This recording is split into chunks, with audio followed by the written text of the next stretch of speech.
Top NA.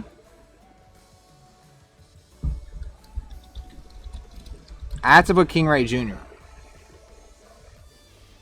Just because Joe Crush is getting travel diffed.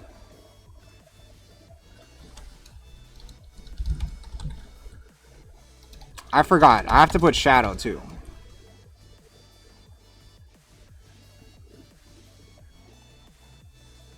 Joe Crush or Shadow? Joe Crush or Shadow?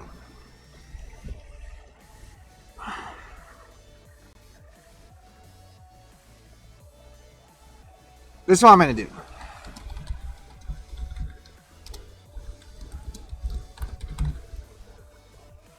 And we're going to put the fucking arrow.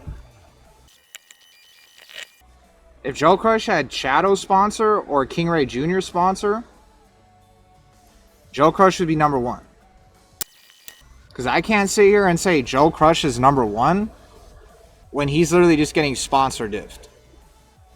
And I can't say he's better than Shadow when Shadow obviously has a way better sponsor and is traveling and shit. And then number 4.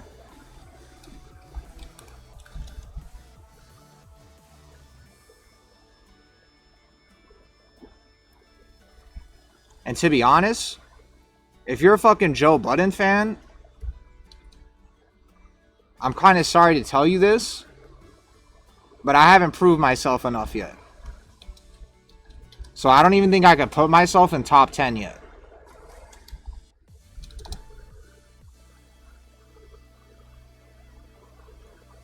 And it's not because I don't have the confidence, but it's because I'm not a dumbass.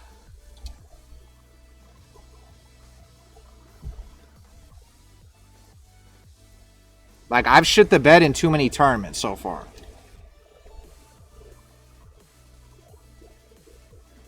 Because, like, the only reason I went to CEO is because I did so bad at fucking Evo Japan and Combo Breaker. So I'm not at this level yet.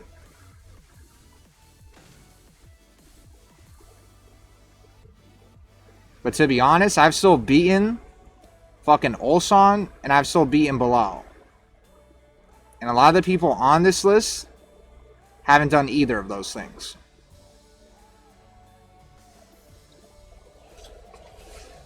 Like, I don't even think King Ray beat Ulsan. I don't even think Shadow's beating Ulsan.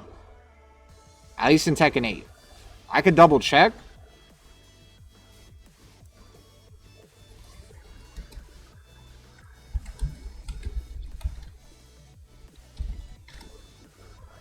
I could double check if Shadow beat Ulsan. I think he did beat Ulsan, actually.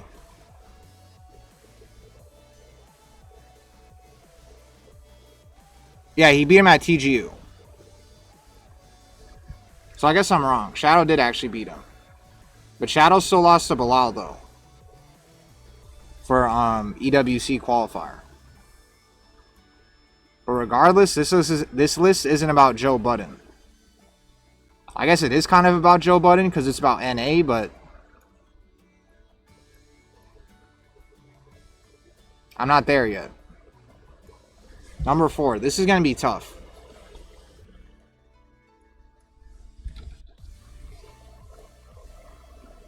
And I'm kind of behind on the chat.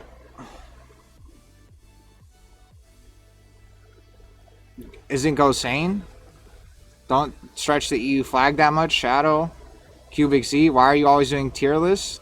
This is going to be the last big tier list I do. You put Risky Luck 3? You're kind of crazy. I'm not even going to lie. Top EU players, Joka, the rest. I want NA versus EU beef tournament soon. Put Fighting GM on there. Ninja Killer, your boy crying, VDX. I feel on that Joe, real man talk. Any list of EU should include Joka and Daniel Mato. If COOs are at Orlando next year, I'm definitely going. And Tetsu, you know, what the fuck happened to Kuiper from Spain? Yeah, I forgot about that guy. This might be dumb, but Anakin. Unfortunately, Akuma, Super Akuma is neither Super nor Akuma. Alright.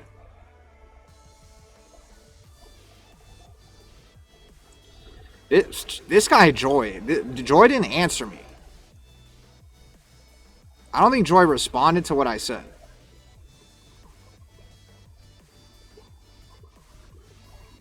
Alright. Number 3. This is where this shit gets hard. I'm just gonna start throwing names out there. Rhythm started out really strong, but I think recently he hasn't given a fuck about this game. Victim. I mean, Fear of Silence hasn't really given a fuck about this game either. And I guess we could count fucking, if you want, we can count Fighting GM, and we can count Speed Kicks, and we can count Glaciating if you guys want. Because all 3 of them don't join tournaments anymore. And, like, we could count just off a theoretical fucking power level. Oh, Dapper also beat K-Wiz. Tone. Speed Kicks. Is Jimmy J Tran still active? And I feel like he, like, out of all the Americans at fucking, what's it called? And yeah, I did horrible at EVO. That's why I have to put myself not in top 10. Because I did dog shit at fucking EVO. And I did dog shit at fucking Combo Breaker. And I did dog shit at EVO Japan.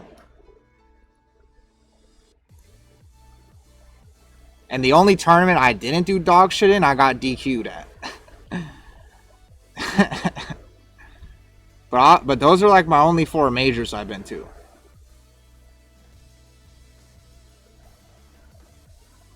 I mean, look at the top 24. I think Joey made it.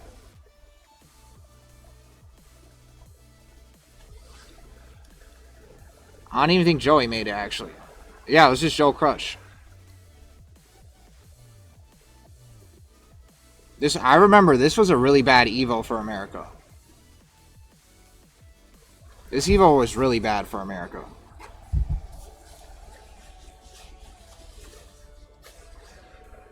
Are we forgetting Lil Majin?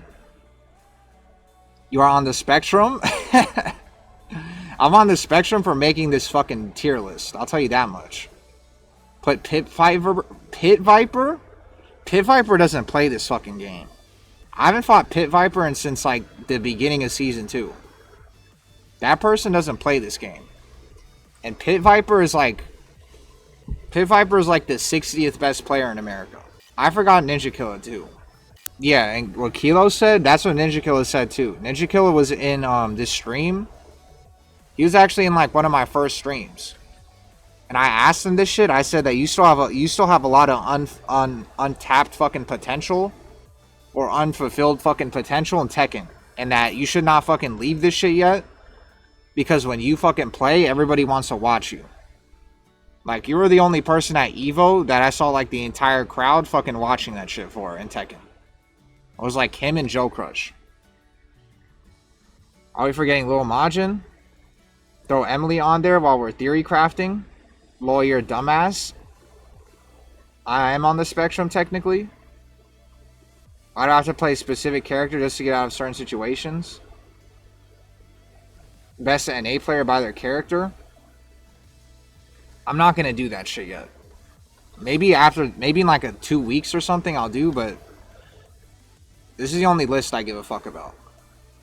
Ninja Killer. So these are what I'm dealing with number 4. Actually, no. Do I really want to put Jimmy J's fucking old fucking Guilty Gear main character or main game fucking just because Brian is so good? I think I probably have to put Jimmy J here. Because again, Speed Kicks didn't, like, he stopped competing. Speed Kicks stopped.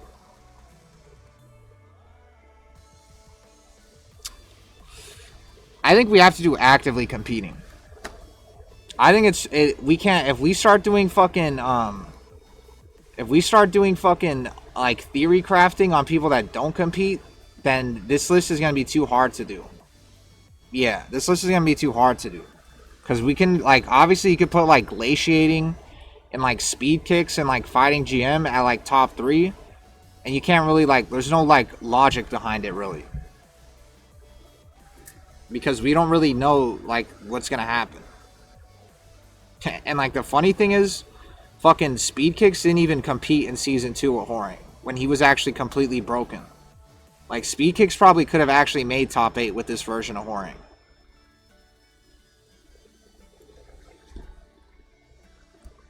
I'm going to have to put Joey Fury number 5, I think.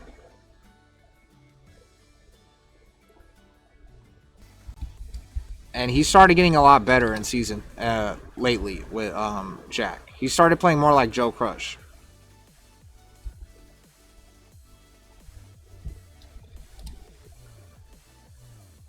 Alright, and then I'm going to do 6, 7.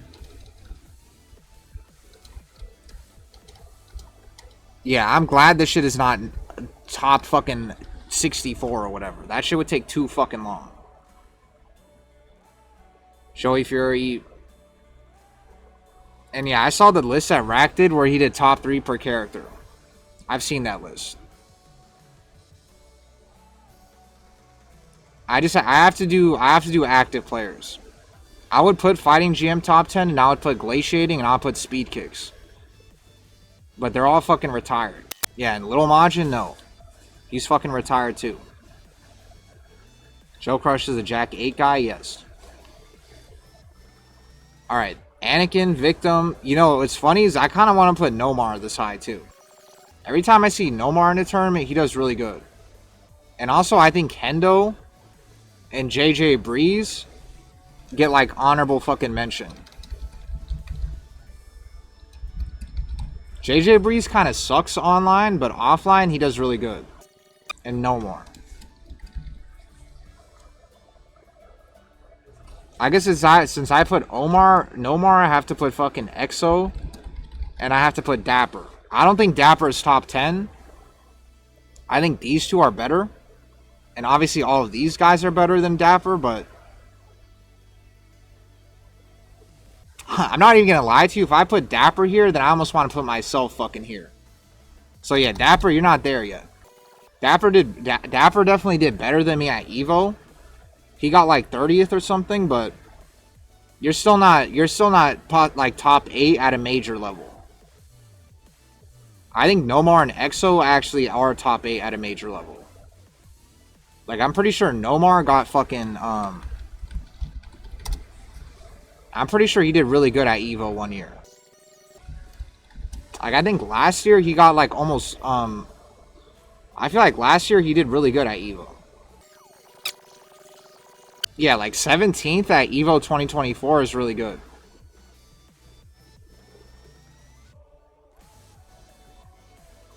And obviously Ty, even though Ty doesn't give a fuck about this game, he's still, like, this guy will still casually get, like, 17th place at, like, Evo Japan. He lost to the mayor? Wow. But he did good at Evo Japan, I'm pretty sure. 33rd? I don't know. I'm still going to put his name here. Because Ty's probably like 8th maybe. And I think the reason why Ty's not like kind of higher up is because this guy doesn't give a fuck about this game. I remember hearing this guy stream before he went to Evo Japan. And he was like, I don't even give a fuck about the tournament. I just want to go to Japan just for fun. Like, just to hang out. So with Ty, it's just he doesn't give a fuck about this game like that. Landon D. Yeah, Hendo and JJ both did really good at Evo Japan. Shimblade? I don't think so. And Victim, Anakin, Fear of Silence. Anakin actually did kind of good at Evo. Anakin did kind of good actually at Evo.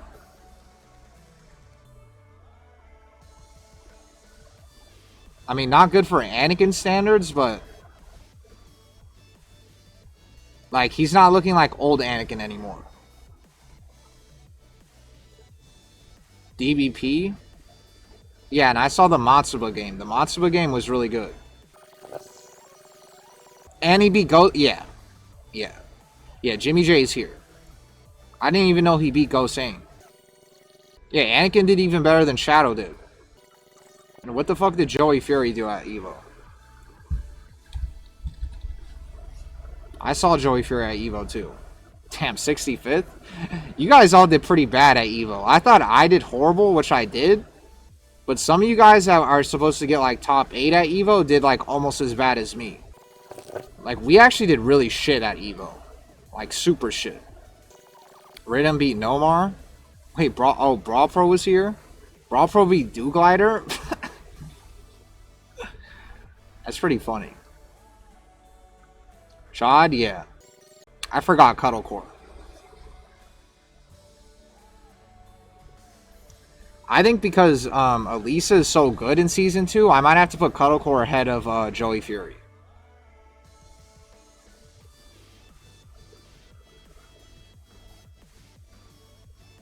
I mean, look at what other big tournaments she went to.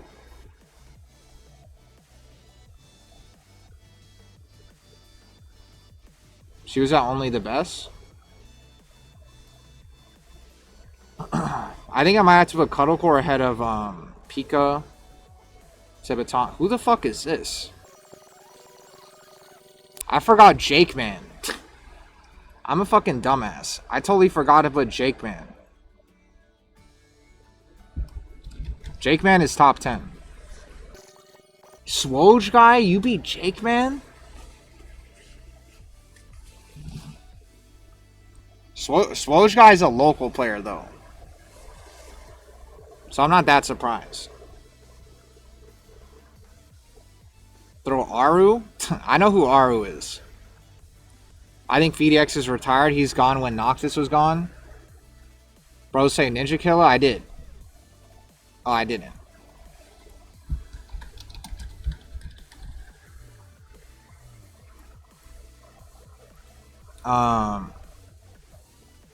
Hey, Broken?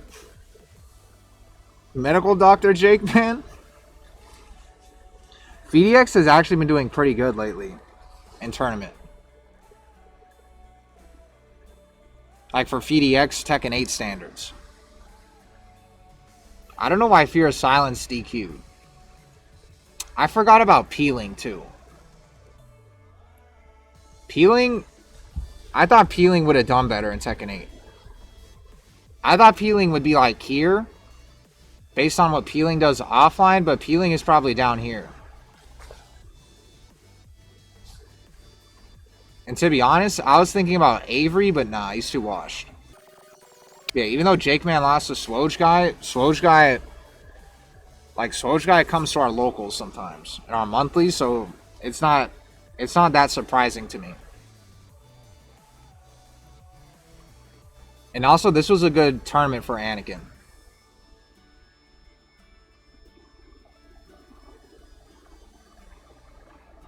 And yeah, every time I watch fucking Shadow and Joe Crush play, Shadow always loses to Joe Crush. That's why I know if Joe Crush had their sponsors, Joe Crush should be #1. So these are like a good, like all these names here. Is there anybody that's not in this like little pot that you think is better or worse? Because like this is already probably almost more than 11 or 10. Fusion is pretty good. The problem with Fusion is that Fusion uses Azucena. And Fusion's Claudio kind of looked a little bit weird. I saw Fusion play Claudio at first with Toucan, and it wasn't like that crazy to me. But don't forget Real Law. I don't like how he plays Claudio either. Did the stream just die? It still says I'm up. But yeah, do you guys see all these names? Who am I missing? Is there anybody that I'm missing? Because I'm trying to think of who the fuck I'm missing. To be honest, Joy, I want to see what happens with Joy in tournaments. Mega Clinton, you're not consistent enough, Mega Clinton. Mega Clinton, you're in like the same boat me and like Dapper are. Where you need to get like you need to be like top 8 at a major level. Like me, you, and like Dapper, like we can rob people that are really good, but we're not like consistent top 8 major level yet. We're just at that level where we're dangerous and we could beat anybody, but we can't beat everybody consistently. That's our problem.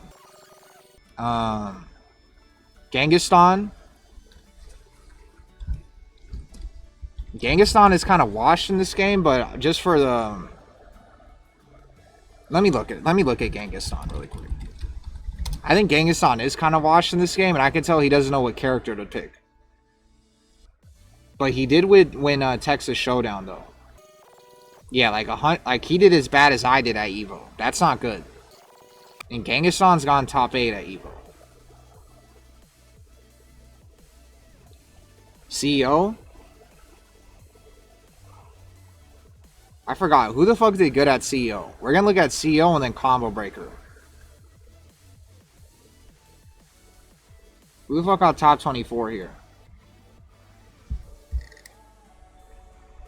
Hendo, yeah. Hendo, that's why I put him up here. Jake Man, Cuddlecore, Joey Fury, yeah. King Ray.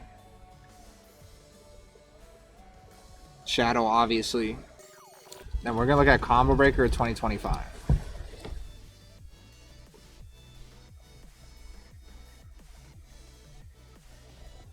I think Genghis is too washed in Tekken 8.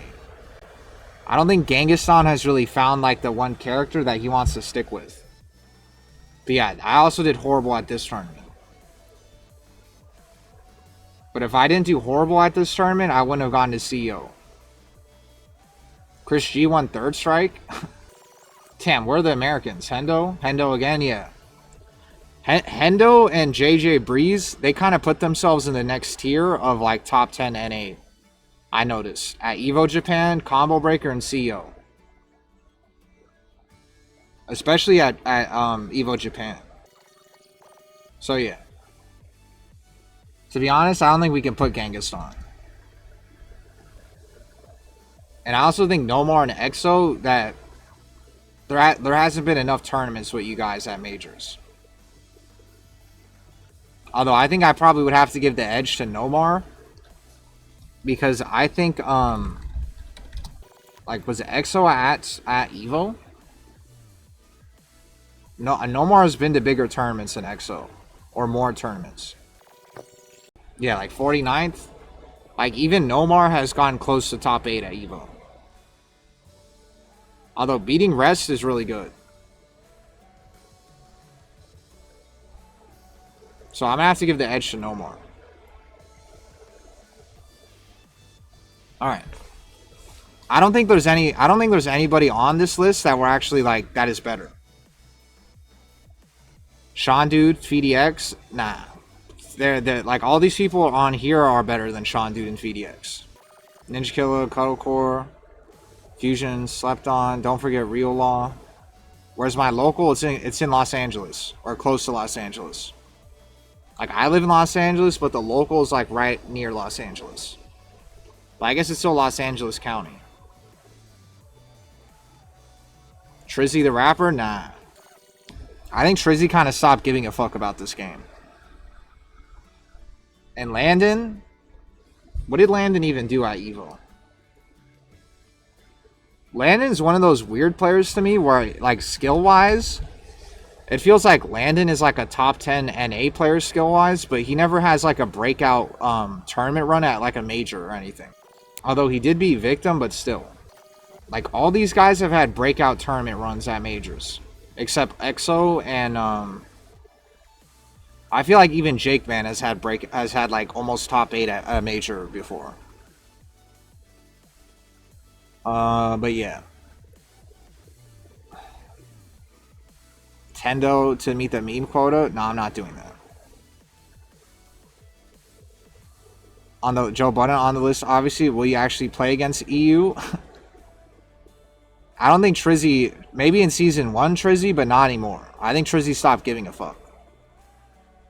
No Cuddle on this list? Oh yeah, I forgot to put her name down. My bad. I think I might put Cuddlecore ahead of Joey Fury. Just because Joey Fury, it's kind of taken him a long time to figure out how to play Jack 8. And Elise is too good right now. I think Elise is too good. Yeah.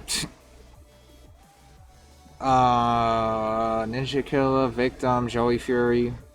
And I have to put Joey Fury ahead of Ninja Killer too. And then I'm gonna put Ninja Killer here. And then I'm probably gonna have to move fucking these guys. Shake Man, Anakin. And I'm probably gonna have to put Anakin here.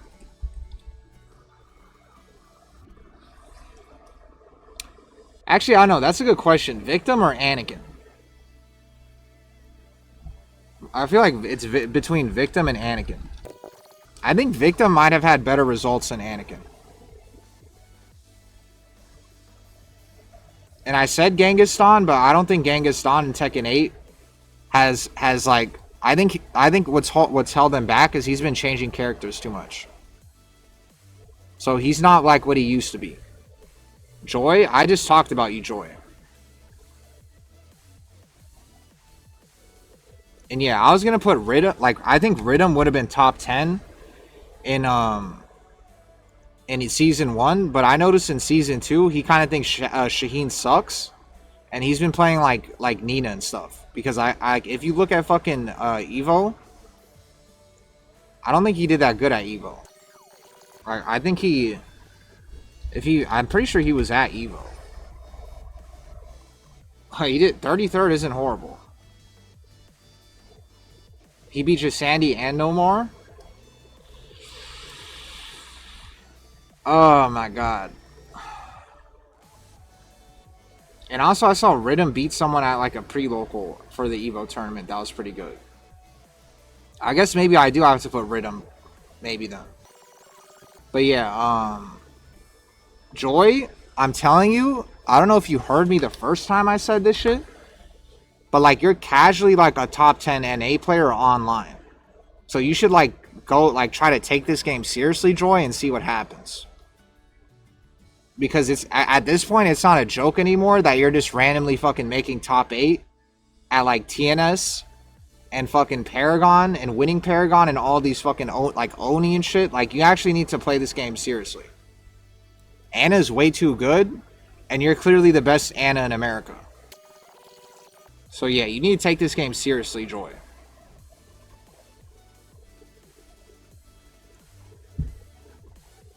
I remember watching this. Oh yeah, he beat Rangchu.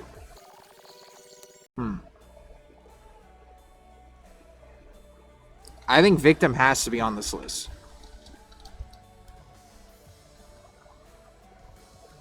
I'm gonna put Victim ahead of Anakin. Anakin, it took Anakin too long.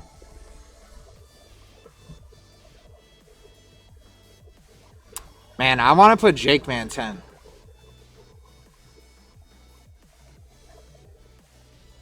I want to put Jake Man 10, but Hendo has just gone to too many tournaments. That's what I think I'm making this list look like. Yeah, Victim goes to too many tournaments.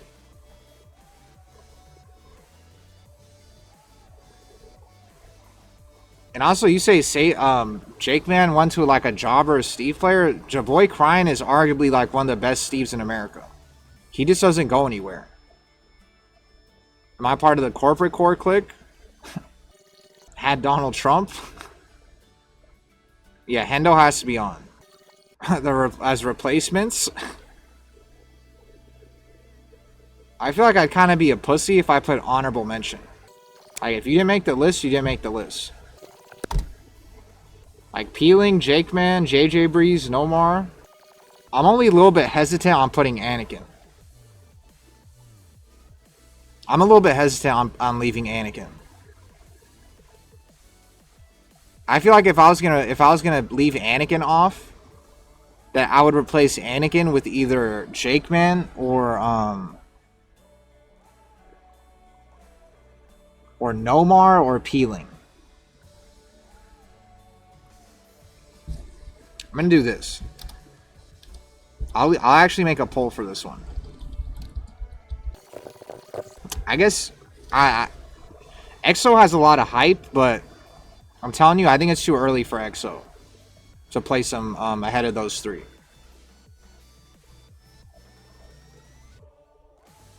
I should have put a vote to leave Anakin.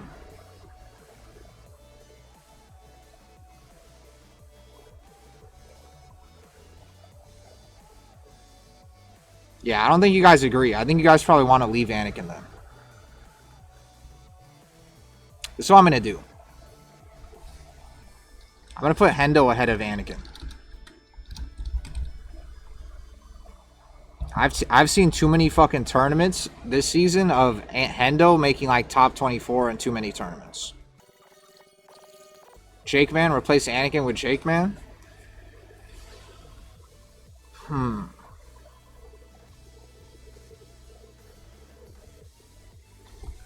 Let me see what fucking tournaments Jake Man actually has been to.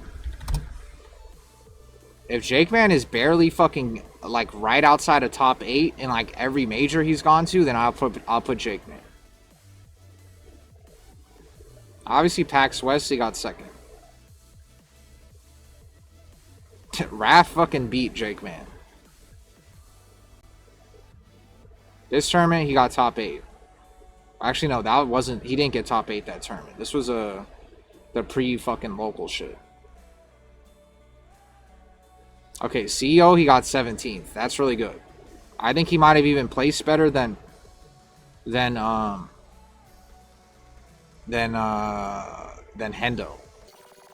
Okay, no, he placed the same as Hendo. And he placed the same as Cuddlecore. I am a little...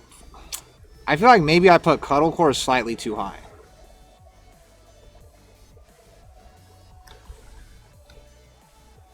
I kind of want to replace... I'm not going to do that. That's too much dick ride.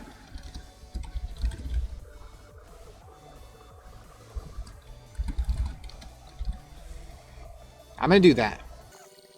And what did Ninja Killa do at CEO? And then what? 90...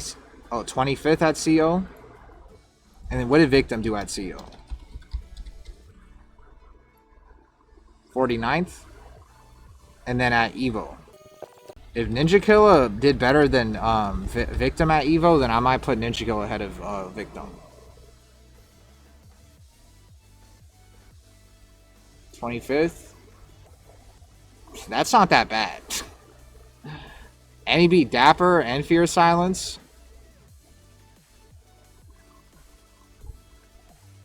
That's actually not that bad.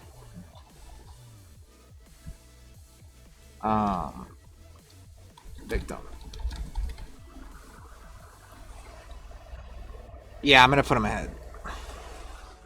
Yeah, I already have him ahead. Okay, good.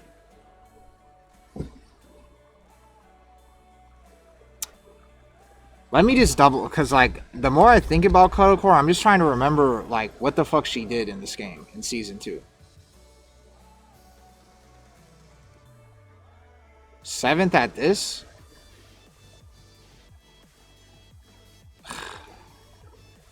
Cuddle just has too many bad tournament runs. That's why I think I kind of put her too high. She's had too many like tournament runs. Like she should have gone top 8 probably at this tournament. And like whoever the fuck this is, like that's a horrible loss. Like to put her fucking top 10? I guess this guy beat Sin though. That's not the worst loss in the world, but still. Alright, so this tournament was like, whatever. Kind of shit the bed this tournament, but whatever. Let me look for, okay, 49th at Evo. Ninja Killa placed better. You placed as good as Victim.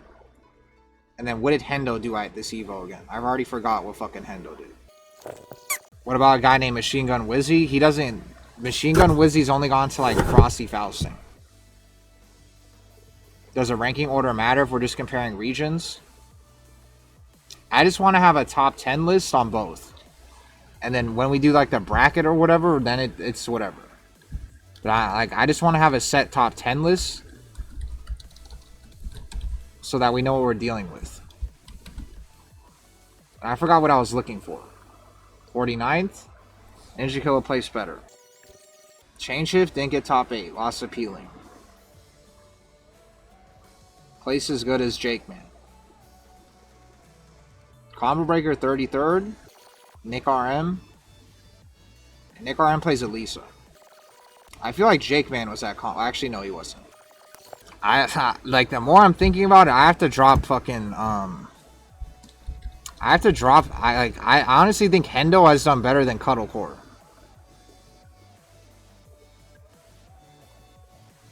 So I'm actually gonna drop this shit. Like, Hendo, you deserve to be better than Cuddlecore. Now the question is, do we replace Cuddlecore and Anakin with like Jake Man and Peeling? Let me look at more Cuddlecore tournaments. There has to be like one good like major tournament she was at. Because I kept thinking that she did really good in Season 2. But like every tournament I've looked at, Jake Man has either placed better or placed the same. And even Peeling has placed better or placed the same. East Coast Throwdown, that's a good win. This is like Season 1, but still. That's decent. There's just like there's not a lot of wins either that really jump out on the screen either. France? That's a good win. That's a good win. That's a really good win. So she actually did really good in this tournament.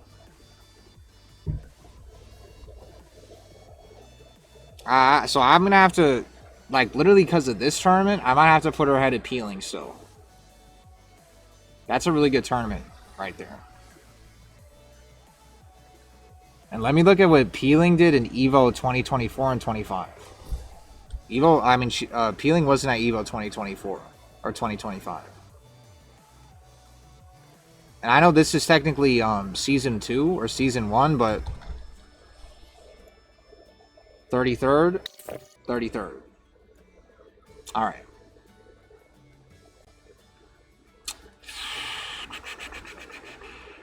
Tomomoru's base. I forgot about Tomomoru. The real question is, do I just replace Cuddlecore and Anakin? I feel like I have to. I don't know how to spell his name. It's just all he did is go to Evo for Tekken 8, really. Tomomoru is really good, but there just hasn't been enough of him. What do I do?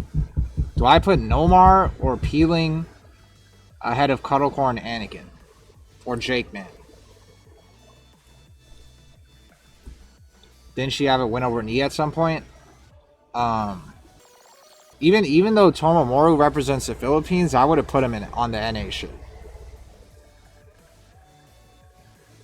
But you said he has the best results, but he doesn't like other than Evo, what other big offlines did he go to this season? And I'm guessing you're talking about Cuddlecore? Yeah, Cuddlecore is beating Eve. I'm pretty sure that was in 7. But yeah, I'm just Cuddlecore, Anakin, Peeling, Jake Man. And maybe like no more. Like that's all I'm fucking thinking about now. We're just gonna make a poll because I know a lot of you guys are pussy. And you guys are probably not gonna put in the chat to remove somebody or make them higher. So this is what we're gonna do. I'd put Shadow at 1. Only TWT person.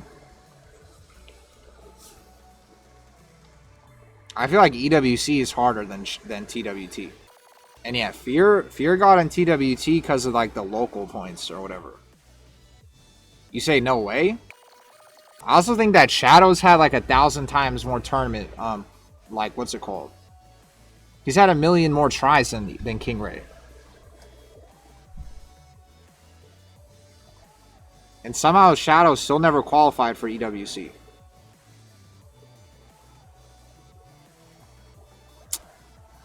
Whatever.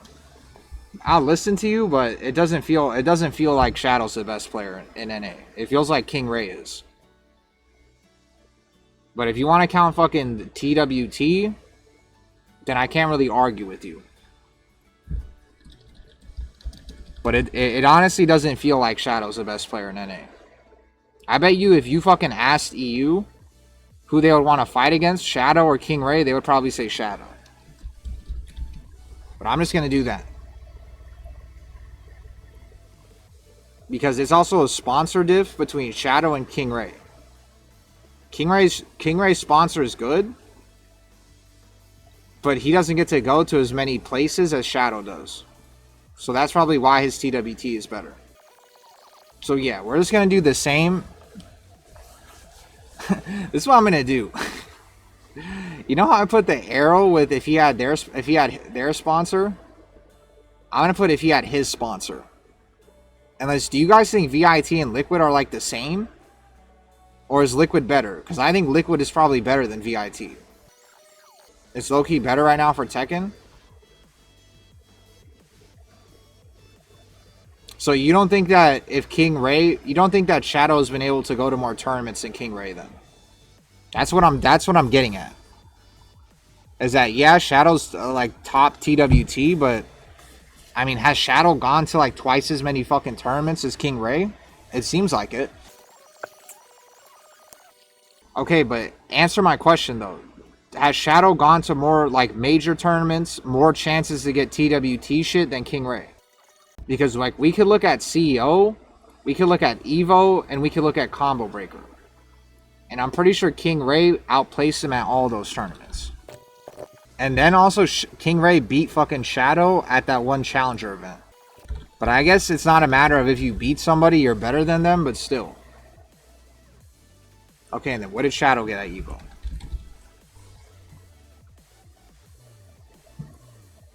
'49th. Okay, so he outplaced him at Evo. Now look at CEO. King Ray did shit at CEO. Or he didn't do shit, but for King Ray standards, I remember he didn't do that good. And obviously at Evo Japan, King Ray, Shadow did better. Because Shadow got top 8 at Evo Japan. Okay, so he outplaced him at CEO.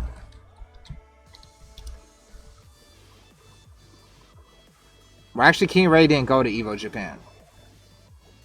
That's what I mean. King Ray didn't even go to Evo Japan. But I think he got picked up by Vitality after.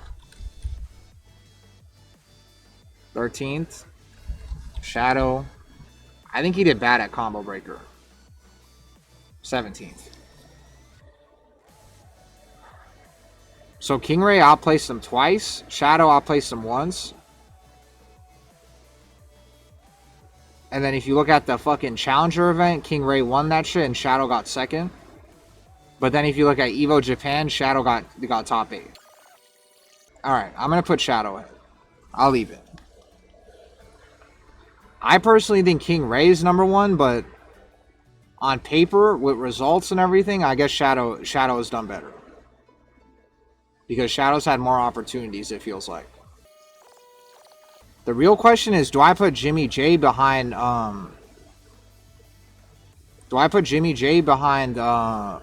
Joey Fury? I kind of didn't really look at Joey Fury's, Star GG that much. 17th at CO. 65th. It's kind of ass.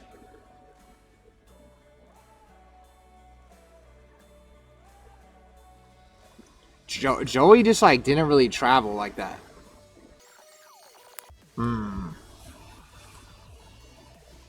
So yeah, Joey probably behind Jimmy J.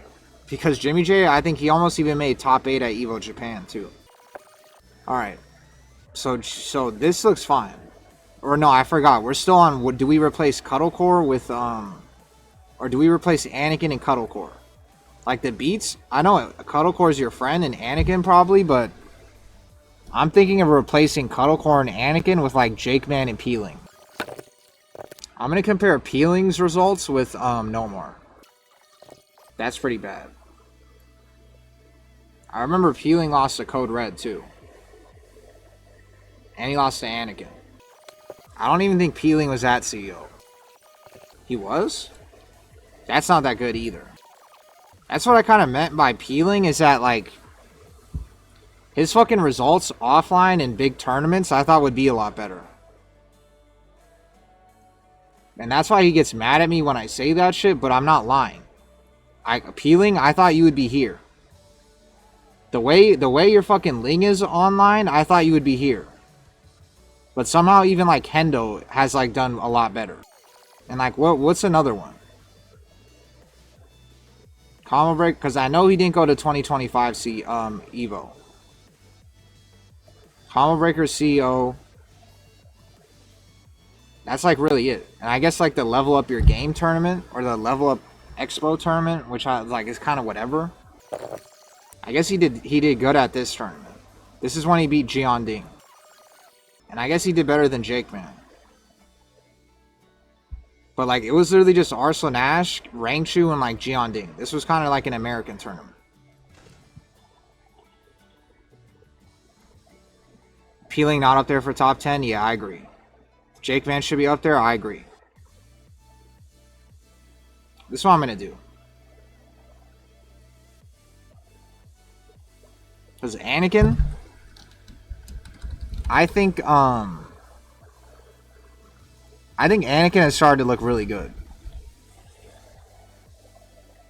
But I think even Cuddlecore with that like one challenger event EU tournament that she did really good at. I don't think Anakin's done something like that in Tekken 8 yet. So I think I want to do that. That seems good, right? Because I don't even think Nomar, like I kind of want to put Nomar in Cuddlecore's spot. Like who do you guys think is better, Nomar or Cuddlecore? Because Nomar's done really good. Now, even like JJ Breeze is kind of a sleeper too. So I'm going to do Nomar, Cuddlecore, JJ Breeze. Like JJ Breeze has kind of played his ass off at lately. Like in Tekken 8, JJ Breeze has been kind of playing his ass off. And he also beat Nomar at First Icon. Yeah, it's because Speed Kicks literally showed up to Evo with a spectator badge. That's why. Cuddlecore? Alright. I'll leave Cuddlecore then.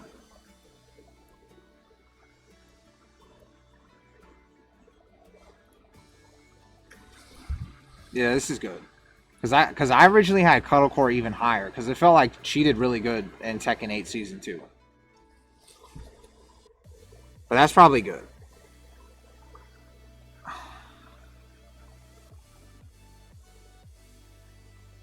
Now we have to do the hard list. This is where all the people that are in EU are going to have to talk a lot.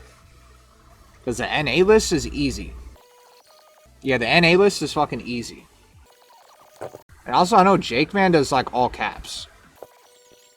So since Jake Man wants to do all caps, I'm going to do all caps. And since he wants to call him a doctor, he wants to call himself a doctor, I'm going to call Jake Man a doctor. Alright, top 10 EU. This might even be more interesting than the NA. Because to be honest, I think the only interesting part with NA top 10 is these three. But I guess it's kind of like not even that interesting because you could just go to TWT points and just put Shadow instead. I probably should have looked at the TWT leaderboard, huh? I probably should have looked at the TWT leaderboard. Damn, Victim has the highest TWT? Avery? That's because this guy has won what's it called? These two are just farming California fucking locals.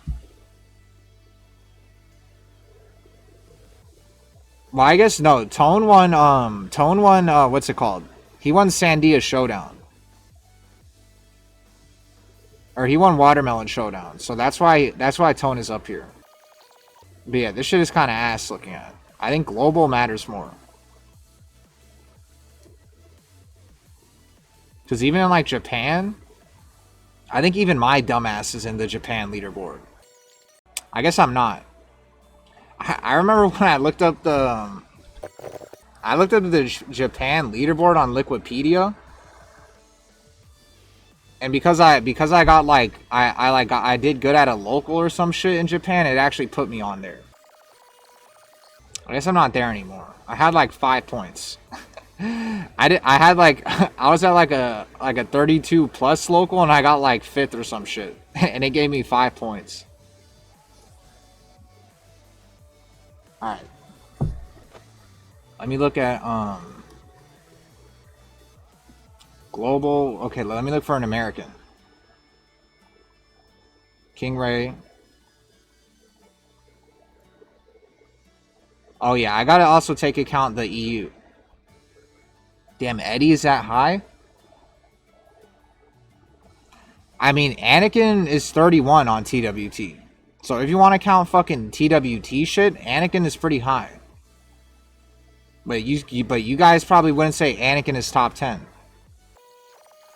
Warning eye spam? Yeah, I agree. That guy is crazy. That guy does. Where the fuck is Cuddlecore? I'm telling you, I'm thinking about just replacing Cuddlecore with Anakin at this point. Because I'm telling you, Anakin has started to do actually kind of decent in Tekken 8. At least in Season 2. Like, we're not dealing with like the same Anakin in Season 1 where it felt like he was completely washed. I think Anakin has finally started to give a fuck about this game. There she is. That's a big difference. Look at that Twitter account. This shit ugly. I'm missing you're talking about warning eye spam. I'm gonna do that. Anakin. I'm replacing because if we want to go by TWT points, Anakin is 30. So Anakin, I'm actually gonna replace you with fucking Cuddlecore. And Cuddlecore, if you're watching this shit, you would be 11. I'd probably still put you ahead of JJ Breeze and Peeling. Alright, now let me go back and pay attention to the EU players. Tibetano, like, you guys probably hate Tibetano, but Tibetano is turned into like fucking Anakin of EU. You know what Tibetano reminds me of? He reminds me of like if Joe Crush actually had a good sponsor. That's what Tibetano reminds me of. Tibetano is like if Joe Crush actually like got like the good ending in like being a Tekken player and had like a good sponsor that would send him everywhere. That's what Tibetano reminds me of. Because like to be honest with you, the EU players, and I know I'm reading your guys' shit late, Canyon Trench goes to, okay, so what I'm gonna do is I'm gonna start putting names down. I'm gonna start putting names down, and then we could start getting the order after we get all the names down. Because I pay attention to you EU motherfuckers. So I'm actually pretty good to make a list like this. Because I actually know a lot of you guys. I know Joka does like this with his name or something. So I'm just going to do that, but whatever. I know Go Sane has done extremely fucking good. And like Canyon Trench too. Like... Canyon Trench made me almost make Yoshi like A tier. Just because I saw Canyon Trench even with this version of Yoshi, and I know I'm spelling his fucking name wrong, has still done good with Yoshi. Even though Yoshi's fucking nerfed. And yeah, Kira obviously.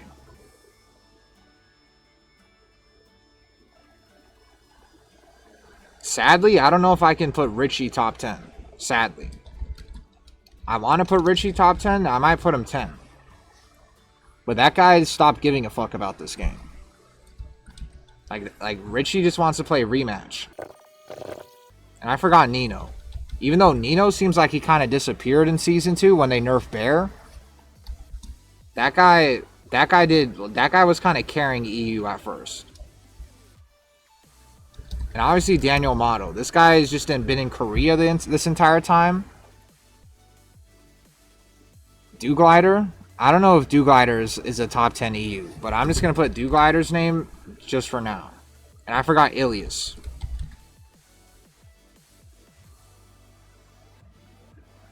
This guy said Princess Nanami. Nanami. Now I'm going to put Sin too. And Oracle has been kind of doing shit. That's what I noticed about Oracle. Like, what was that one fucking, what was the tournament that King Ray won with Shadow? It wasn't versus fighting, but it was something else. And I remember there was a lot of good EU players in that tournament. I'm surprised that, like, the time hasn't gone by that quickly yet. The mix-up. I remember the mix-up too. I gotta look at the mix-up and the mix-up and what is that fucking tournament that he won? Oh shit, my bad. Iron Fury. I know my mic shit is really bad, but Iron Fury. This is gonna be the last like big ass tier list I make. But if you didn't see this shit already, I already ranked top 10. And what I'm going to do is I'm going to simulate a bracket with all these guys. I wanted to do like a March Madness style bracket where whoever was first seed and second seed and shit would fight. But we're going to get to the specifics after I rank everybody. But yeah, I'm kind of behind on the chat, so give me a second. I'm going to catch up really quick. Do you think people like Anakin and Joey haven't had the same tournament results because Jack plays way different? Yes. That's why as soon as Anakin and Joey started playing more like Joe Crush, they started doing way better. Dosane for EU, best law player. Tibetano won mix-up. Tibetano definitely had best tournament results in EU. I agree. Like Joka, you guys say Joka should be 1, but Joka fucking fell off. Like, he won that he did really good in that Pakistan tournament, and then after that, like, Joka has just consistently been, like, underwhelming. That's how it feels. Does Hexmar compete? Yeah, I'm pretty sure he does. Like, Tetsu's done really good, too. Like, Sephi Black kind of fell off. I don't even think Sephi Black might even be top 10 anymore. And also Jod, too. I forgot about Jod. Like, I'd rank fucking Jod probably ahead of Sephi Black. Ayo Richie won a Tekken tournament recently, I think. Nina lost to a purple rank last month. Kwis, no Jod, Fergus. I forgot about Fergus too. I guess and Kwis, but I feel like Kwis. We'll look at Kwis. And we're gonna look at Fergus too, because I know he fucking beat Arslan. Brussels Challenge, yeah.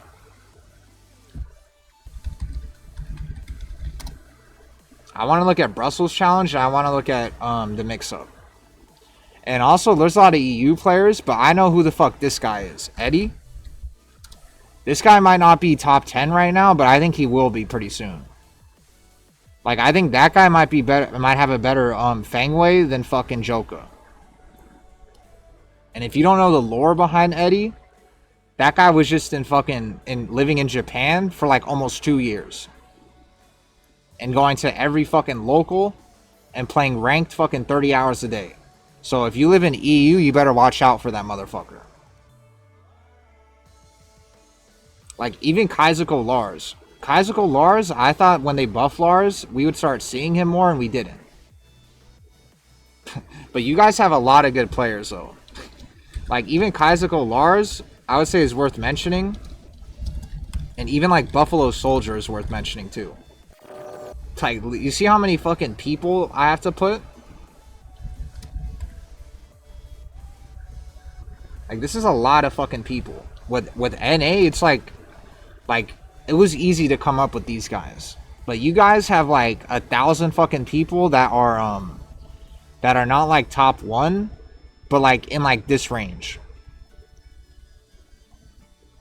Like, you guys have 1,000 people that are in this range. Where you're like almost fucking top 1, but you're not. Like Daniel Mato, like this guy's just been living in fucking Korea. But Daniel Motto might not even be top 3 fucking EU. And like, I know you guys said Oracle, but I feel like I saw really shitty placements from Oracle. So yeah, Nino beat Joka and Tetsu back to back. It's just because Kaizuko Lars' fucking name is so long. Kaizuko Lars. I'm just gonna put Oracle's name in case somebody in here is like a big Oracle fan. But I'm telling you, I don't think this guy has done good in tournament compared to these guys. Okay, so Brussels Challenge. Seth too. Even Seth. Like, Seth is pretty good. I know Seth is pretty good too. That's why I knew EU would be really hard to rank. Because, like, this entire list right here, I think could be in top 10 NA. I think where EU struggles against NA is these guys. I think Joe Crush probably beats all of you. And I think King Ray Jr. probably beats all of you. And I think Shadow will probably lose randomly to one of you guys. I think even like Jimmy J Tran, you guys are going to be fucked up fighting Jimmy J Tran. And like Joey Fury, when Joey Fury was in his prime, he used to beat all of you guys. But after that, this is basically like equal. Unless Ninja Killa actually lives up to his potential, like after that, it's basically like flipping a fucking coin. Who wins? But yeah, let me look at the chat again so I'm not too far behind. I robbed Daniel Motto's Anna once. Yeah, Brussels Challenge. Rip eardrums. It's not as bad as it used to be, the mic noise. I know about Momo Dog. And I know Momo Dog lost to this guy.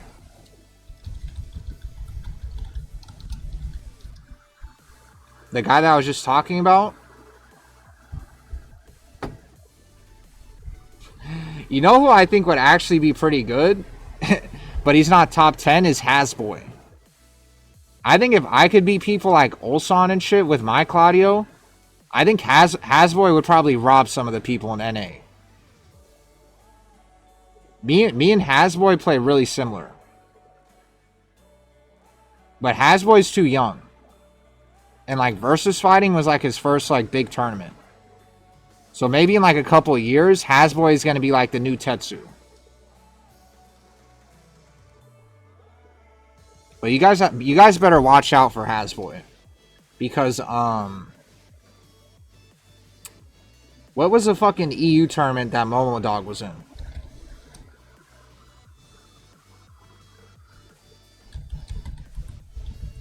The one that Eddie won. But whatever. That tournament was kind of whatever. But I just know that Momo Dog is not in the same level too. Momo Dog downplays Devil Jin too much as well. K-Wiss is like 6 feet tall, so watch out. I've seen K-Wiss in real life. And I guess you're probably joking. And yeah, Gerlanda fell off. Gerlanda just like tries to play Lydia and stuff. Yeah, I've seen K-Wiss in real life. Eddie went on a tear in Tekken 7, really? I don't know about Eddie in Tekken 7. Because I actually met him in person and shit when I went to Japan. That's how I know about him. Strog, I forgot Strog. Like Strog too. Like Strog and Higem. I guess we've seen Strog and Higem go to Evo. But I'm telling you, this fucking list, this EU shit is gonna be annoying. This is probably gonna take like an entire fucking day to rank them. I already know this is gonna be an annoying ass fucking list. Like even DBP, I think DBP probably fell off though. If I had to guess. I have Sin twice. You're right, I do have Sin twice. I also met Sin. I met Sin. Oh, Dom Billy. I forgot about Dom Billy too. You guys are deep as fuck. I'm not even gonna lie to you. EU is like deep. like pause, but you guys are deep as shit. Like, you guys have like an entire fucking like bus of just like top 5 to 10 players. Dom Billy Maymum. I don't know how to spell his fucking dumbass name. And I remember when Dom Billiam or Dom Billy Maymum or whatever his fucking stupid name is. This guy went to NA and he started winning like 1,000 online tournaments. I remember when that shit happened. And he kind of farmed us in rank. Yaska, I know who Yaska is. That guy is like actually Yaska rank. So I know you're joking, but maybe in like 10 years he'll be good. And King J, you know what's funny? You say King J and you're probably joking, but King J literally beat King Ray. Who's the guy from EU that does hella drugs? That guy should be top 1. Warning, I spam. That guy. 1,000. How's the night going? I had to buy 4. This night is going to be a long fucking night. Top 3 EU is tough. Tibbet, Jod, someone else. Tires today. We include Pakistan in the European con. Fuck no. I'm not including Pakistan. I'm not including South. We're just EU. I'm not including that shit. And King J is not worthy. I'm guessing you weren't joking, but no. But I'll tell you, this is that King J beat King Ray. Advice for dealing with mash heavy aggressive characters like Steve. I thought you were joking when you asked me that. But the way Steve is in this game, you probably are dealing with like mashing fucking Steves. You have to fucking duck. I don't really know what to tell you, to be honest. Steve is really fucked up in this game. You have to duck, and I guess you have to try to sidestep his like, whatever that down forward 1 shit move is. That goes into Lionheart. And then if he tries to sway, you're going to have to use homing. And yeah, Duelist too. I'm just going to put Duelist, but I know Duelist doesn't have tournament results. So I don't think Duelist is going to be top 10.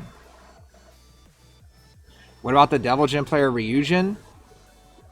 The difference between Ryujin and Warning I Spam is that Warning I Spam does drugs, but he's actually good at the game. Ryujin does drugs, and then he sucks at the game. So that's the difference between him and Warning I Spam. For getting some NA players, but I didn't see if people got cut. Yeah, people did get cut. Like Nomar got cut. JJ Breeze got cut. Cuddlecore got cut. Like, they were all... I almost wanted to put them top 10, some of them. Like, EXO. EXO's too young. Like, EXO doesn't have enough tournaments yet. And even Dapper, too. And if you're like a Joe Budden fan, I don't have enough tournaments either. Like, me, Dapper...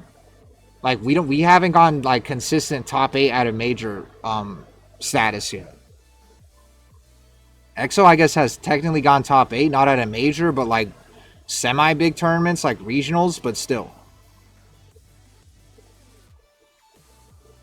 EXO got like 40th or something at EVO. Nomar, I would put Nomar ahead of all of the people I just named, just because Nomar got like 9th or something at EVO. Or like 17th. Like, he did really good at EVO last year. Top 10 EU is not complete without the GOAT main man Sui. Team M will clap most of the NA top 10.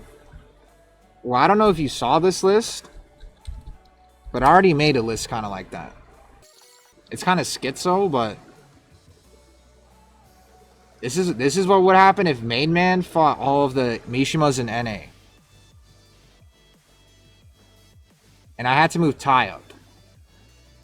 So like, he would beat this guy, this guy, this guy, this guy, this guy, this guy, this guy, this guy.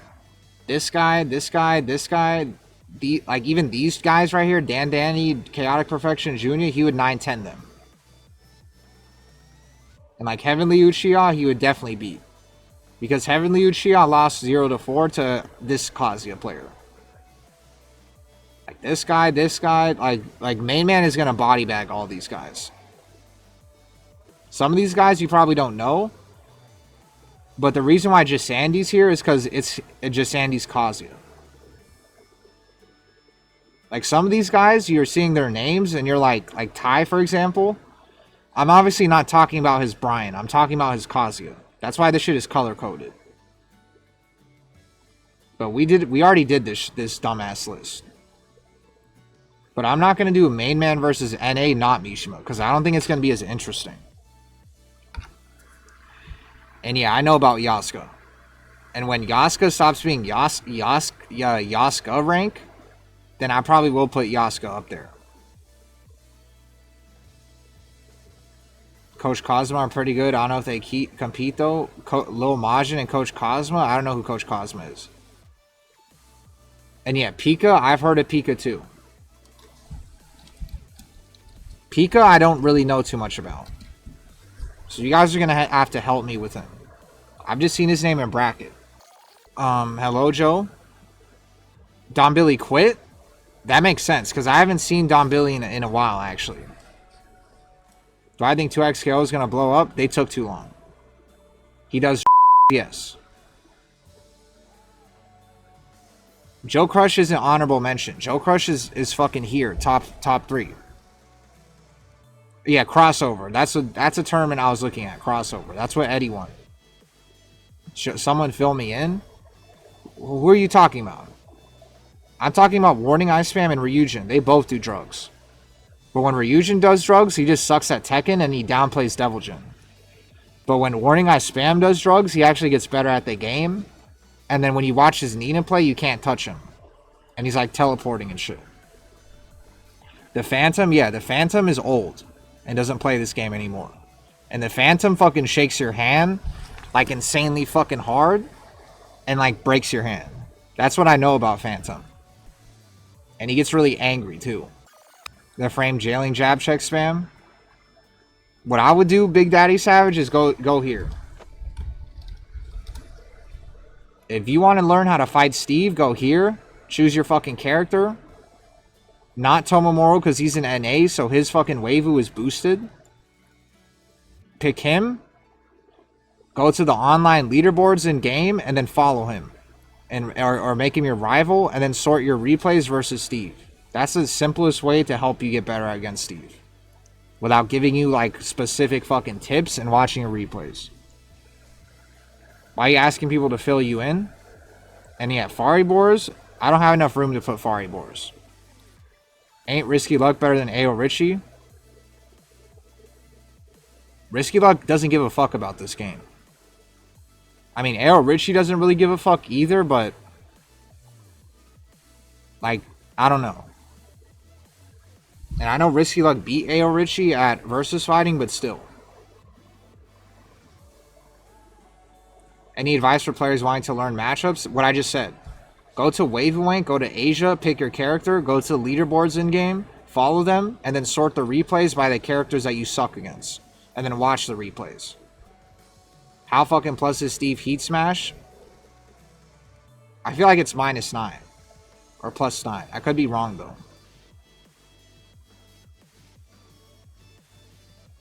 Or maybe you're talking about the new string that they added with Steve. I think they nerfed it. It used to be +9, I think, and now it's like +5 instead. That there's a lot of NA talent that just creates content. That would still be great comp. What did you get at Evo? I did horrible at Evo. I got fucking like 100. I was joking about TMM. Why is Adrian so low? Because Adrian said that Encore was better than him. So that's why I put him there. And then Hopper TK, I know about Hopper. Pika not top 10, but he's good. Pika won a European tournament. Oh, I forgot about Neon K.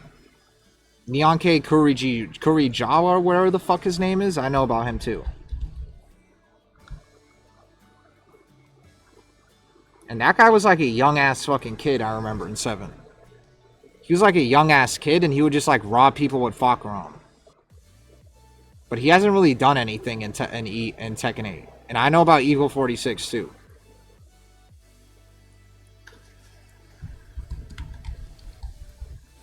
He's probably your guys' best Azu player.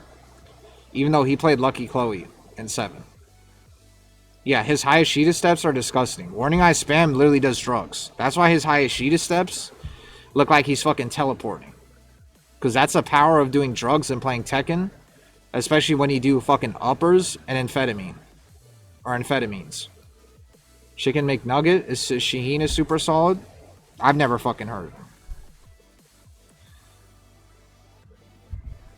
I've never heard of him, so unless someone thinks that he's top 10, I'm not going to put him on the list.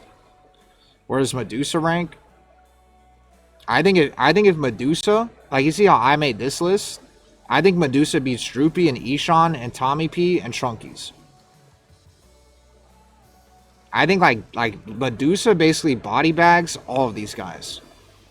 If Medusa was actually locked in and playing Tekken again and not trying to get canceled, I think Medusa beats Droopy and Ishan and Trunkies and Tommy P. And I think Avery and Hendo are going to be fighting for their life against Planet Medusa. And these are going to be the only guys that actually beat him. I'll try that. Okay, gotcha. Okay, I love Tekken. Planning on getting 8. When can I get some Moolah XD? Can't wait to play. If you don't want to quit Tekken, you should probably stop watching me. Because the way I talk about Tekken, I kind of shit on this game. But the reason I shit on this game is because I played Tekken 7. So I know all the bad changes they made. But if you never played any other Tekken and this is your first Tekken game, then you'll probably like this game a lot. And you should probably ignore what I say. +4. I can't find any comp history? Well, yeah. Like Coach Cosma, I have no fucking clue who that is. EU... Oh, Risky Luck's in here? So, Risky Luck, you could probably help me with this shit then. I'm trying to catch up on the chat so that I could probably do the rankings while looking at the chat instead of being 1,000 years behind. So I did better than most of the world? No.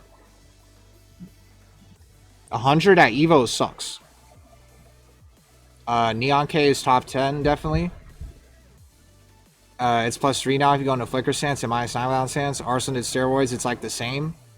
No. Steroids is not the same as doing fucking uppers. If you could do meth and play Tekken, that's actually an advantage. That's why Warning Eye Spam is unbeatable.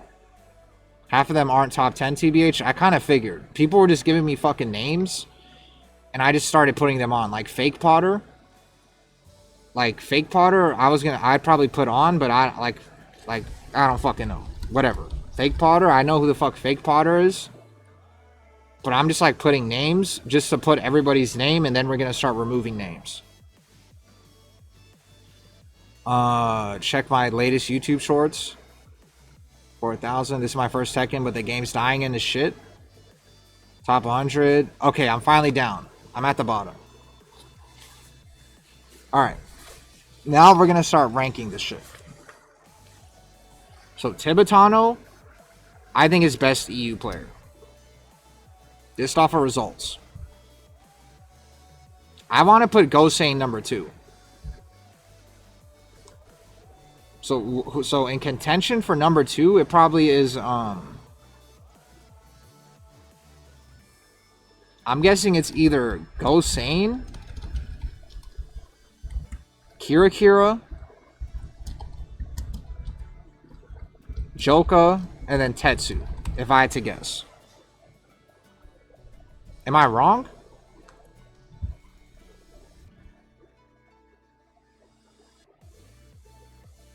Yeah, to be honest with you, Risky Luck, I would want to hear your top 10. Ilias? Yeah, I think Ilias is probably up there too. And Daniel Mato. So who would you put... So who would you... Out of Ilias and Daniel Mato, who would you put ahead of these guys? And I forgot Jod too. I'm going to make this fucking... This font like 1,000 times smaller. Because obviously I'm not... I mean, I'm pretty tapped into the EU players, but I'm not... Like, this is where the part where you guys are going to have to help me, I think. Or else I'm just going to be looking at start GGs all day. Daniel Mato moved to Korea just to get handled. The funny thing is, it feels like Daniel Mato hasn't really had, like, better results in this game. Even though he moved to Korea. Like, I feel like his results were a lot better in Tekken 7 near the end. But in this game, it still feels like he's not like a dominant EU player yet. Like he was in 7. Like, I almost want to put Ilias ahead of, like, Joka. Like, what if I do that? Yeah, I don't know how Daniel Mato didn't do better in this game.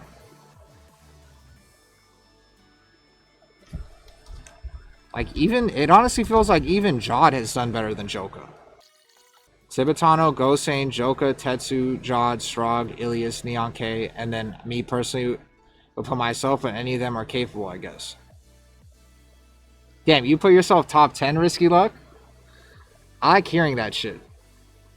Because I didn't want to put myself top 10 because I haven't been consistent in tournament. But I like that you would want to put yourself top 10.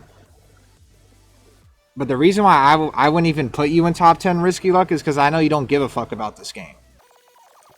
I think I'm top 10? No. I put myself in the tier of players where I could probably beat anybody, but I can't consistently get top 8 at a major yet. Or not even get consistently top 8 at a major, but I'm not like I'm not consistent enough to be top 10. I'm at that level where you're just dangerous. Where like even if like Arslan Ash would fight me, he would probably be scared a little bit. But I'm not consistently winning shit. That's my problem. And that's what I'm saying. Joka online seems like he's top 10 or top 1 or whatever, but then offline, like, his results have been falling off.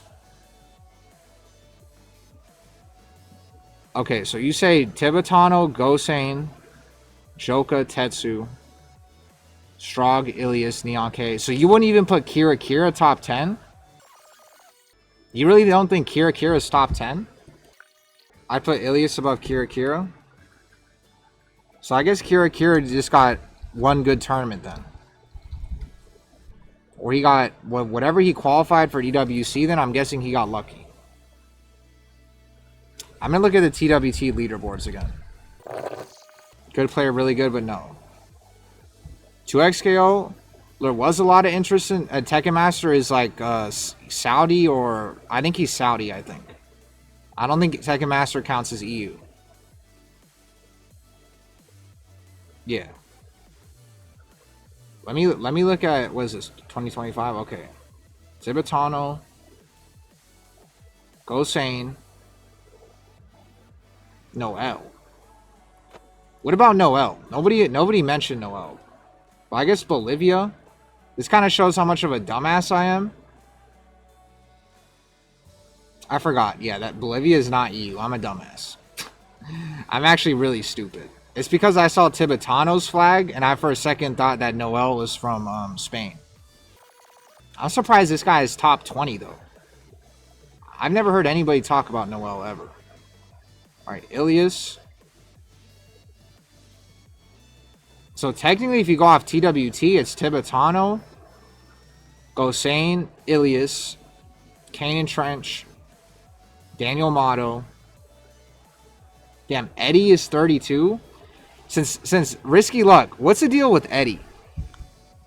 Because I know about Eddie. When I was in Japan, I met Eddie. And I'm kind of curious how good he was before he fucking moved to Japan. Like, was Eddie actually one of the best Fangways in EU? How the fuck do you know who Eddie is? You live in, like, North Cal. And yeah, I saw that he won crossover. You beat him at versus fighting? How did he do at versus fighting? Maybe at crossover, he just had a really good tournament run. But obviously, I'm not saying that he's top 10. I'm just wondering, like, how good he is. Because that guy lived in Japan for, like, almost 2 years. And all he did was just play rank and go to locals. I forgot about Cloud, too. I always see Cloud in, like, AO Richie's stream, but I didn't know that Cloud was actually decent. And then Hasboy beat Richie? I didn't even know that Hasboy beat Richie. A.O. Richie hates Claudio. A.O. Richie already hates Claudio, but I know him losing to Hasboy makes him like super fucking hate Claudio now. I feel like A.O. Richie, whenever I talk to him about Claudio, he would treat Claudio like he's like top one. River Dark 26, hello. I'm guessing you're part of EU. The beats. Risky Luck is the reason why I play Claudio with somewhat of a brain. Like if Risky Luck didn't exist, like Joe Budden wouldn't exist. Like if you play Claudio, Risky Luck is basically like the grandfather. He had to ban Eddie from the Red Bull venue.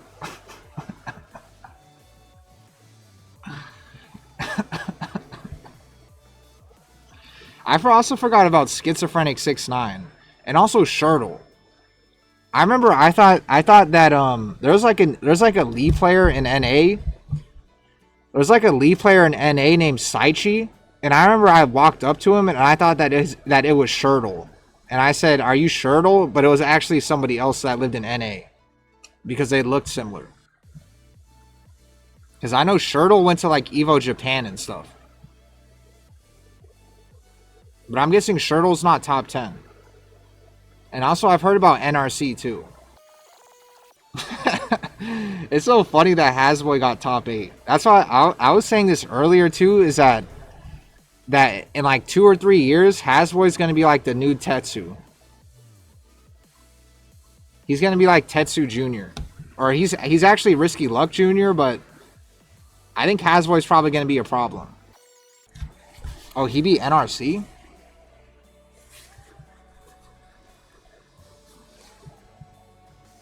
Oh, wow, he did.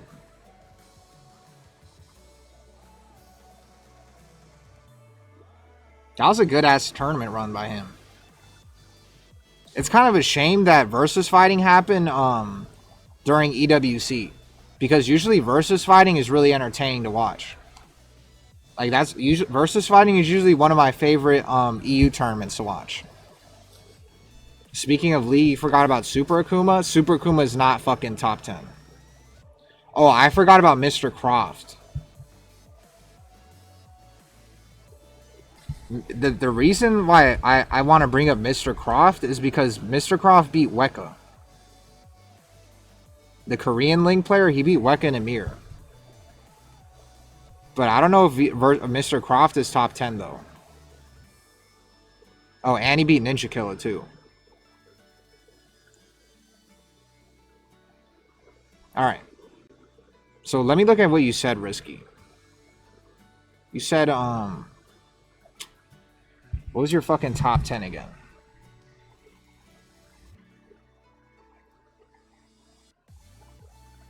Tibetano, Gosane, Strog. Okay. What does Strog's tournaments look like? I don't really know. I know that you guys struggle a lot fighting Strog online, but I don't know what his tournaments look like.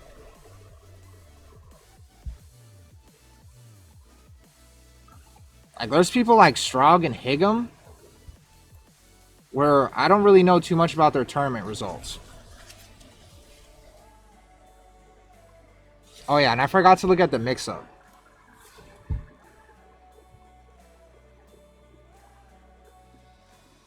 Like, Evo Japan, Strog did ass. This is what I did at Evo Japan. So Strog definitely shouldn't have done as bad as I did at Evo Japan. That's not a good sign. Let me look at this shit. Oh yeah, this is when Ilias fucking made all the Koreans look like red ranks. And Tekken Master. Oh yeah, and Ilias beat Shadow too. And that was to qualify for EWC.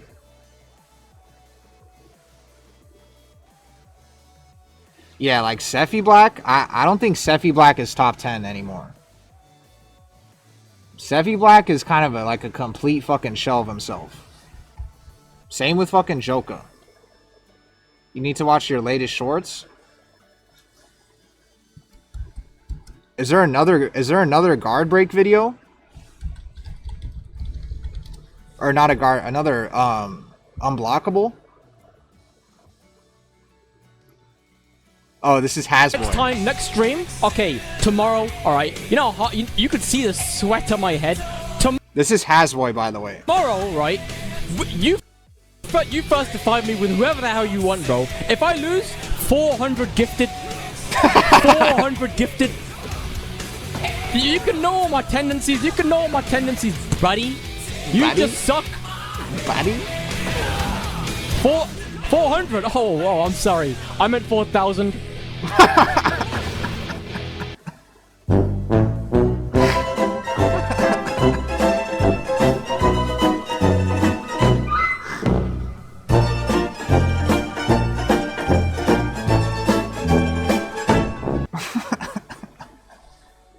I feel like the only way Hasboy is gonna unlock his full potential is if you like retire Risky Luck.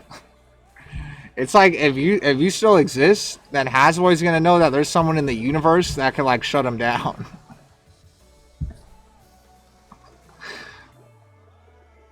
Alright, let me look at the mix-up.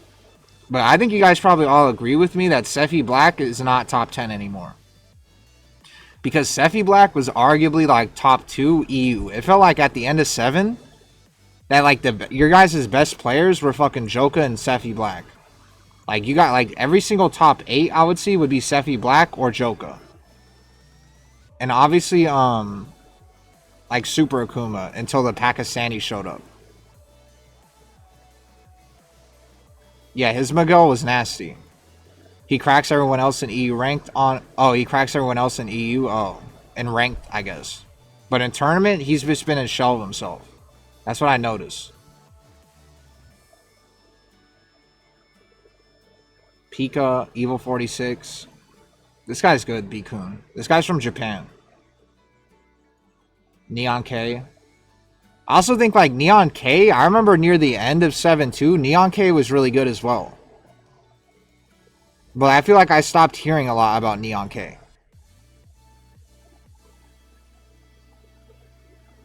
Well, yeah, obviously Hasboy's not Sefi. And yeah, Gerlando obviously did good near the end of 7-2. Sin?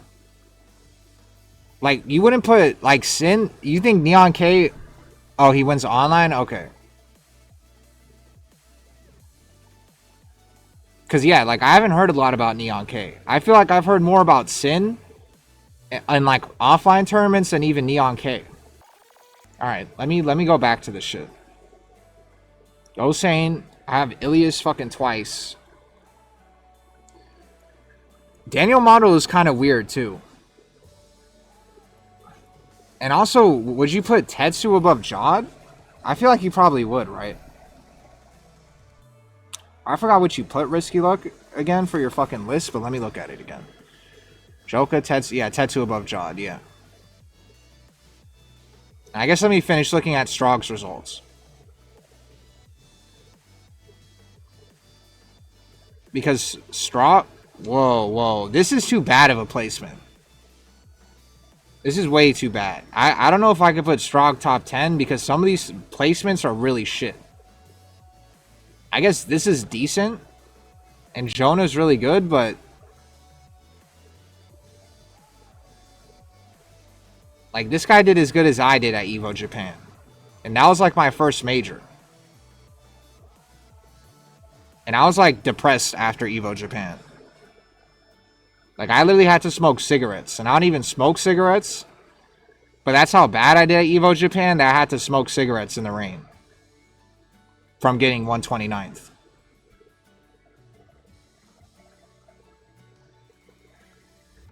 But I guess he did good at the mix-up.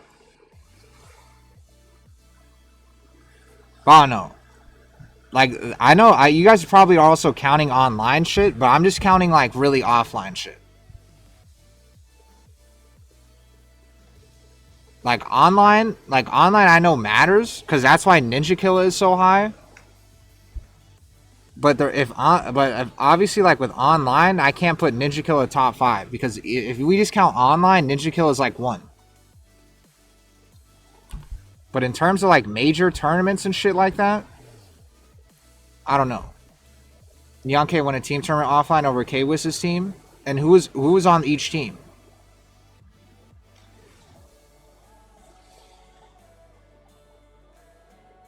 Okay, who am I missing on here? What was I gonna put? Joka.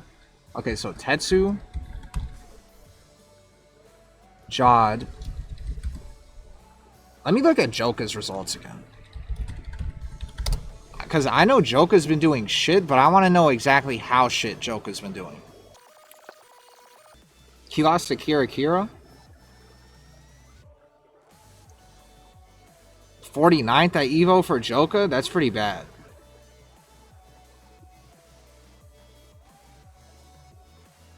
This isn't the EU Phantom. This has to be someone from like Saudi.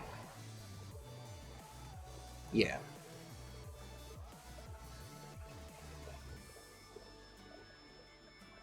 Evo 49th. Only the best.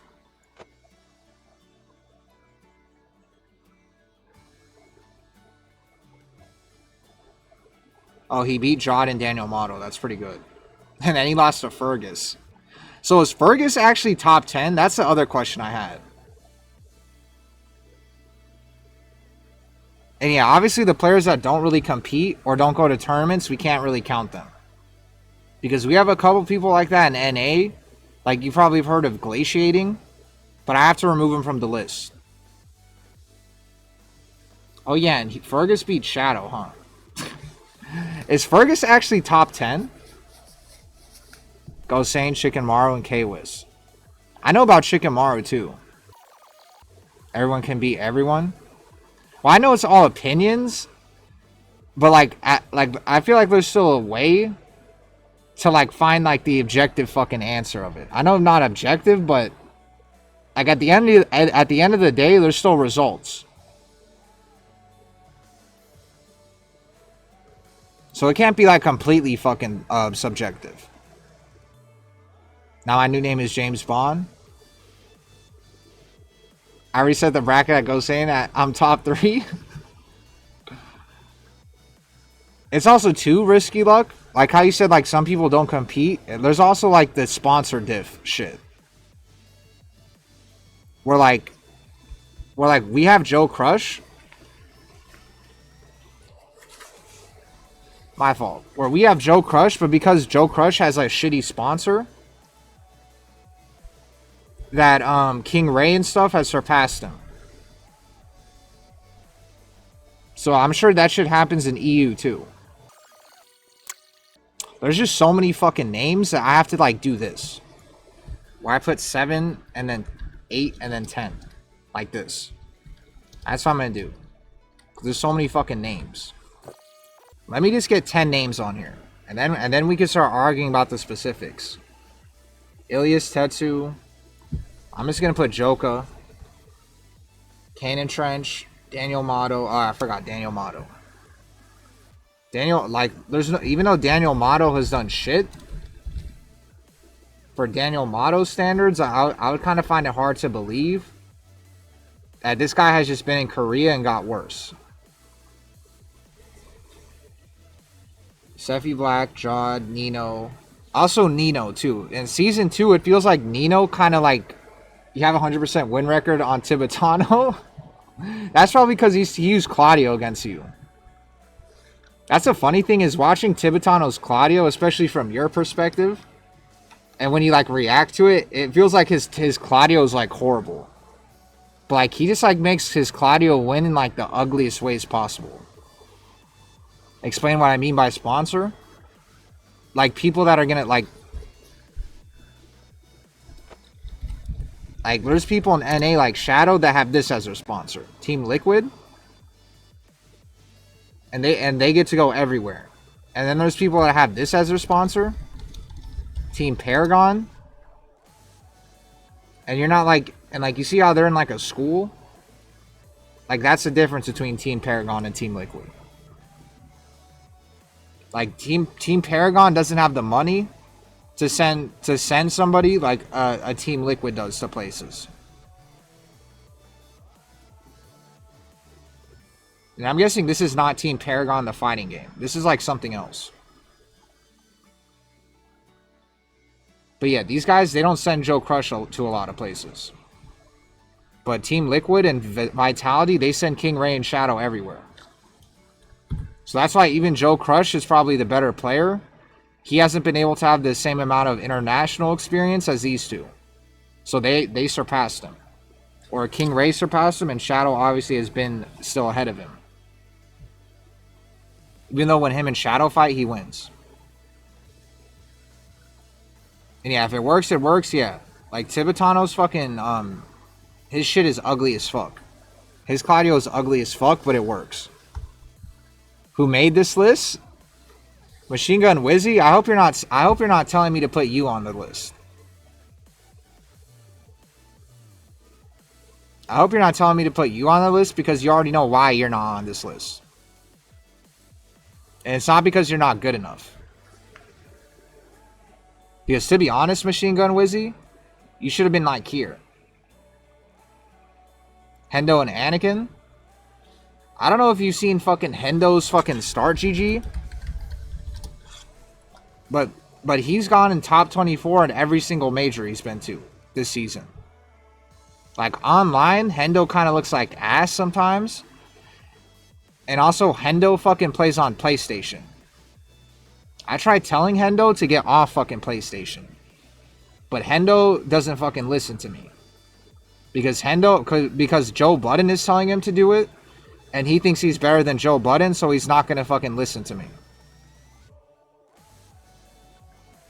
I originally had Cuddlecore as top 10.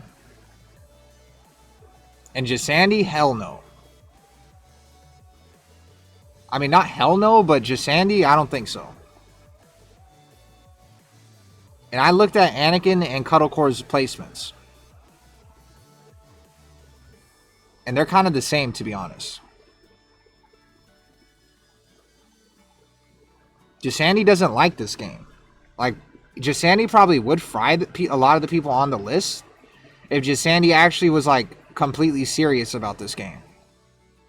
But Jasandi doesn't travel to a lot of shit. Like, we could literally look at Jasandi start GG. And I wanted, and Machine Gun Wizzy, I wanted to put, oh, you're right? Okay, we don't have to look. I wanted to put, this is who I wanted to put top 10. Instead of Cuddlecore, I wanted to put either JJ Breeze or Nomar. Or Anakin. Like, I wanted to replace Anakin because I originally had Anakin and Cuddlecore as 9 and 10. And then the people I wanted to replace them with were JJ Breeze and Nomar. Because JJ Breeze is also like Hendo, where when you look at his fucking start GG, he's gone way too many good placements. But this is shit. I just realized that Hendo at Evo did almost as bad as I did. That's like really bad. I didn't realize how bad that is. But like, if you look at CEO, he got 17th. It's like, I might, like, getting as bad as I did at Evo makes me want to even put him fucking low. Yeah, Nomar got like 13th at Evo last year.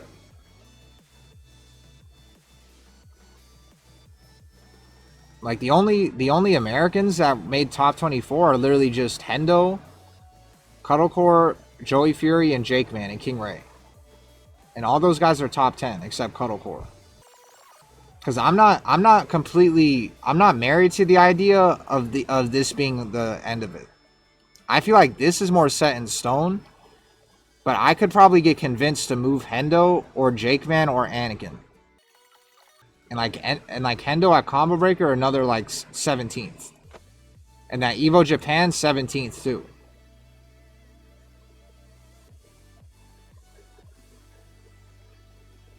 Like, that's like 3 majors in a row that he plays like as good as almost everybody. And he beat AO. AO always loses to fucking Americans. That's what I noticed with AO.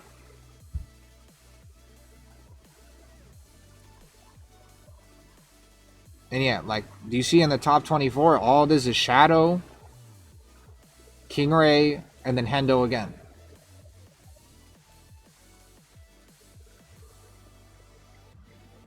And then Evo Japan, it's going to be fucking Shadow, Jimmy J, and Hendo, I think.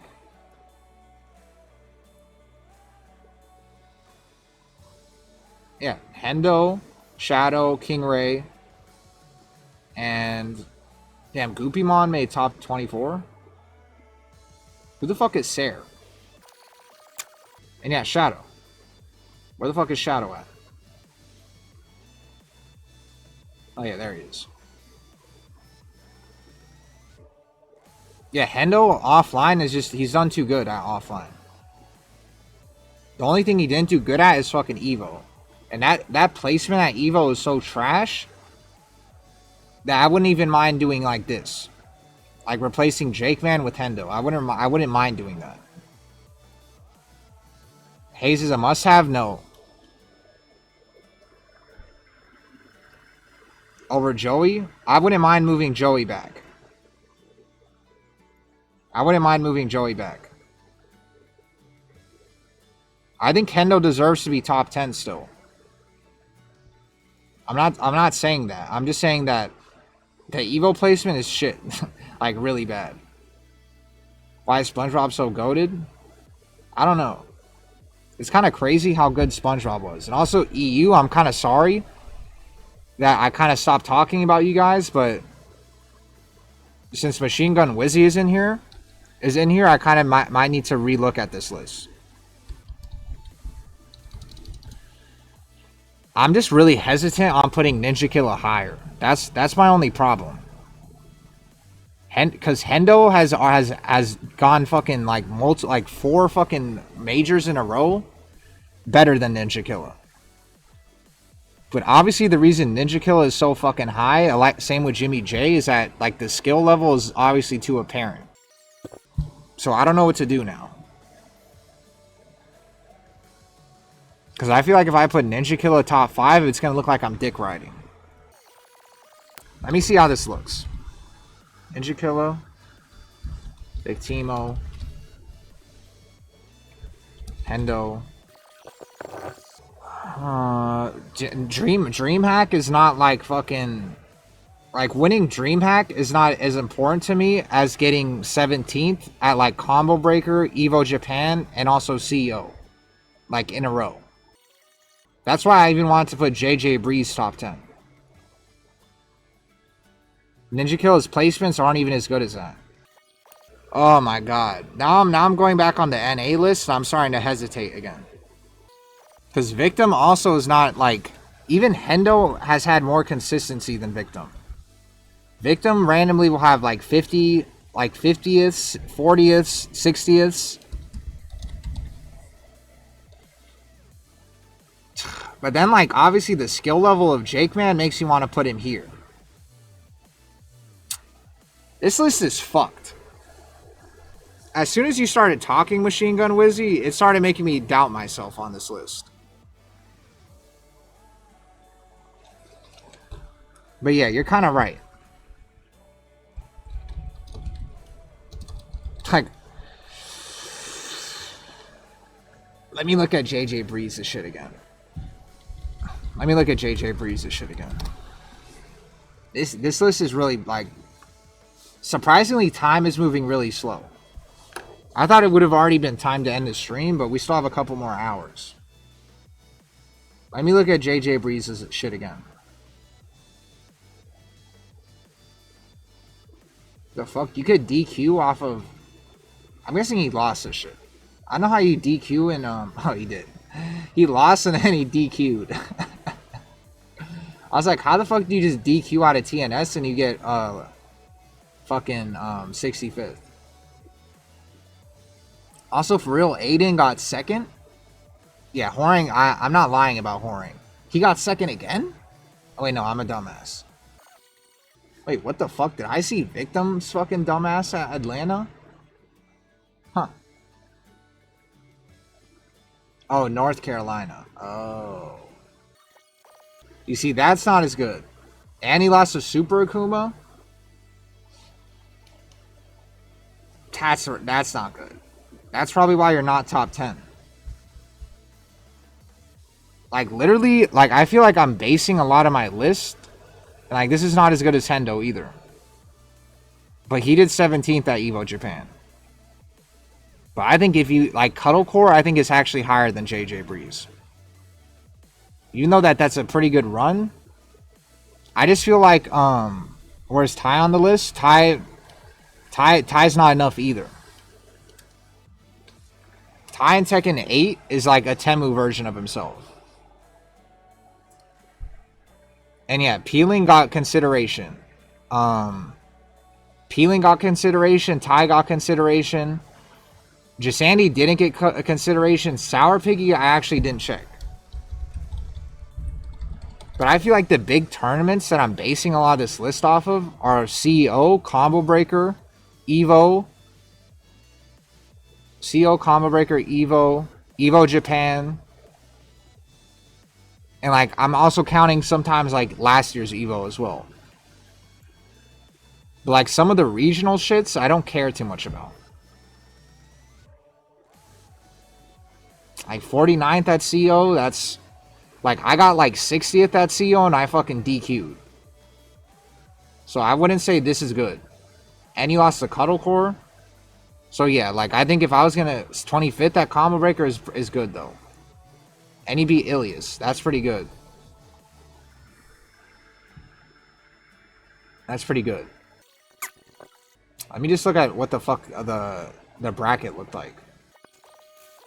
Trunkies, Tebetano... I forgot about Senpai Relax, but I don't think Senpai Relax is top 10. No, Joka lost or beat Nomar, huh? Damn, Gosane beat Joe Crush. Yeah, I don't think Sour Piggy is top 10. If I was gonna put the fuck? They had a rear side team tournament? Or they had rear side at TGU? Sour Piggy was at TGU? Yeah, no. Sour Piggy, because, like... Yeah. He's not top 10. Cuddlecore has better placements. Peeling. I already checked Peeling. I think even Hendo is more consistent than Peeling. Except for Evo. And yeah, Piggy barely plays, and Trizzy hasn't shown up in ages. And Ty, like, I guess I didn't really check Ty's placements. I think I did for like a second.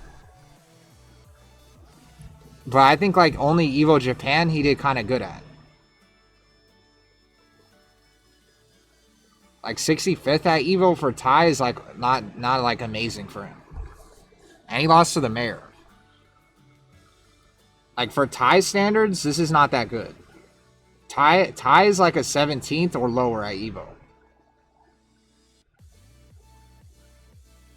But again, like the Ty's like Ty has like admittedly said he doesn't give a fuck about this game. And that he said he wanted to go to Japan and didn't want to really give a fuck about the tournament. And just like go to Japan and like have fun. So like even like Hendo has done better than Ty. Like 33rd at CEO. Let me see if he went to Combo Breaker. 33rd. 33rd. I mean, Ty, even when he doesn't give a fuck, he's like fringe top 10 still. That's just how good he is. But what's it called? But I think Cuddlecore, like, I feel like the only person that's getting snubbed really is Cuddlecore.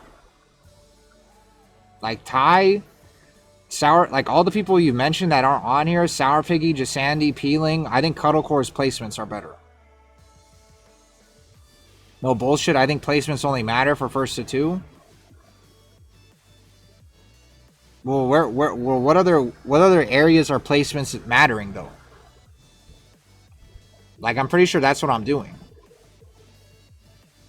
I guess I don't really know what you mean by that. You should put another Hendo on the liar. What the fuck?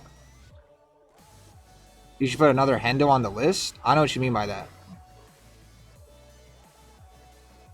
If we're running, it's like how pack. Well, this is what this list is for. This is what this list is for, Machine Gun Wizzy. We're getting top 10 to put them in here, into a bracket. So it's for first to 10. It's not first to 10. It's for first to 2. They're getting ranked to get put in here. That's what's kind of interesting about this list. Or not even just list, but what's interesting about what I'm doing is that we're going to do like a 2K fucking simulation of what the fuck this tournament's going to be. And I don't have the specifics yet of like how the fuck we're going to rank all this shit. Or put, because I don't know if I want to put EU and NA on one side and then do that. Because I think it'd be more interesting if we had EU and NA mixed on this. And had it like the fight, like, because I wanted to originally do an NCAA bracket. Where it's like the top seeds and like the lowest seeds fight. No matter where you're from. But that would have been too many people. But yeah. Oh, there's already 2 Hendos? Oh, yeah. I forgot who I fucking took off.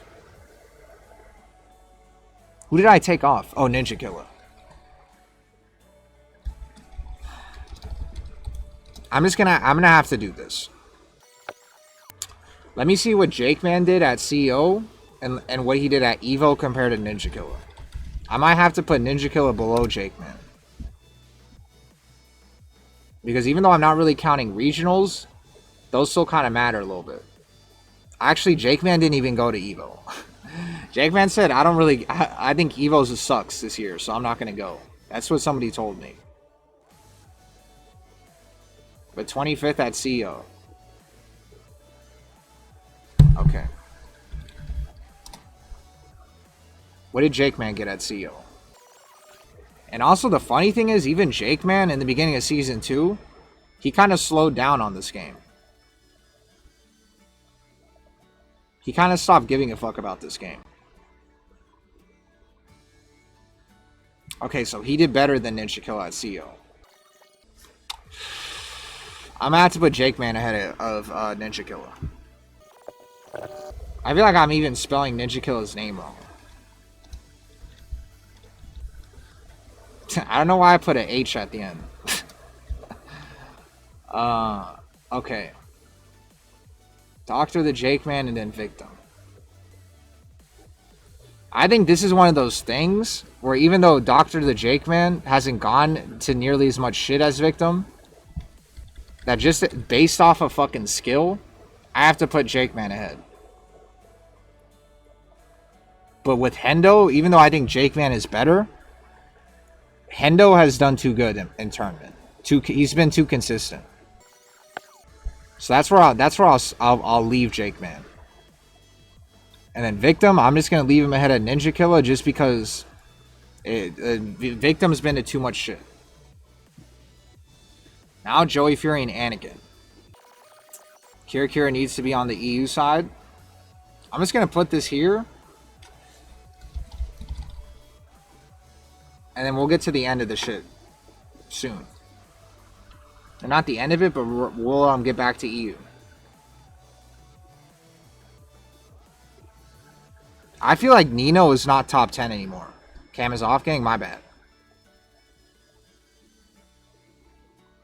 How do I got Joka above Kane and Trench? I fuck with the fit. You look cool. I appreciate it. It gets hot though. Don Billy. Somebody said that Don Billy Maymum stopped playing. But he was at Brussels Challenge. Oh, he DQ'd. Bro, everybody in Germany quit this fucking game. Like, everybody in fucking Germany just stopped playing this fucking game. That's not that good. Yeah.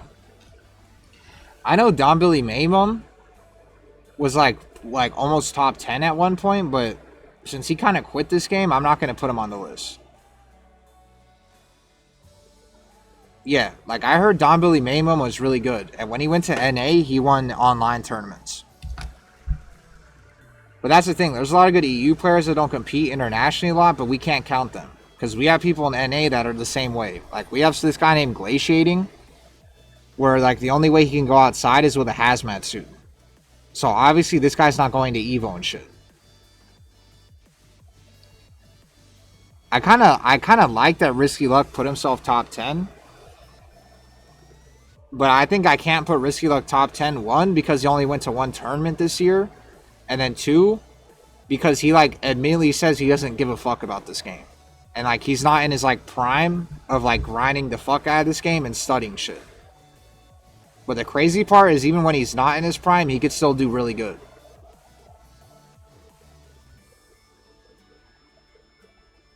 That's the reason why Risky Luck, I can't put him top 10.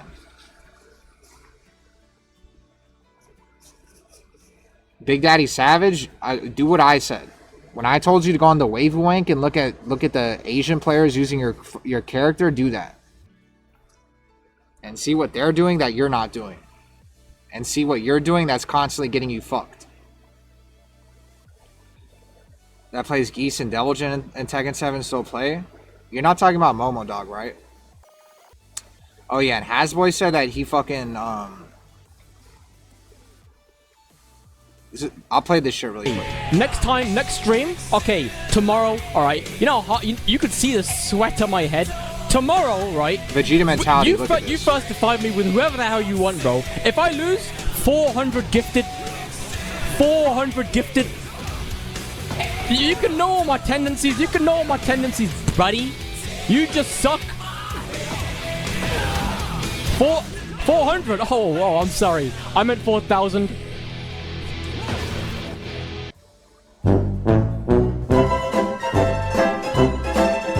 Yeah, he got smoked.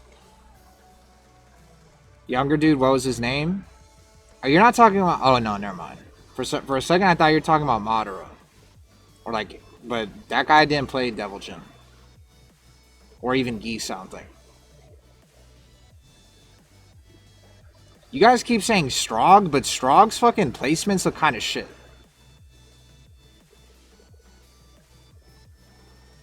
Who? Let me see who else fucking is on the EU list that I could put filler fucking top 8 for now. The fuck did I just do? Oh yeah, Kane and Trench. I know that's not how you spell Kane and Trench. But I can't fit him.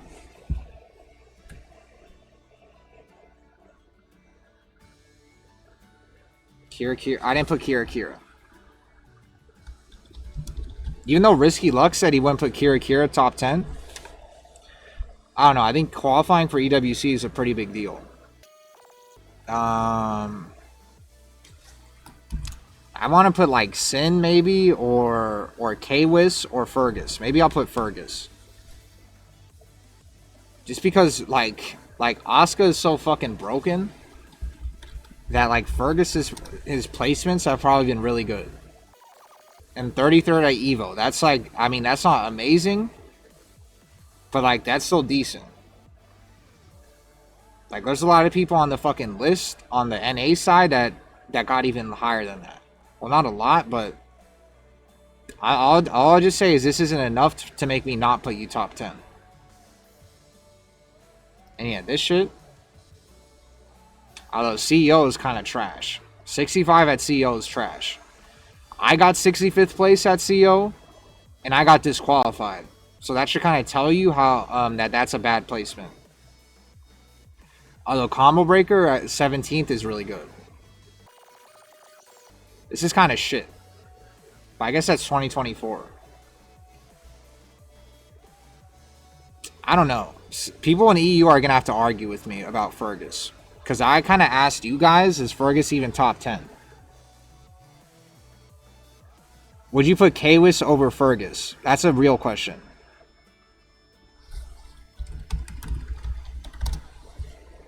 That's a real question, actually. Because you're right. Hwoarang is basically as broken as Asuka. I actually think fucking Hwoarang is more broken than Asuka. This is alright. Well, he beat Kudons.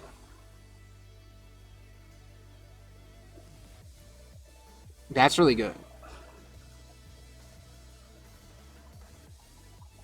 13th at CO is really good. Yeah. Yeah, I'm putting Kawis ahead of Fergus.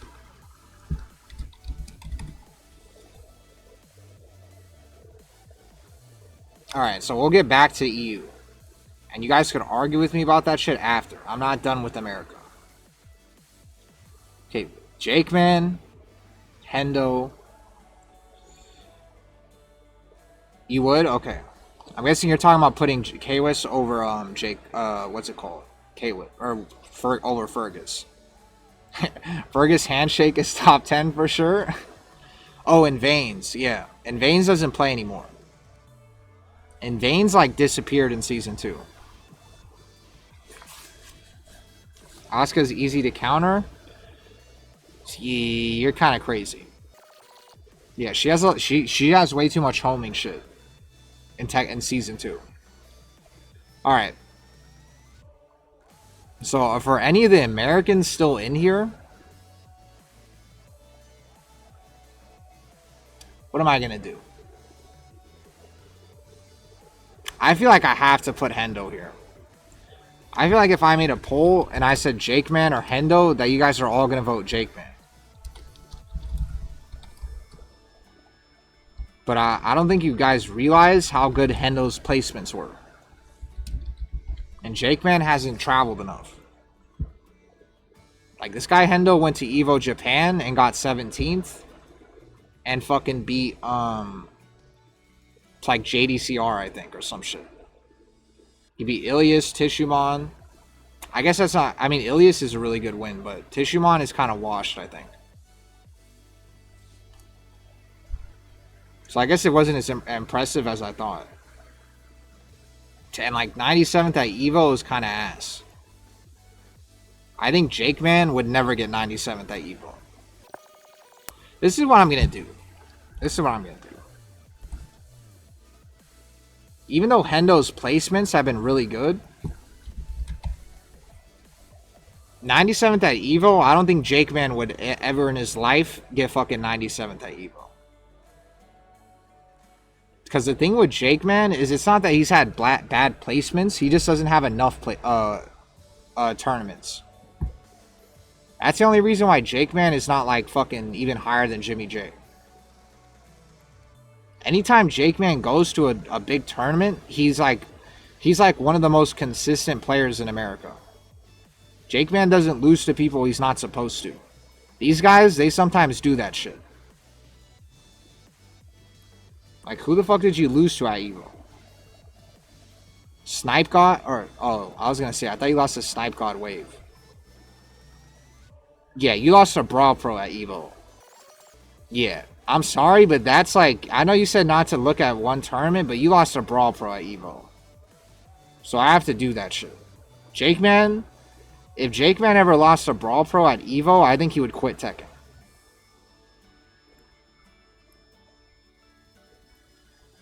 But that's why I'm still going to put you ahead of these guys.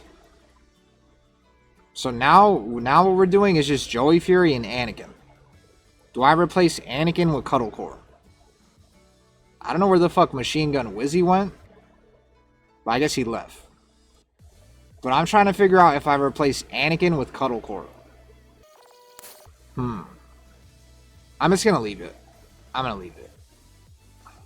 I'm going to go back to EU. Alright.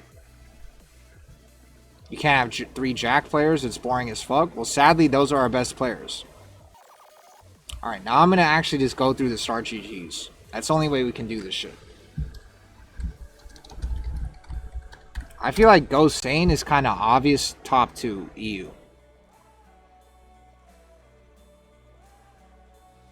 Like, Ghost Sane has obviously, I think, surpassed Joka. But let me look at his results. That's kind of... He lost to Jimmy J. Damn, he got 49th at mix-up? Huh.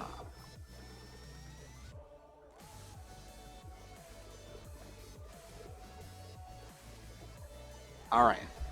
That was kind of surprising. That was kind of surprising, but I'm pretty sure Joka didn't do any better. But let me look at Ilias now. I'm not even gonna look at Tibetano because I feel like it's. I don't think it's possible that Tibetano has had worse placements than anybody in EU. Okay, Ilias 25th. I don't know who the fuck this is. Farzine. Okay, that's all right. That's really good.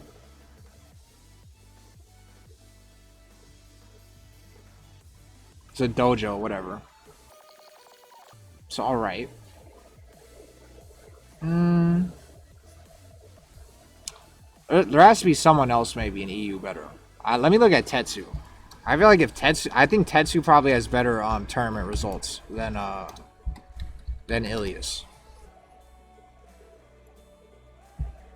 I think what carries Ilias is that one tournament that I just showed where he got 4th. Damn, he got 65th at Evo. 17th, and he lost to Ilias.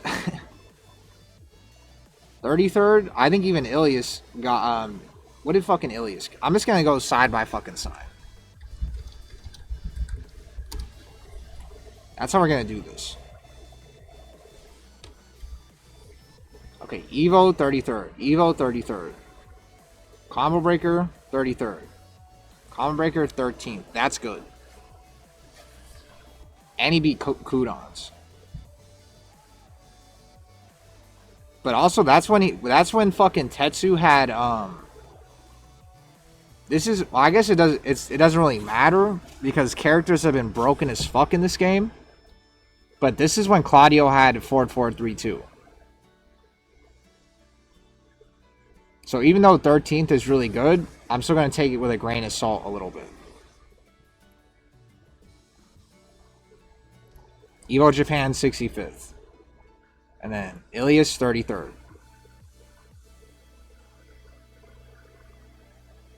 And TGU 17th. Huh. Ilias is better than Gosen and qualified for EWC. Argument: Ninja victim Anakin Cuddle would have never lose to Brawl Pro.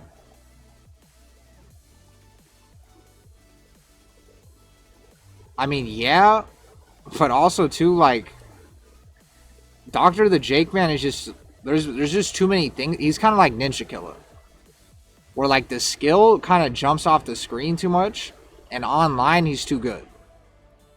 Even though I don't really count online and like skill. I mean, I guess I do count skill, but like with Jake Man, it's not just tournament results. Obviously. Jake Man's kind of like Ninja Killer, where you feel like there's still unfilled potential with Jake Man. And to be honest, even though it was Season 1, Jake Man still beat Arslan. And I know this list isn't about just beating someone really good, because technically I beat Ulsan. So I would be fucking here. But it's combined with him beating Arslan and then doing all the other shit he's done. So that's why I'm just going to leave him here. But I think Hendo, like, I think I'm putting Hendo pretty high still. But Hendo's kind of played his ass off, so he kind of deserves to be this high. Because there's going to be a lot of people arguing with me, I think, about Hendo's placement. So I think 6 is good. Like before like all those tournaments I just showed you, Hendo was not in top 10 discussions. I don't think anybody said Hendo was like a top 10 fucking NA player. Like, I think even now people are probably still not saying he's top 10. I'm like one of the only people I think that is even putting Hendo in the top 10. So I think this is actually fair. Joka has to be top 5 EU. To be honest, in Tekken 8, I don't think so. Like, Joka was already struggling in Season 1. Like, the only tournament Joka didn't really, like, where Joka looked like Joka, was the first fucking Pakistan tournament. After that, Joka seemed just underwhelming to me. And especially in season 2 when they nerfed Fang, he got like a character crisis. And that's what I'm saying. The Boss Gauntlet was like fucking... That was like one of the first Tekken 8 tournaments. Ilias is better than Glosane and qualified for EWC. Alright, let me look at the Star GG. Because I compared Ilias and Tetsu, and Ilias was better. Goes 25th. That's already better than Ilias' Evo Japan record. I'm pretty sure Ilias got 33rd at Evo. Yeah, 33rd. The mix-up, he did. I don't know. This is a bad fucking placement for Gosane. That's kind of alarming. You might even be right, because obviously Ilias kicked his ass in that tournament. I forgot that EU has TNS now. Combo Breaker 17th. I feel like Ilias got 33rd. Yeah, he got 33rd. Evo Japan 25th. 33rd. It feels like it's kind of even. I think it's kind of even. No, Ninja Killer for NA? I have Ninja Killer in NA. I have him 8. The reason why I don't have Ninja Killer higher, because I originally had him higher, is just tournament. He has too much unfulfilled potential. But even still, like, I still am putting him here.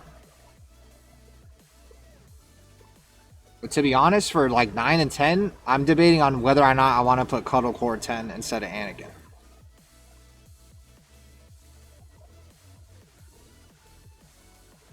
When is the next Evo? There's Evo France. How many players are joining Evo? A lot. There's like 2,000 or something. But yeah, Ninja Killer's placements were still good. It's just not as good as he plays online. Like, we were expecting Ninja Killer to get like top 8 at CEO.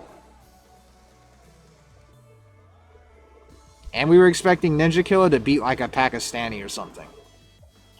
Like, surprisingly, I beat a Pakistani at CEO and not fucking Ninja Killer. And that's why Divine Exorcist said that. But Divine Exorcist, you're right that the list is fake, that I'm not up here. But I still haven't figured out how to win consistently yet. I'm still at this stage, or I'm at the level where I could probably beat anyone on this list, but I can't beat everyone on this list consistently. That's my problem. I'm at that level. And I also think like Dapper is at that level too. Because we even threw around Dapper's fucking dumbass name. But the people that are top 10, they have to have consistency.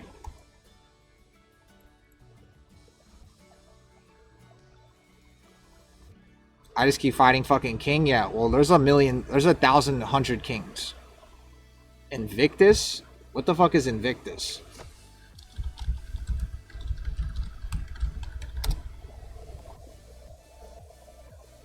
This guy said January 11th. Yeah, this has like 10 people in it.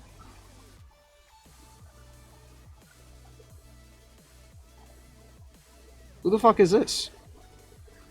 Yeah, this is nothing. Like this list is about majors. When's the next patch? We don't know. Like season 1 shit kind of counts, but not really.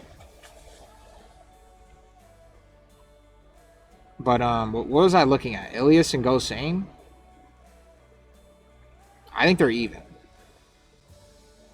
So I'm just gonna leave it like that. And then like Jod, and then like Joka. That's pretty good. 17th. Oh, and he got top 8 at the LCQ. I forgot about that.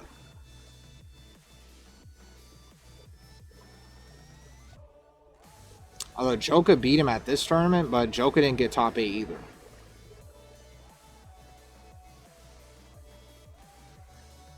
The mix-up was a hard tournament. I remember looking at the mix-up, and I was like, some of these pools are kind of fucked up.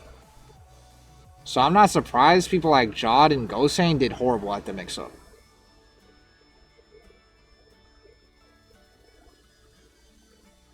25th at CO. Jod hasn't gone to a whole lot of the, stuff. But this is still pretty good. I don't know. You guys said to put Kira really fucking low, like risky luck, but I feel like I'm gonna put him higher. Cause that means if Kira beat fucking Jod at Evo, that means he got like almost 9th.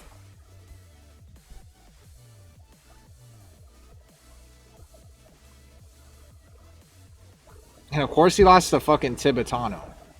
Tibetano has just been ridiculous in Tekken 8. Tibetano's been ridiculous. And he almost got top 8 at fucking Evo too. Tibetano, he actually, like, I don't know how the fuck he does it, to be honest. Because I don't think you guys realize that he's not even an Asuka player. And he's not even a Claudio player either. Like, he literally picked up both of these characters, and he's almost done better in tournament than all the fucking Asuka players and all the Claudio players. Like, I think Tibetano has done better than even King Ray. But yeah, let me look at Kira's shit again.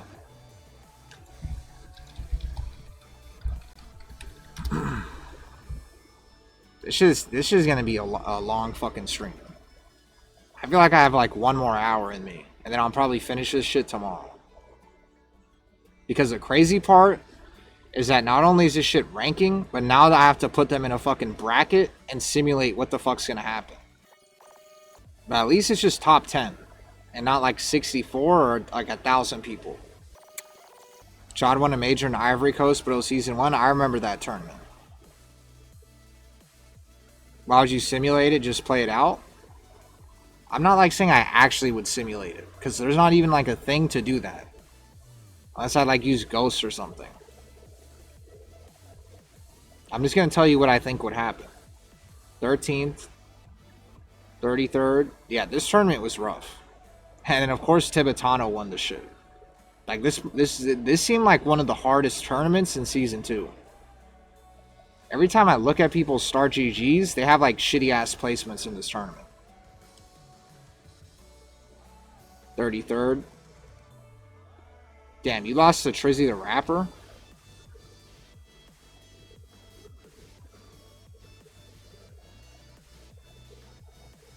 '49th, and he lost to Anakin. I'm gonna leave Anakin. I don't think I'm gonna switch him up with Cuddlecore.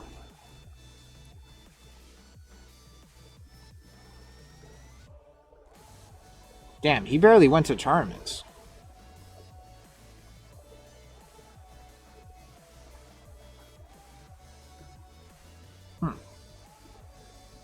How the fuck did he qualify for EWC?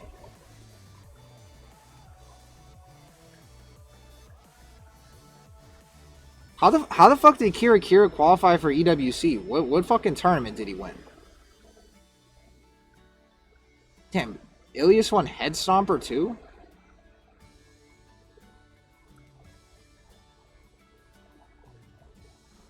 Ilias did really fucking good, huh?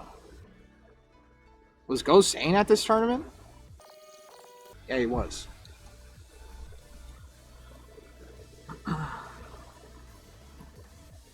You might convince me to put Gosane ahead of Ilias. Oh, he lost to Bikun? This guy's good. He beat Nia Evo? You're talking about Ilias, right? He qualified in Evo? Kira? Oh, yeah, you're right. They had the tiebreaker. Oh. He rage-art someone at frame 1 of a move? Pulled to use ghosts or not? You're crazy. I want to put him ahead of Daniel Motto, to be honest. I'm actually gonna replace him with where Joka's at. I kind of forgot fucking how Joka's start GG looked, but I'm gonna look at that shit again. I know I'm kind of spelling Joka's name wrong because he likes doing this.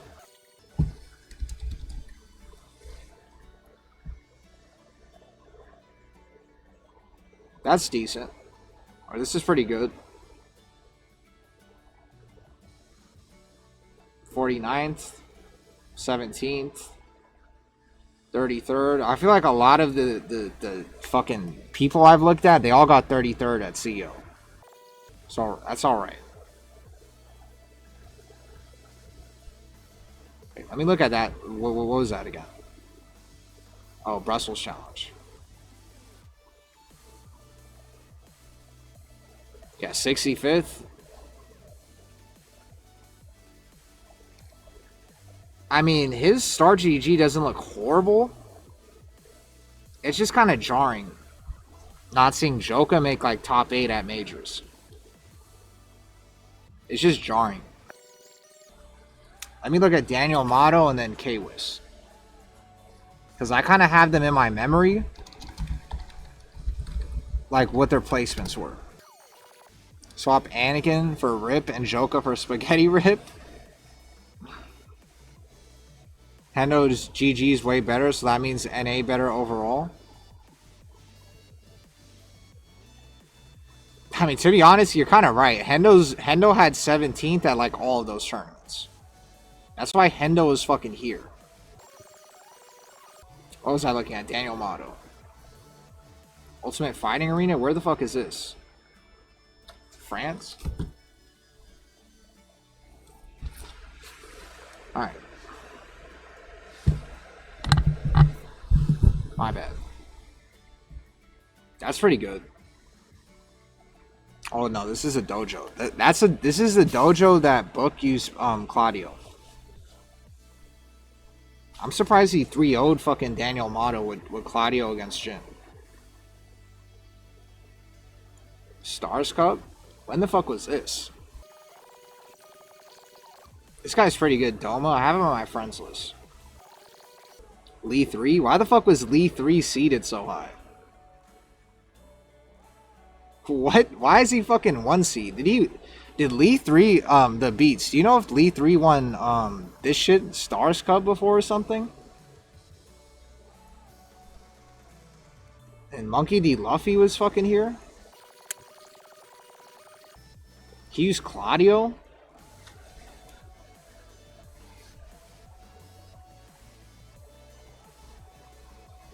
Alright, my fault. I was kind of looking at it. Well, I guess this kind of still matters. Because it's still like, he almost got top 8 at like a pretty decently sized Korean fucking, I don't know, with like a local or something, but I guess it really doesn't matter that much. Because I really just give a fuck about majors. Yeah, like this is kind of trash. Even though it's LCQ, like I don't know who the fuck this is. Daniel Motto losing to fucking EU players. And he lost to Tomomoru. I didn't know that. Damn, he went fucking he went fucking like 0-2 at the STL shit. He actually did go 0-2. Bruh, he had to fight Doma, and then he had to fight Multi. Multi's kind of washed though in this game. I fought fucking Multi in rank in Korea, and he was like Tekken Emperor. Like I could tell he stopped giving a fuck about this game. I remember watching this, and this Paul player is really fucking good. The weird thing is Korea doesn't have a lot of fucking local tournaments. That's what I noticed when I was over there. Tomomoru also won versus Lowhigh. He's never traveling outside of Korea again? Oh. That makes sense. I could tell when I fought him, I was like, is this actually like the real Multi? Because like he was kind of ass when I fought him online. And he had like the same outfit he usually has, where he has like the one fucking like the one army hat. I forgot what it's called. But I know he had like the Multi outfit. 33rd at CEO. Bam. I forgot Bam. I should have counted Bam too. This is decent, I guess. But Bam has a lot of filler players. So 13th at Bam is not the craziest thing. And top 8 at Brussels Challenge is good. 9th at Evo Japan is pretty good. I think that's the highest I think that's the highest I've seen at Evo Japan. Out of all the people that I've looked at.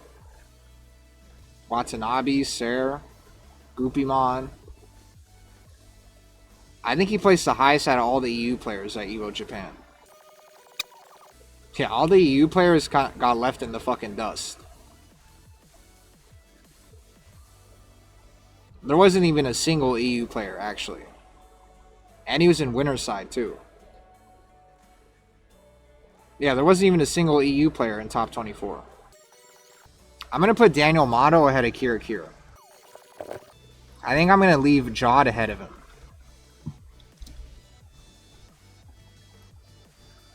Because to be honest, Kira Kira's placements did look kind of weird to me. And he didn't really go to a whole lot of tournaments either. The Barrette cap, yeah.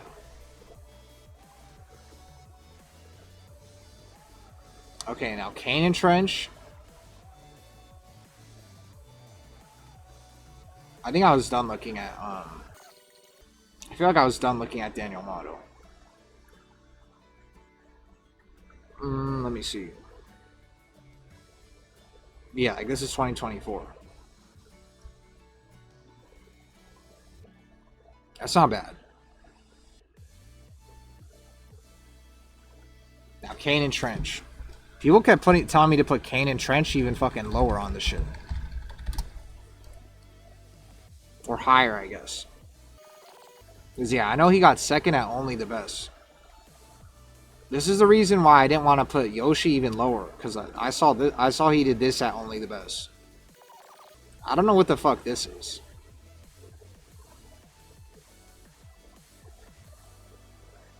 .33rd. He beat Gosane. Head Stomper top 8. Damn. Oh yeah, he got 4th at this. He kind of stopped going to shit.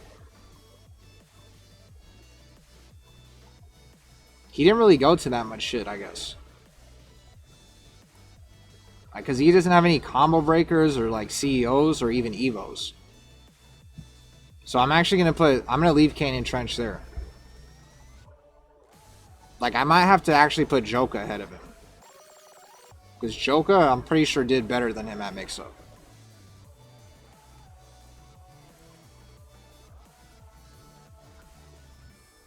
Although, like all the EU, like, I guess this technically is a major. All the shits he went to, he did pretty good, though.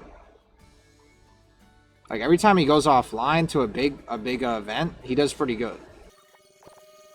Maybe I'll leave that shit. I'll have to have, like, EU players convince me or something. The 3 biggest placements for each player next to their name and compare. I mean, that's kind of what I've been doing. I guess last is K-Wiz. I feel like I did look at K-Wiz for a second, but I kind of forgot. 33rd, 33rd, 13th, 33rd. I feel like K-Wiz had better, his were basically as good as Joka's. But I'm just going to leave that shit there. And I think anybody that's not in the list, I don't think had better results than any of these guys.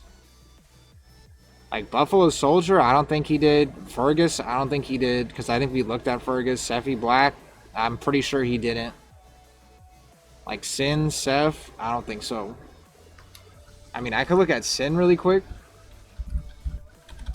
But I think I doubt that he's ahead of Kane and Trench. That's pretty good. 33rd, 17th, 65th. Yeah, I don't know. I think Kane and Trench did better. Higum, I'll look at Higem really quick. I don't really know too much about Higem. 33rd, 65th, 33rd.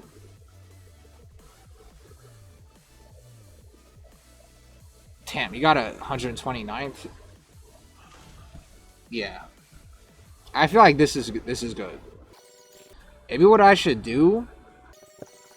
Kibi Omega, I've heard about him.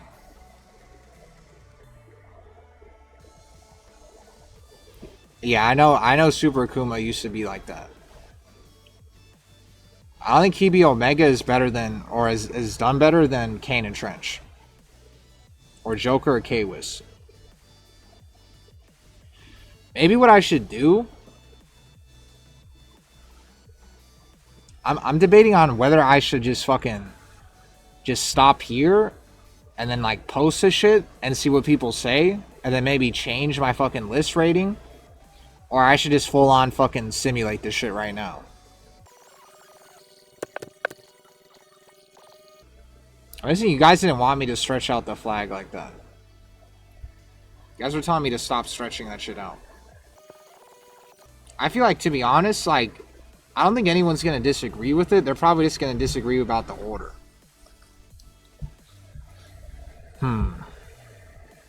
And Anakin, I don't think I want to replace Anakin with Cuddlecore. Even though I keep thinking about doing that. So how the fuck are we gonna do this?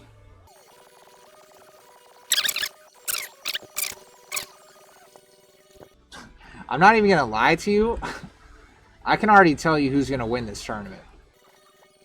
It's either gonna be Joe Crush or King Ray Jr.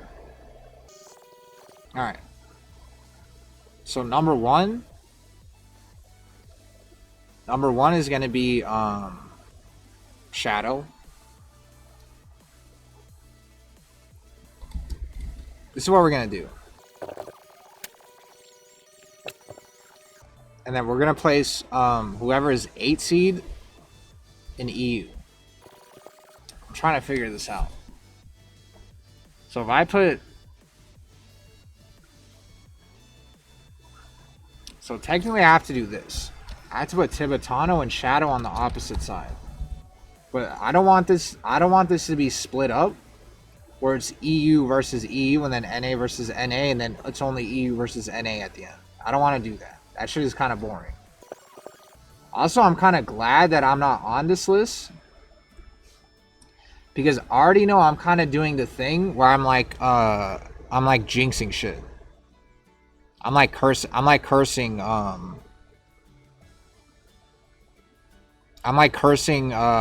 don't know what the word is, but it's kind of like stepping on like a crack or something. I already know when I make this list and I do say who's gonna win and stuff, that this shit's gonna be fucking screenshotted when it doesn't happen, and they're gonna blame me for it. So I'm kind of glad. Because I already know if I have me beating somebody on here, that's gonna add like extra motivation for them playing me, and I'm gonna jinx myself. But that's why you guys are gonna have to deal with this shit. And maybe next year when I make this list again, I'll be good enough to be on this list.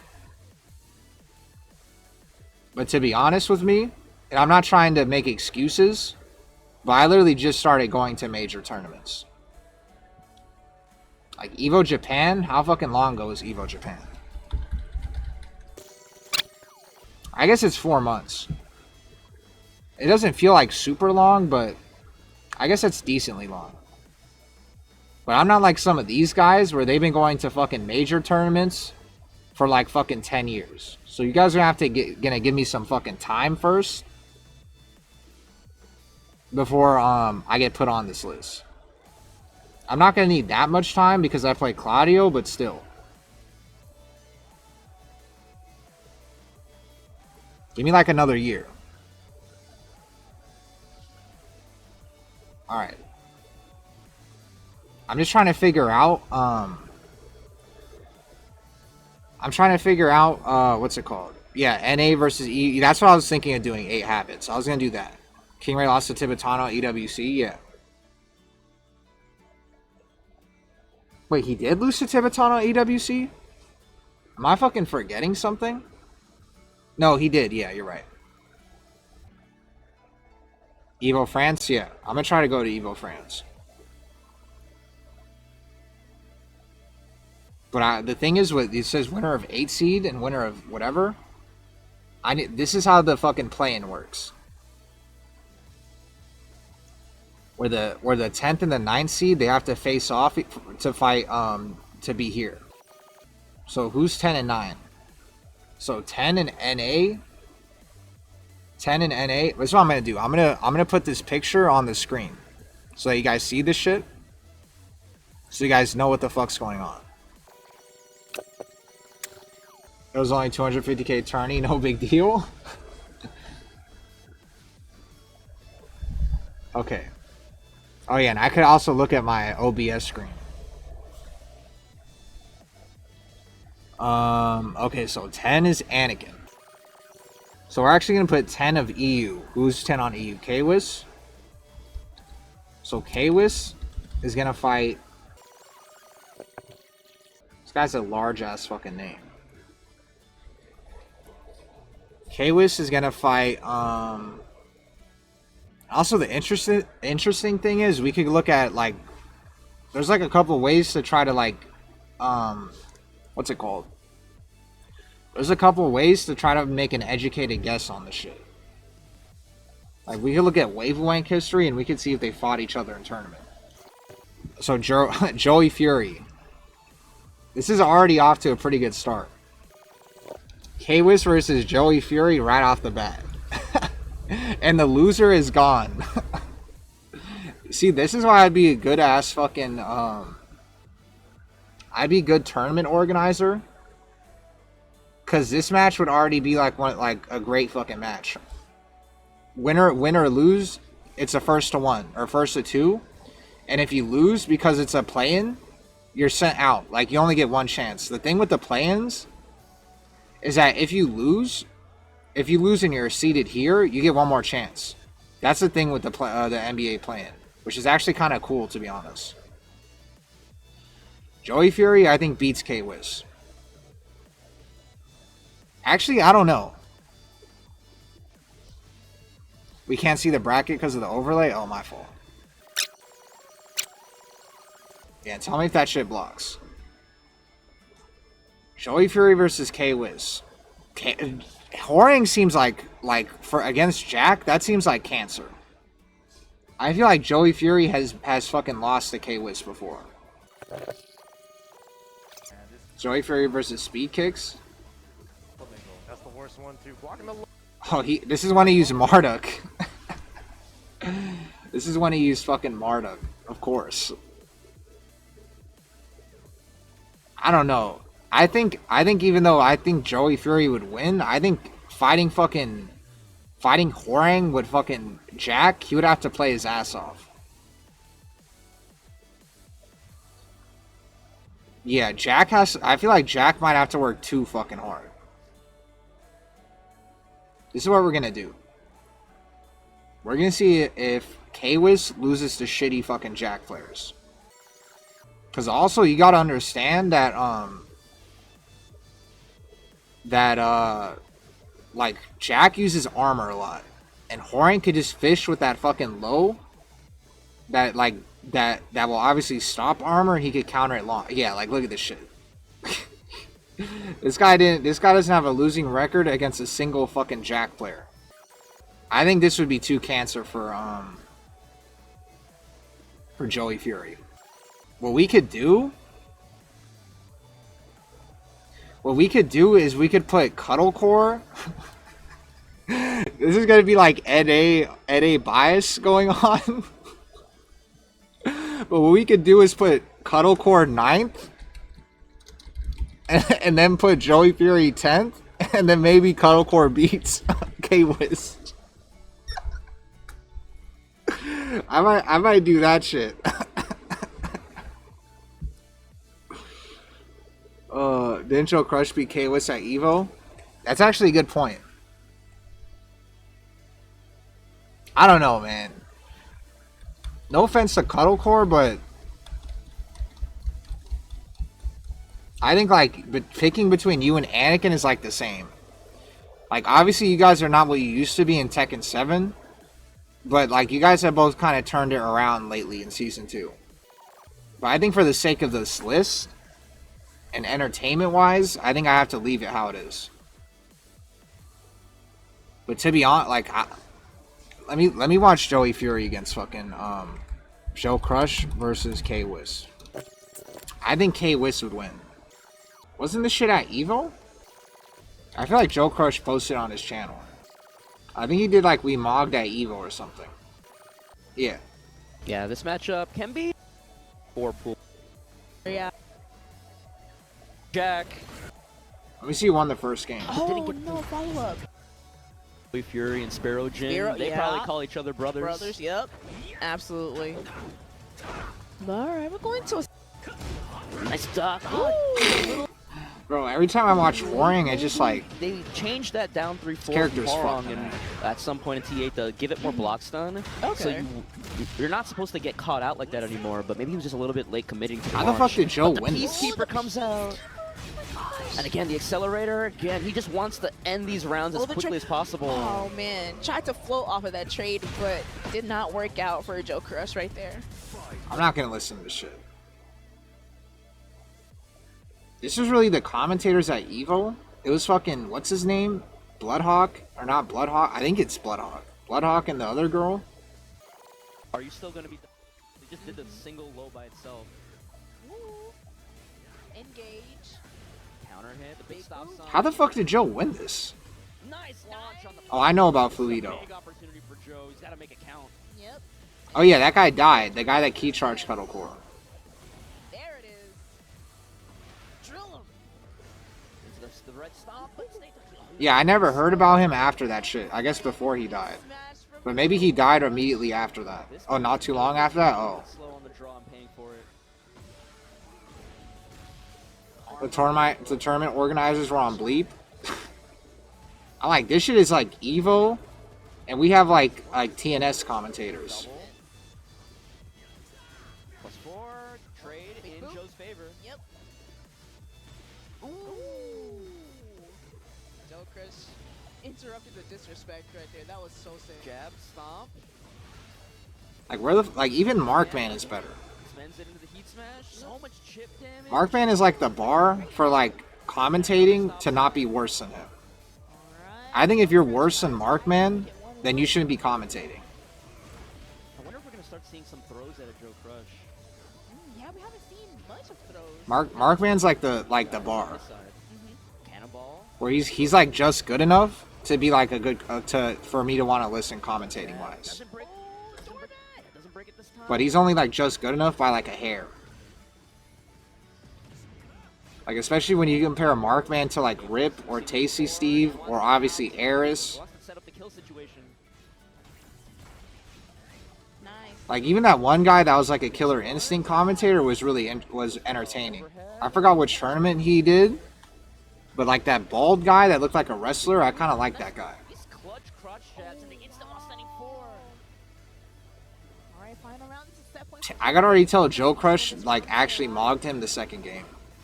Ooh, that was a counter hit and he didn't commit. Oh, what a duck. Spends the heat burst now. Trying to push him towards that wall. That's where Joe's been making his money. But another not broken throw. Red particle barrier. Big poop.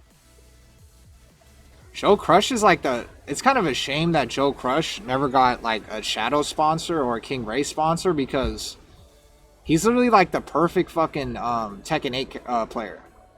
Where he's like constantly fucking aggro and is crazy, but he's also like calculated aggro and crazy. And when he needs to scout out lows, he scouts them out.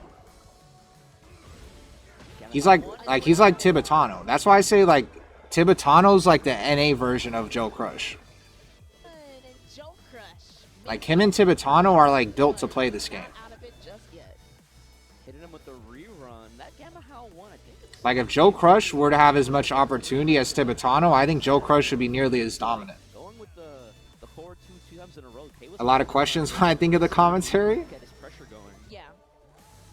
And what I've also The comps were iffy, then they got rid of Rip and Spag. To Quadong's throw game, because we've been Yeah. seeing Joe Crush crouching a lot more. Like, he's able to still be on offense, but he's still adapting still. Got him in one of these rounds, getting first blood, but messing up the combo. Like, on offense and on defense. Power crush. Oh my god. This shit just looks cancer. Like, I'm just watching, like, Joe having to just sit there and block more than he normally blocks. Burst right back at you. And the accelerator How the fuck did he again, win this? Wanting to keep him against this wall. And you can't sidestep out of any of that. Like Jack can't fucking sidestep out of any of that shit. 3 for 3 on taking the first round. He just has to gamble with fucking Gamma Hal parry. And this guy could just do counter hit in fucking heat and launch you. I'm surprised he got hit by that. That's probably when he started choking. Boom. Yeah, you didn't get Cause that means he fucking mashed on the second hit. Yeah. That's the only way you get a launcher off that. Because I remember I mashed on the second hit, and I felt like the biggest dumbass on the planet. so it wasn't free.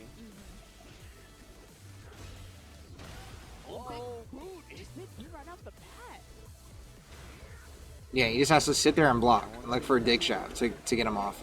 Oh, nice. Joe Crush once again, always taking the second round. It's just like tit for tat right now. See a lot of little ducks from Kalis too. In between. Also, the way Joe Crush uses Jack and full crouch is really cancer. Hasn't gone for the throw game yet, but Yeah. He's been doing that shit since second 7. yeah, that was the very first throw he tried. But K was Like the way he abuses Jack's full crouch like strings or whatever is like extremely cancer. That's why when they gave Jack down back 1 or whatever that shit is, it makes it even more cancer to fight Joe. Is that normal? I can't play Clive. I'm literally stand there frozen. I don't know what to press. Just play Fang then. I think even though Clive is really brain dead, I think Clive actually has a lot of shit in his toolkit. and Joe Crush So I could see it sometimes being like kind of moving on in round 3. confusing what you should do with him. Okay. Another. Yeah, that move. That's weird. Sometimes Like Clive actually has a lot of shit in his move you list. have to admit to yourself. Like he might be as easy to play execution wise as Claudio, but he still has a lot of like Okay. stuff that you would only use for specific situations. Like he has a lot of options. Jab from Horong. Okay. Nice. So maybe you should just play Fang. Already. Okay. This long block string to get out the heat timer from Horong. Really smart from Joe. He's got rage. One big. Okay, expects it.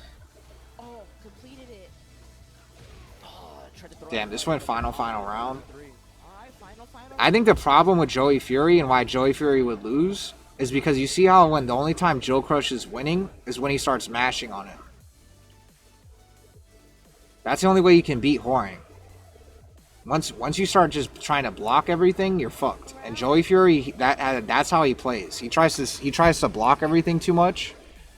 I think with Kwis, it's going to be like as good as a player Joey Fury is, it's going to be too cancer to deal with. See who's gonna move on.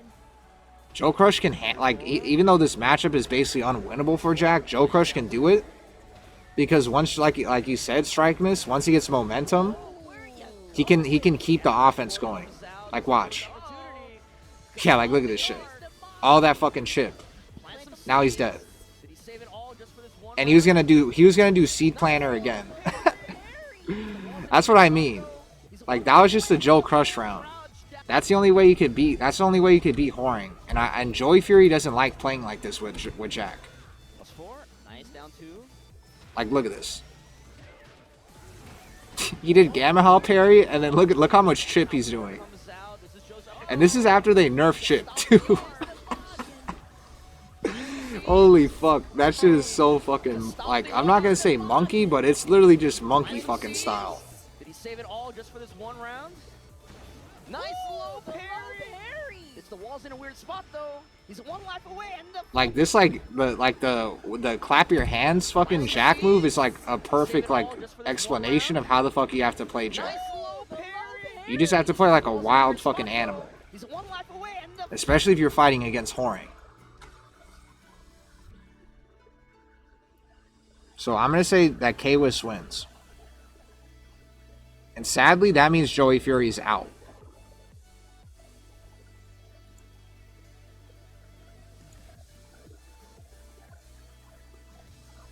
Alright, how the fuck are we going to do this? So when K-Wiz wins, he has to fight against the winner of this, or the loser of this. Okay, now I'm just going to do 9 out of 10, and I'm just going to do 9 out of 10, 9 out of 10. Okay, so K-Wiz, so we did EU 10, so that means NA 10 is going to be here. So that means Anakin's going to be here. That was kind of interesting to watch, though. Because it makes me, like, theory craft on what the fuck's going to happen when they actually fight. And I know I'm not the smartest fucking Tekken player in the world, but I feel like I understand Tekken 8 pretty well.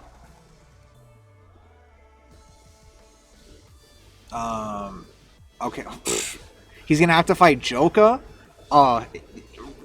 This is what's kind of what I like about how, like, some of us are washed. Or, like, some of the players are washed, is that you get to see shit like this immediately. Joka versus fucking Anakin. No offense, Cuddlecore, but I'm kind of glad I kept Anakin at number 10. Like, this would also be a classic. A washed Anakin versus a washed Joka. And the loser gets fucking eliminated from the tournament. They gotta make me fucking a TO or a tournament organizer. I've already created like the most entertaining tournament. Oh, you know what they should do? Instead of doing an NA versus EU 10v10, they gotta do what I'm doing.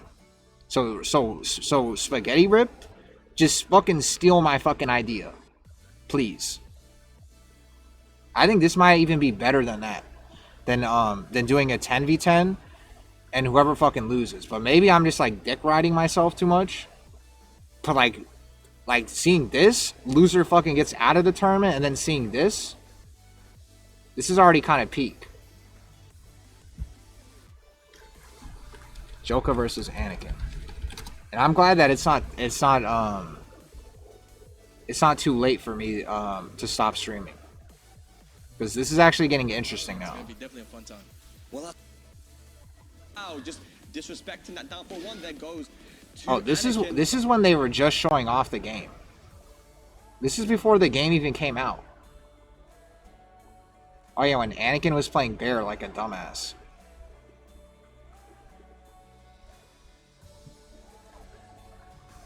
Have Joka and Anakin even fought in tournament ever? Oh, Red Bull Golden Letters. Am I super late? We're on pool. And then back one on delay timing and like all. One, my Oh, Twitch. Anakin actually won this shit? You guys are trolling me for sure, right? I'm gonna watch this. Be gone. I'm flying. Anakin is on. I feel like Anakin did win this. I'm trying to remember what happened. K-Wiz can't handle the decision-making speed. That perfect example of using heat proficiently, yeah. Anakin chasing down the back. Allegedly. Instead of playing like down back. What timing K-Wiz wins? Yeah. I just realized this is like a play-in tournament. Yeah, that is a play-in tournament, like an NBA. I do think Joe's willing to make hard reads and duck. Yeah. Joe hard ducks. Like if he thinks you're gonna end the round with a low, he's gonna sit there and duck the entire fucking time, and he doesn't care if he looks like a dumbass. The Tekken Ball tournament that happened around launch, I didn't see it. Than me and is a much stronger player. I do think that he is spending his heat really, really early. Right? I feel like Joka would use Heihachi probably. Damn. Guess he doesn't need it. Jesus. Nice. I think that VDX, I don't mind his commentary. as Fang is still worthwhile. He's not like Lee, where you kind of like there's not much to do with it. Down 2. How long ago was this? 9 months? Yeah, if you restore life, it counts. So this wasn't like season 2 yet. Oh my god.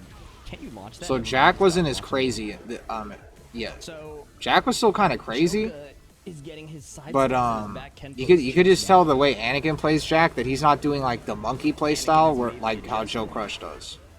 And it's up to Joka to counter just raw down forward too. But I don't think you need to play that crazy to probably beat Feng Wei. Not really a fan of full crouch down forward 4-1, probably because of... I feel like the way Anakin plays probably is better against Feng Wei. Like the risky moves. Because I think Joe Crush is going to press too much into shit like that. The Fang players I talk to don't like... But Anakin is really patient I think he's using it compared to against Joe battle Crush. position. And also his backdash is really good too. So he's going to move out of a lot of shit. Yeah, I don't control the scoreboard. Like Anakin's move, he makes Jack look like he has broken fucking movement. Oh, he got caught back in. Like backdash wise. I think Lee is the worst heat in general? No, but... the most he gets is like forward 3 heat dash. Anakin kind of moves like he's like a Korean. Like when I fought Anakin for the first time, like his backdash just seemed broken. Okay, this is ugly. Like it felt like I couldn't touch him. Whip punish. He ducked the throw and guard break right away. He held it. That's why I think he was so good for so I long. liked it. Because he's like one of the only American players, even though he's not sidestepping with Jack, to have like a Korean level type That kid movement. is so back, bro. You guys are trolling. He's gaming, bro. That shit was sick. Joe plays Jack as intended. He Yeah, didn't run the immediate heat smash. Oh my god. he's dead. Oh, he didn't combo. Backswing blow. Homing. Not the duck. Two throws? I'm pretty sure you could combo off that. Oh, he sidestepped. Oh. I feel like I've seen Joe Crush combo off that. Now he has access again because he shut down the Ken post and now he's doing the immediate pokes again. But if he gets one, I think shoulder, Joka never won mind, this he's round. done. Oh my goodness. He waited a bit. 2 hits. Joka still has a lot. Yeah, like you see his fucking movement with Jack. It's kind of crazy. I can't believe it. It's 1 hit. I can't watch. He's dead.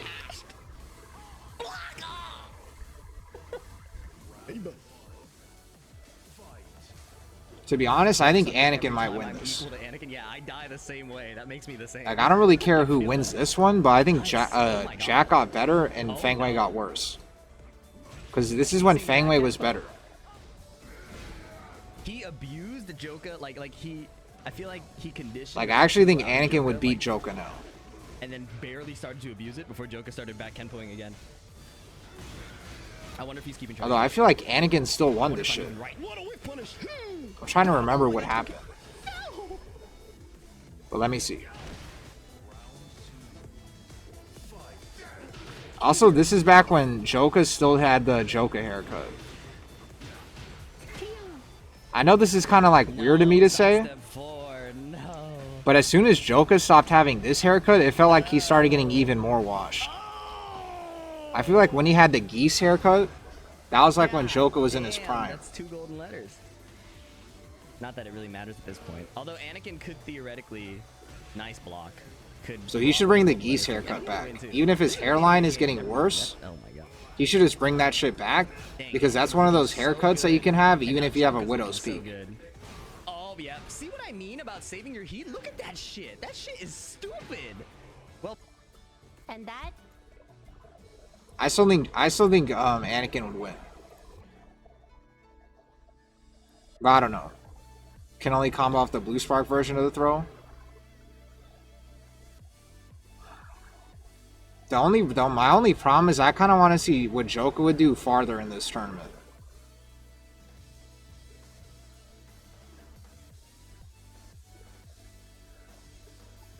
Let me look at this. I guess I probably shouldn't look at Joka's fucking rank history because he just beats everybody.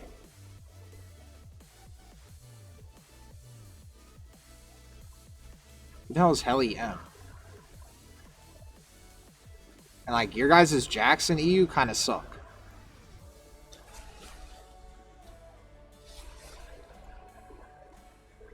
This guy lost to Emperor Sui. I feel like I've seen that guy in Main Man stream. He'd probably use Heihachi, I think. Where the fuck is this Claudio at? Oh, it's on rank.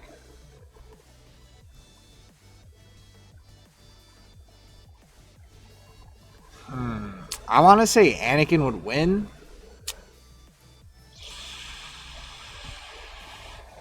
Oh, man. I want to say Anakin would win.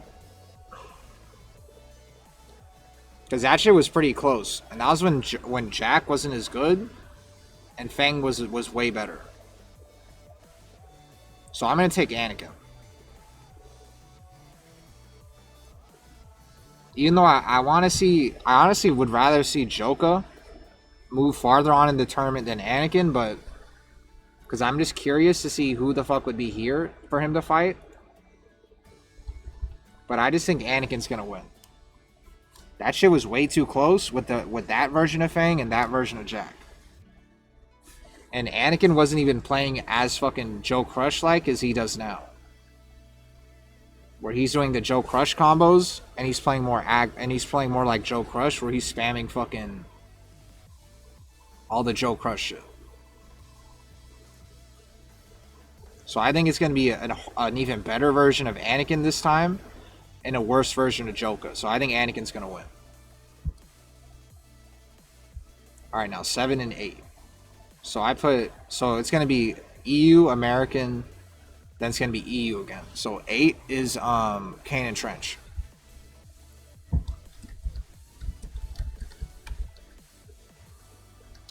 Kane and Trench is probably going to be mad at me for doing this. But your name is too fucking long. So you're going to get like and I know this is probably racist of me to say, but you're going to get like the fish and chips treatment. Where I'm just going to have to put N instead of and. We're not racist, but I feel like people in the UK would probably get mad at me for saying that.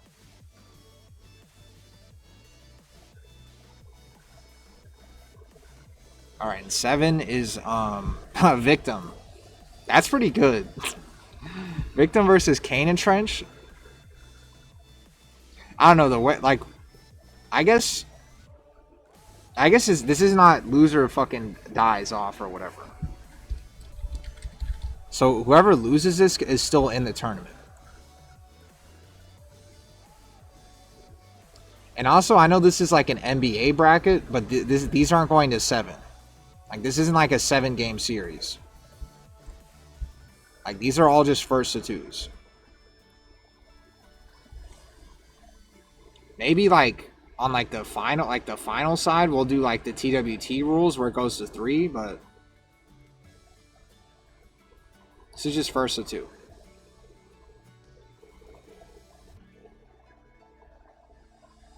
Victim and Kane and Trench. Where the fuck is Victim? This better not be Victim. Okay, good. Where the fuck is Victim?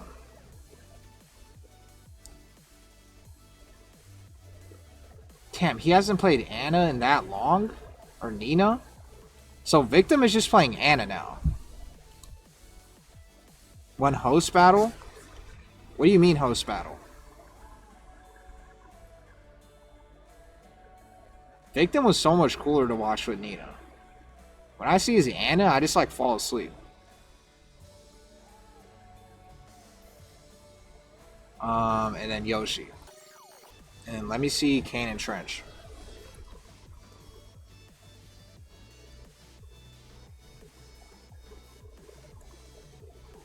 I mean, obviously this isn't like gonna tell me who the fuck wins or not, but I just want to use this for context. Just in case, like, if they have a bad weakness against this character. Somebody talked about this person. They said that this person's really good.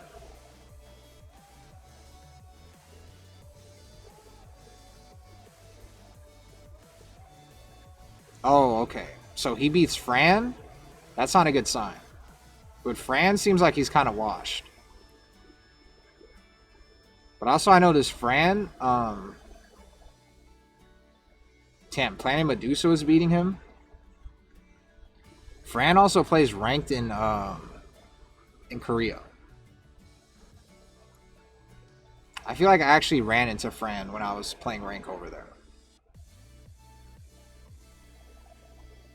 And also, Fran is not as good as he used to be. I just noticed Ninja's in here. Does he even compete for real? Yeah. Oh, at least one ghost battle?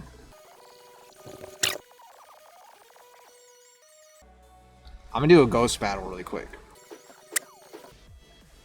Super ghost? Isn't it super ghost battle? Fuck this. I'm not doing that shit. What someone should do is they should do the super ghost battle and then just like record it and send me the video. Yeah, fuck that. I'm not gonna play Arcade Quest. Cause I wanna get through this shit. Cause I don't wanna waste too much time. Alright. Yeah, the lounge thing, yep. Alright, Victim and Kane and Trench.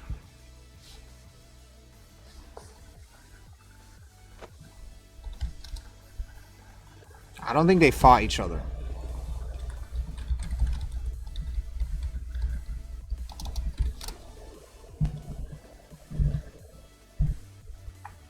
Big Timo, Kane and Trench. Yeah, it seems like they haven't fought each other.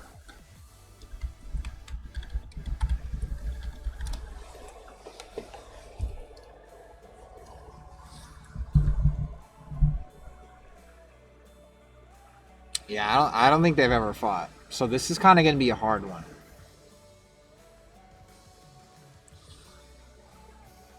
I kind of think I have to give it to Kane and Trench. To be honest, I think I'd have to give it to Kane and Trench, yeah. Kane and Trench taking that, yeah. I think even though Kane and Trench is 8 seed, he's kind of like a sleeper 8 seed. Like, Kane and Trench, even with nerfed Yoshi, feels like he could sometimes be, like a top 5 EU player. That's how it feels like with Kane and Trench. Like, he's not washed. Like, he's obviously not as good as he was in 7, but, like, it feels like sometimes he could turn it on to where he taps into, like, his Tekken 7 powers. And Victim, I think Victim is kind of washed too. Not washed, but he's obviously not Tekken 7's power either. I think Victim was better in 7. I think in this game he's just been traveling a lot, so you've been seeing him everywhere. And he hasn't, and his results aren't like, he's had like the most boring results, I would say. Where like he hasn't done really bad, but he hasn't had any like crazy fucking runs yet.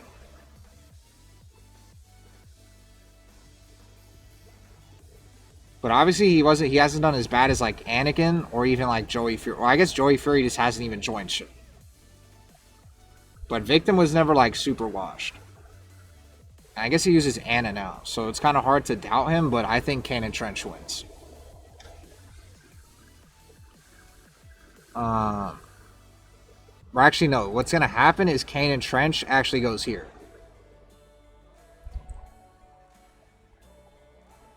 Kane and Trench actually is gonna... What the fuck? Excuse me? Kane and Trench is gonna go here. So how this shit works is if you win the 8, if you win the 7 and 8, you get put in 7. And you have to fight the second seed. Which is gonna be kinda interesting. Because like I said with Kane and Trench, he's like a sleeper. He's like a sleeper fucking low tier. Now, what's going to happen is Victim and K-Wiss are going to have to fight. And the loser gets fucking eliminated. Now, this is where I think maybe Victim actually could win. I have more confidence in Victim beating K-Wiss than Kane and Trench. How do you feel about NA in general? I have a lot of feelings about NA. I think how we play, that we don't fucking move enough. When I went to Korea and Japan, it was like jarring And it was like a culture shock how much they fucking sidestepped your weak side after interactions. And until you fight players that do that shit, it kind of breaks your fucking brain.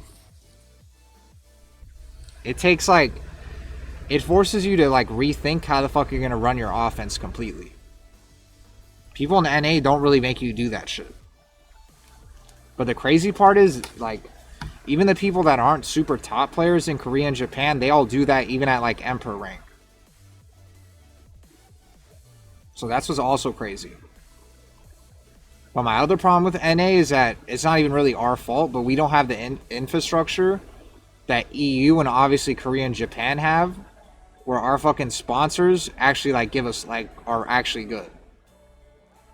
There's only like 2 players with good sponsors, or 3 players, I guess. Well, not 3, but like it's literally just Red Bull, Liquid, Vitality, and that's it. All the other sponsors, they don't really do shit. So that's why someone like Joe Crush is kind of in a fucked position, where he's been like the undisputed best player in America, but since this guy can't leave the country because of his sponsor, like he's kind of it's been holding him back. I could check Liquipedia too. Yeah, I guess you're right. I could check Wikipedia, but usually Start GG will show up.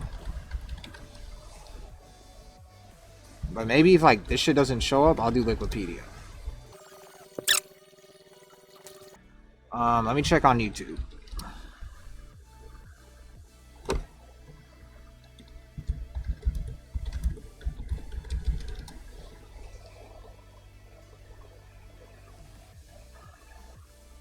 Yeah, there's no... I don't think they fought.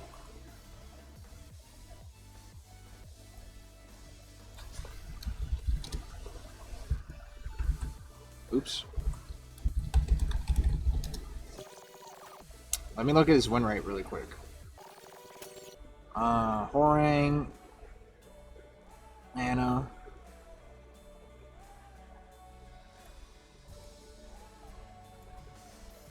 Ooh, that's not good. This might be a bad matchup for Horang. That's not good. Because you saw how we looked at Kane and Trench, and he was beating this guy. And even like Kira's Anna's beating him. I think I was already thinking K-Wiz might lose this, but I think he's for sure probably gonna lose this now. So I think Victim wins. And I know that's kind of like dumb of me to just look at Wavewank and then just be like, yeah, he's gonna fucking lose. But I already had a feeling that Victim would probably win. So that means Victim's gonna be here. That's kind of dumb. I guess to be honest, even if K-Wiz was there, I would think Shadow would still win, so it doesn't really matter.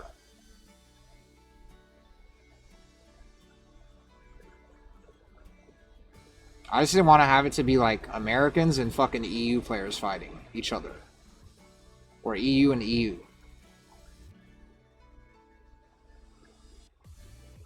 Sadly, it's going to have to be EU and EU, actually.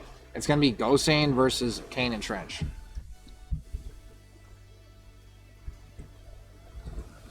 Unless I do... No, because that's just what I've been doing. I've been swapping NA-EU, NA-EU. So it's going to be Gosane versus Kane and Trench. I'm pretty sure Gosane would win this. Unless someone knows some fucking Kane and Trench lore. Victim has less experience, though. I actually don't know about that. Victim's been competing for a long fucking time. Okay, I might do that. After the stream is done, I might do that. Okay, so now we got that shit out of the way. Now we're gonna go on this side. 7 and 8. Okay, so 9 Joka, 8 has to be an American 8. Ninja Killer. Oh my lord. Even this, just the playing is pretty good. This play-in is pretty damn good. And then 7 in EU is Kira Kira. That's also pretty good too.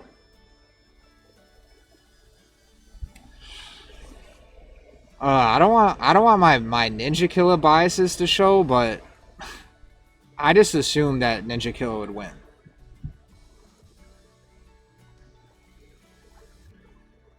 Kira Kira beat Gosen recently, didn't he? My local, I'm talking. Rounds already. I feel like a lot here. It's up to Gosen to find a way. Well, you know. Let me see who wins the first. And that's huge. Players, no one wanted to take any huge. Yeah, Gosen really aware here of the situation. Oh, it's gonna hit guaranteed. So Kira Kira kind of just smoked him. No throw break there from Kira. Again, the low block we were talking about before, just so on point with that. Okay, no duck on the final hit as well. Kira. This is gonna be hard for Ninja Killer. Gosen ducked that. That would have been a full launch. But I also think Gosen probably plays the law differently. I love the patience here. Defense right from Gosen. But he doesn't want to be too defensive here. He's got 6 seconds left on the clock. Something needs to happen. Gosen needs to make something happen. Kira Kira versus Gosen. This might just be my bias pick, but I still think that Ninja Killer would win. I'm just gonna use my biases, and I'm gonna say Ninja Killer is gonna beat him. Because by the time this tournament were to happen, well, I guess I can't really say that, but because we're kind of looking at how they are right now.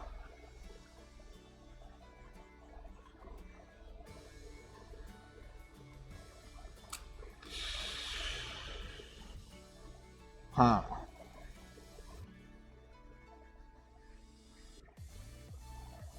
I'm not gonna lie to you. I wouldn't feel confident about Ninja Killer beating Kira Kira. It's probably gonna be really hard. That's all I'm gonna do.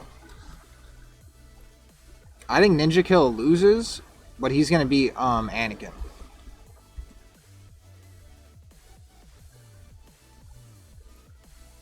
Yeah, I think Ninja Killer loses. So Kira Kira, you're gonna go here.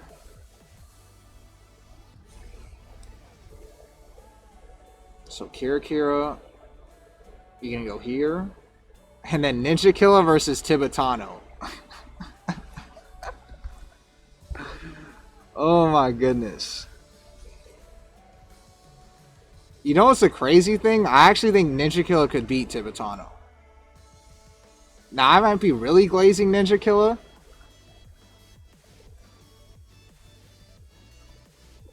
That is kind of really glazing.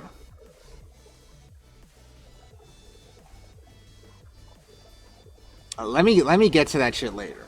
Let me get to that shit later. And then number 2, so if 1 is Tibetano, the number 2 is fucking King Ray Jr. This is what we're gonna do. I'm gonna get all the bracket and shit set up, and then I'm gonna end the stream. And then I'll actually finish this shit tomorrow.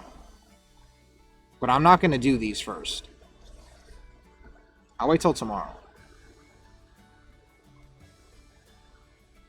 But I'll do the play-in shit.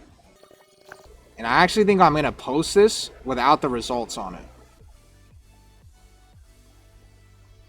Or maybe I'm not gonna do that. I feel like if I post it, I need to have the results and shit.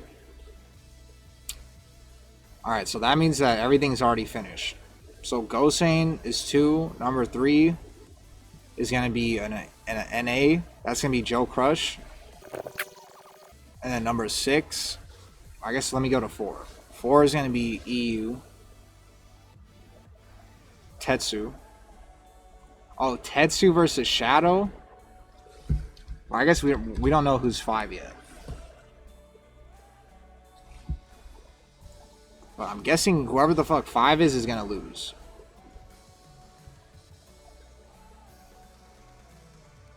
Five in NA? I'm not gonna lie to you, Jake Man is cooking Tetsu. Never mind. Jake Man is not losing to Tetsu. if I could play against Dapper and get Dapper to actually get good enough against Claudio to beat Tetsu, and I could get Just Frame James to get good enough against Claudio to beat Tetsu, then Jake Man is 1,100,000,000% gonna beat fucking Tetsu. Because he didn't even need me to get good against Claudio. And King against fucking Claudio is like one of the most cancerous fucking matchups in the entire game. So yeah, Jake Man, I don't even need to look at the screen. Jake Man is winning. It's like not possible that Tetsu wins. Yeah, I don't even think it's possible. And 6 is EU Daniel Motto. Daniel Motto versus Joe Crush. That's cancer. Yeah, Daniel Motto versus Joe Crush is cancer. That's gonna be a good ass fucking match. Like, Joe Crush could honestly lose that. Even though I probably have him winning, I wouldn't be comfortable if I was Joe. EU number 3, Ilias. Alright. And number 4 would be NA, Jimmy J Tran. 5, EU Jod. It'd be funny if I put Ninja Killa beating Tibetano and then Jimmy J Tran winning, and then Ninja Killa versus Jimmy J Tran. That would also be peak to watch. And then 6 is an American player. Hendo. I think that's it. Yeah, and I'll do this shit tomorrow then. This will obviously be first of 3. And I'll do this shit tomorrow. Where's main man Sui? Alright. So let me get the boring match out of the way. Shadow versus Victim.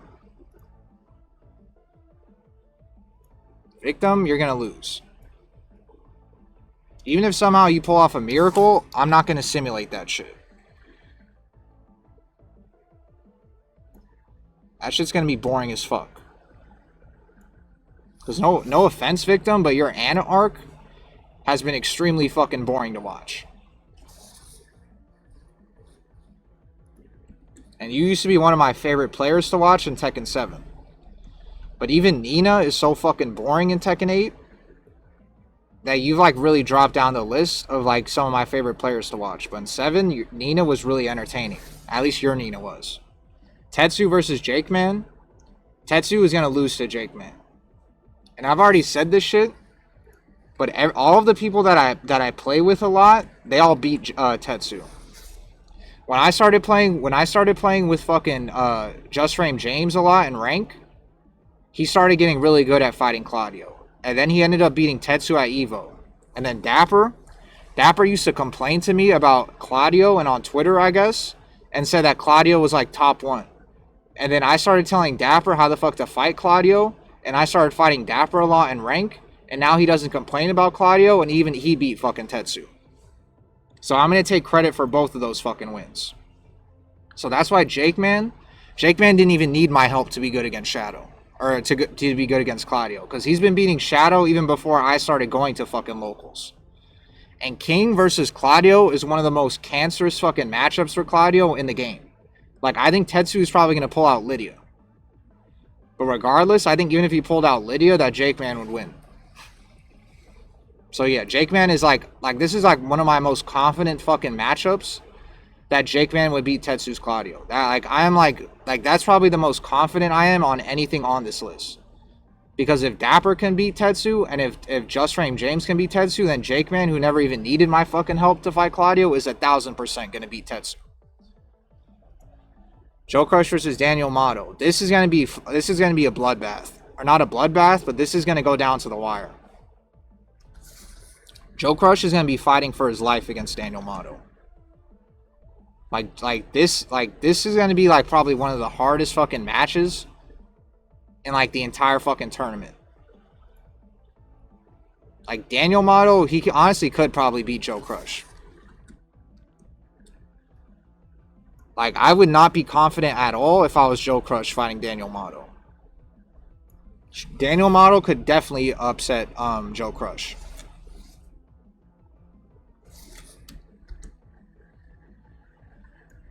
He could definitely upset Joe Crush. This guy has just been living in fucking Korea and has just been at Knee's fucking house and playing offline sets 24 hours a day. But for some reason, Daniel Motto is actually doing worse in Tekken 8 since he went to Korea than he did in Tekken 7, which doesn't make any sense to me. Somehow Daniel Motto is less dominant in Tekken 8 than he is in Tekken 7, which doesn't make like a lick of sense to me, but he's obviously still fucking gonna be tough to beat. This guy's just been living in Korea. Gosane and Kane and Trench. Someone's gonna have to tell me what the fuck the matchup is between them. Does Kane and Trench usually beat Gosane? Because I don't think that's the case. He did get the Gosane beat him here. hammer. Heat smash man. What's it went down to the wire. Oh! Nice, he dunked it. He's gonna be able to convert. Weird side wall there. One thing I noticed about Gosane is he's really clutch. He's extremely clutch. I remember I watched Gosane at EVO Japan, and he was down 2 rounds. Like, I think he was down 0-1, 2 rounds. Like, he was down 2 rounds too on the second game, and he was fighting some random fucking and I could probably find the fucking name of the Japanese player. It was a Japanese Asuka player, and he was down fucking 2 rounds, 0-1, and he was getting smoked. And then he went to final fucking pixel, and then he ducked a fucking down 4 at final fucking pixel, and then he launched him with like Law's fucking super fucking uppercut, and then he ended up coming back and winning the whole set. That was like one of the most insane clutches I've ever seen. Yeah, this guy. And I ended up having to fight this guy. This guy was cancer. This guy was as hard to fight as like King Ray for me. This guy was super cancer. This guy was gonna beat Gosane. And also this guy that I beat is actually the first player from Pakistan that I beat. And I could tell this guy still remembered me, because when I fought him again, when I went back to Japan and ranked, he started key charging me.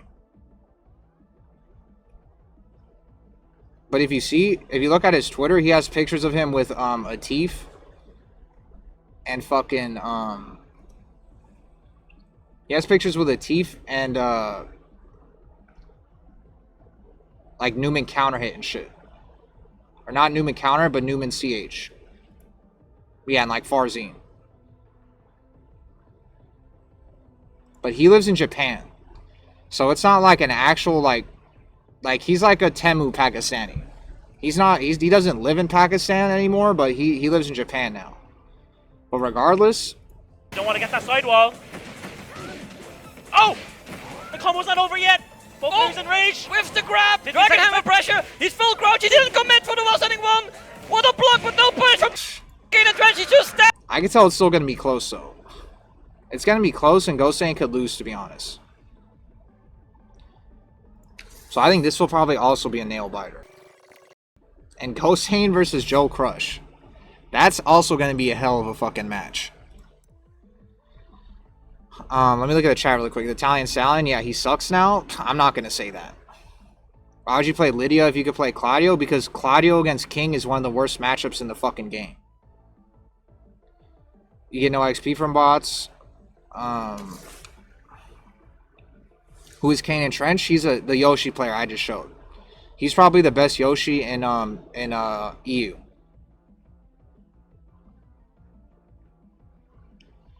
And yeah, the Italian Gosane and Kane both beating Joe Crush, TBH.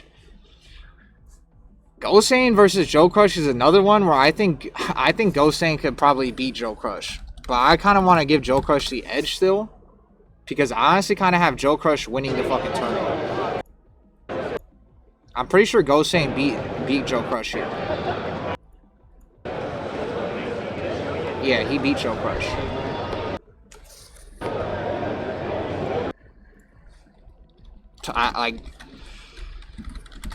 I really want to have Joe Crush winning this tournament, but this is also going to be hard as fuck for him to fight. This is going to be extremely fucking hard for Joe Crush. And how long ago was Combo Breaker? There's been some law nerfs since then, right? I can't play. I thought there might be a cheat. If you really want to play quick play and throw. Did the lower rank up requirements to rank up compared to... Did they lower the rank up requirements? I think they made it easy. I feel like logically, Gosane is going to beat Joe Crush.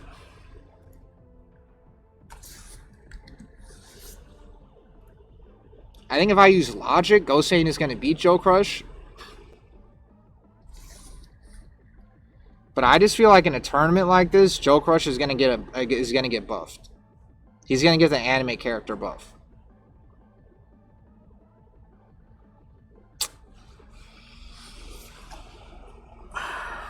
I'm going to come back to Joe Crush and Gosane.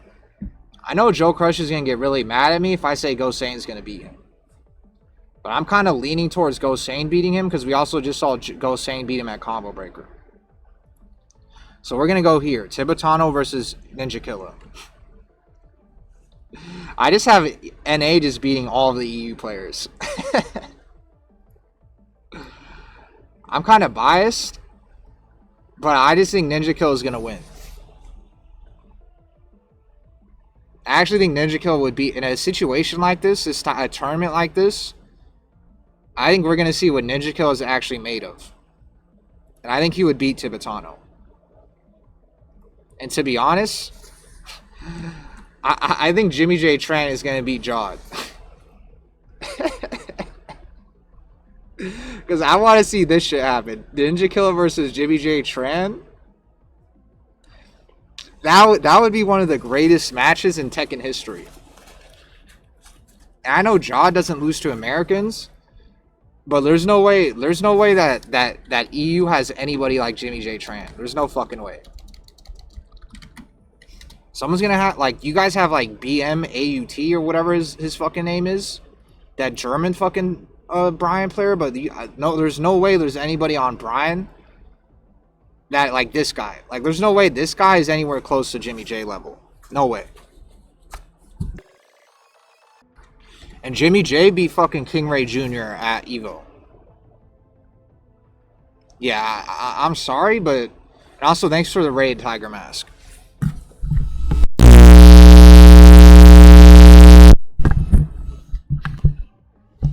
I know Tiger Mask really liked it when I did the hit on Hey Broken or the bounty. So I know about Starbreaker too. But to be honest, I only really see Starbreaker online. I don't really see Starbreaker offline. This shit is really bright. Like, I look super white when this shit is that bright.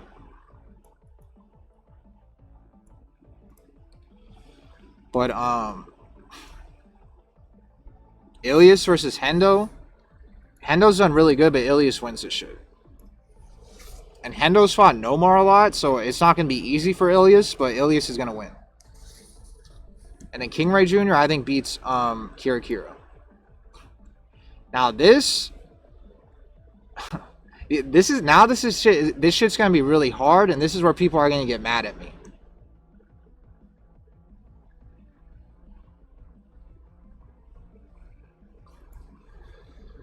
Because I thought that King Ray or Joe Crush would be the ones that would win this tournament. But this doesn't... I'm not confident in King Ray beating Ilias, and I'm not confident in Joe Crush beating Gosane. I almost want to do this, and I know NA is going to get really fucking angry at me for doing this.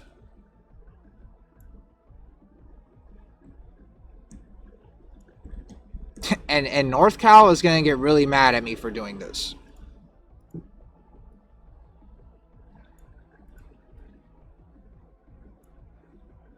But I just have a feeling that if this were to happen, that this would happen. Where the fuck is first to 3? Yeah, like for some reason, I just think Ilias I think Ilias would piss off King Ray. And I think also Law is probably not a good matchup for Jack. And Jake Man, I think Jake Man would beat Shadow.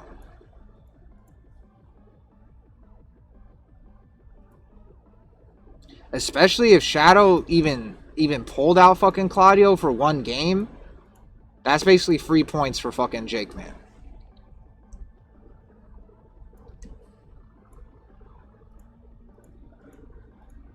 That's 3 points. Jake Man versus Go Sane. I'm not gonna lie, I've been kind of dick riding Jake Man, but I feel like Go Sane would probably beat him.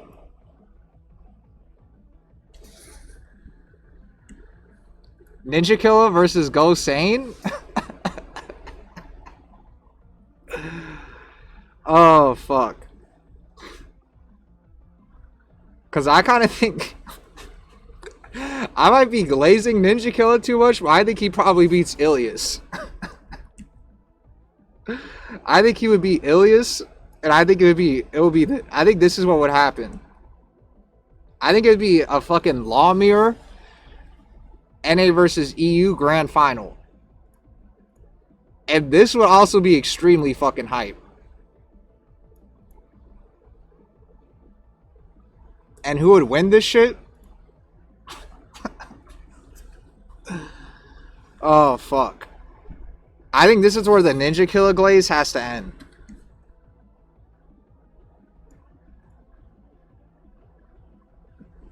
I think the Ninja Killer glaze would end like this. I'm gonna go more into Ilias versus King Ray. I'm gonna see what the fuck this shit looks like. And I forgot too that Ninja Killer has beat Ilias. So I know for sure that Ninja Killer would win this. Let me see if they've fought before. And let me see King Ray versus Nomar. He lost to Nomar. Oh, this is the one where I got DDoSed. This was the last TNS I joined where when I got to this point, I got DDoSed. I guess Nomar didn't fight King Ray. The 5 Tekken players that changed you forever. I should be an honorable mention. Because if it wasn't for me, Dapper, you wouldn't beat Tetsu. So thanks for putting me in honorable mention. But yeah, I think this is what's going to happen.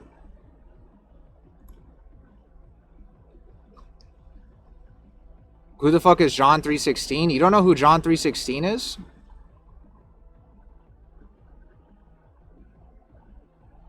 I'm surprised you don't know who that is, because I know who that is.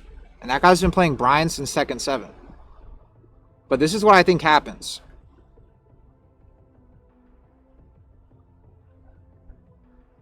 I'm pretty confident in this shit too.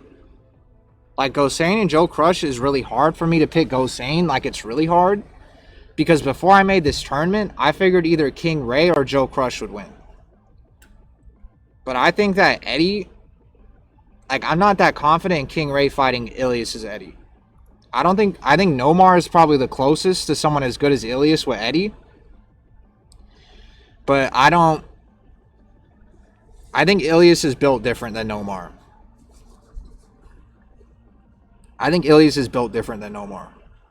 Like Ilias has made Koreans look like red ranks. King Ray Jr., last time he fought a Korean, they made him look like a fucking red rank. So that's what I'm going to say about Ilias and King Ray, and then Ninja Kill and Jimmy J Tran. I just think that Ninja Kill is going to beat Jimmy J. I don't really have like any logic or science backing that shit up. But I think Ninja Killer has fought like Tai and stuff. But Jimmy J, this guy is going to fight Ninja Killer, and I think Ninja Killer is going to be a type of player that he's never fought in his life. And that's Jimmy J's fault for never wanting to play online in NA ever. So when he fights Ninja Killer, that shit is that's gonna like break his fucking brain, I think. Because when you first fight Ninja Killer, you're like, what the fuck is going on? Like, this guy's like cheating or something, or like, how the fuck is he reacting to this? Like, fighting Ninja Killer for the first time, and like Jimmy J is like the only person in NA that has probably never even fought Ninja Killer, I think it's going to break his brain. So I think Ninja Killer would win. If Jimmy J played rank in NA, I think he'd have a good chance of beating Ninja Killer because he would know what's coming. But since Jimmy J just wants to play rank in Japan and say fuck NA, and that if I play rank in NA, I'm going to get worse at Tekken, then that's why you're going to lose to Ninja Killer. Because Ninja Killer is actually good, and you're going to fight him for the first time, and your brain's going to break. That's what I think, Jimmy J. Like, someone like King Ray, you fought King Ray before. And you kind of know what's coming with King Ray, but with Ninja Killer, you don't. I think that shit's going to be really fucking tough for you to fight. And then Jake Man and Shadow, I think Shadow always loses to Jake Man. Shadow always loses to just Sandy and Jake Man. Whenever, like, and that's been a thing since Tekken 7. Shadow is really bad against King.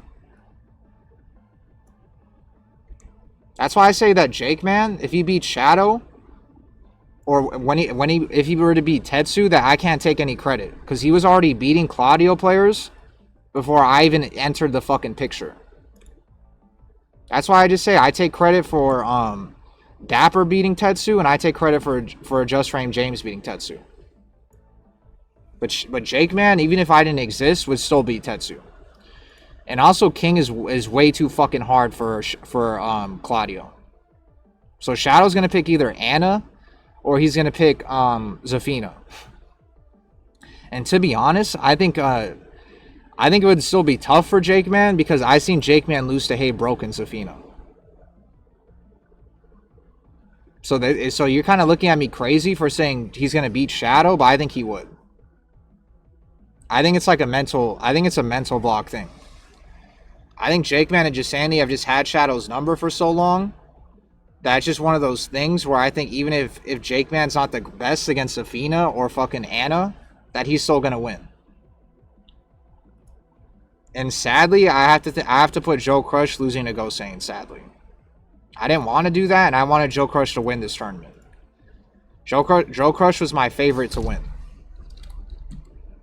I think you put Joe Crush in a tournament like this, that you're going to see a built different version of Joe Crush. Like what you saw at EWC. But I think Gosane has just been too hot in Tekken 8. And his upset ratio is too crazy. Because Gosane even beat Shadow at EVO or some shit. Gosane is kind of like an NA killer, I think. So that's why I have to put him beating Joe Crush. And I think with Law, Jack is really cancer. That's why even Ninja Killer beat Joe Crush at DreamHack. Because I think with Law, it's too cancer for Jack. I think even Horang is too cancer for Jack.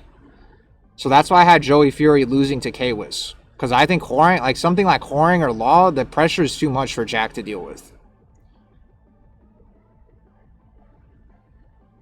That's why Joe Crush had to fight for his fucking life against K-Wiz. And he had to do a Joe Crush round just to win. But that's why I said Joey Fury couldn't beat K-Wiz. Because the only way you're gonna beat Horang with Jack is if you do the Joe Crush shit where you're doing this at the fucking end. Where you're doing this at the end. Like this is what the fuck? What the fuck am I looking at? Why the fuck does it keep saying K Wister?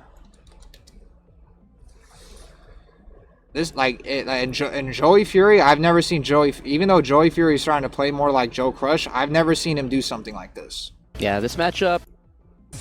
Look at this 3 for round. 3 on T-Burst and Smith. Oh, completed it. Look at this. This is the only way you can win with Jack against his bad match. But so got you have caught to do out with the 1-2-3. All right, final round. Let's see who's gonna move on. Down 3-4. Look at this shit. +4. Nice, down 2. Wait for it. Wait till he gets in heat. Watch. Now watch this Where shit. you going? Gamma Hal 4 comes out. This is Joe's opportunity. Look at the Stop chip. the Here's yard. the Morgan. Plant some them seeds. seeds. Did he save it all just for this one round? Nice low. He does all that aggressive shit, and then he still scouts the low at the end too. It's the wall's in a weird spot though. He's one life away. That is like a supreme Joe Crush round, and that's why Joe is the only one that can make Jack really fucking work in this game. That's why Anakin and Joey Fury are fucking 10th and 9th seed. Because the only way you're gonna make Jack work is if you do that shit. Gamma Hal 4 comes out. This is Joe's Where you do this opportunity. shit? Stop the yard. And you do this shit. Plant. Like you have to be fucking crazy with Jack. But yeah, Gosane's an NBA champion. Oh wait, I'm not done yet. I need to put here. Yeah, Gosane's an NBA champion. I think it's fitting because Gosane has beaten like everybody on the NA side. Gosane has beaten Shadow. Gosane has beaten Joe Crush. I feel like Gosane has even beaten King Ray. I guess at the Brussels challenge, actually King Ray did beat him. Yeah, he lost to King Ray. And I guess Gosane lost to Shadow too, but yeah, I'm pretty confident in this. So yeah. And the good thing is that I'm having EU win this, so now people in NA are going to be more motivated to win. Because I'm kind of jinxing EU. But yeah, let me look at the chat one more time, and someone's going to have to Jake B. Gosane at Combo Breaker though. Sorry, let me look up higher in the chat. Law top one. Stone Cold Steve. This is a hot take, low-key. John 13 sounds like a saint. I don't think Gosane would beat Kane for real. Ilias whooping King Ray Jr. He can beat him, but I'm betting on Ilias 8 out of 10 times. Yeah. I think Jimmy J might be washed right now. Where the fuck is this at? He was just the highest placed American at EVO Japan. There's no way Gosane's beating Kane and Jake, man. And definitely not Ninja Killer. You got Ninja Killer over Jimmy? Yeah. That was kind of a Ninja Killer glaze pick, but I just think Jimmy hasn't fought a Law player like Ninja Killer. While Ninja Killer has fought someone like Ty, who obviously isn't like Jimmy J, but I think he's going to be more comfortable than Jimmy J is going to be. And yeah, Ninja Killer also plays Tekken 8 too. I know King Ray plays Tekken 8, and he beat King Ray, but I don't know. Ninja Killer, when you never played Ninja Killer before, it's like you kind of get caught off guard. I think Jimmy J is going to try to figure out Ninja Killer, and by the time he figures him out, it's going to be too late. Jake B. Gosane at Combo Breaker. You're right, he did beat him at Combo Breaker.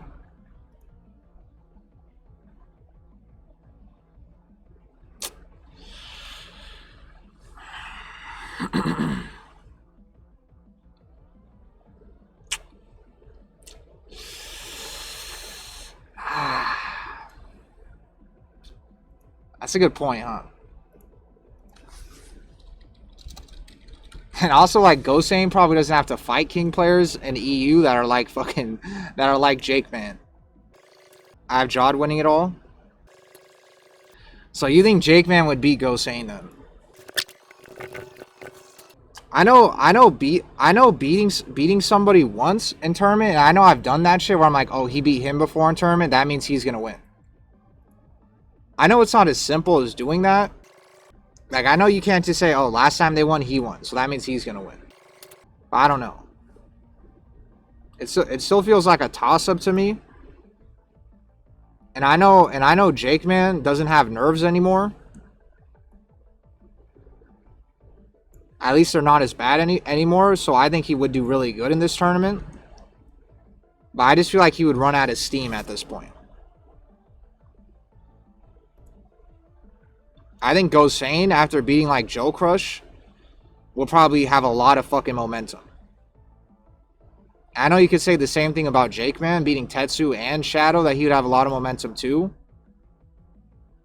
But I think Gosane, when he gets hot, is really scary to play.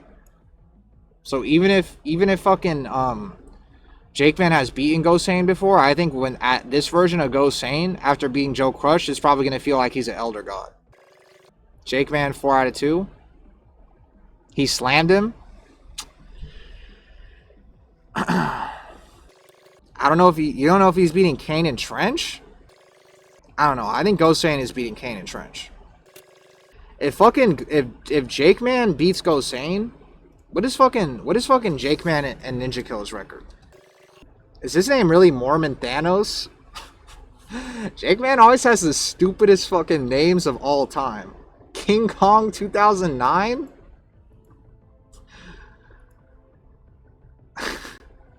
Where the fuck is Ninja Kill at? Obviously Ninja Kill also has dumbass names. 2-3? So I'm gonna put Ninja Kill fucking beats Jake Man. I don't know. Gosane won the last time they played, I think. You think Ninja would beat Gosane in the mirror? I think Gosane is beating Kane and Trench. Kane and Trench is not beating Joe Crush. I think Gosane would beat Joe Crush again. And Pots and Pans is telling me Jake Man stomped him. Do we have a video of this?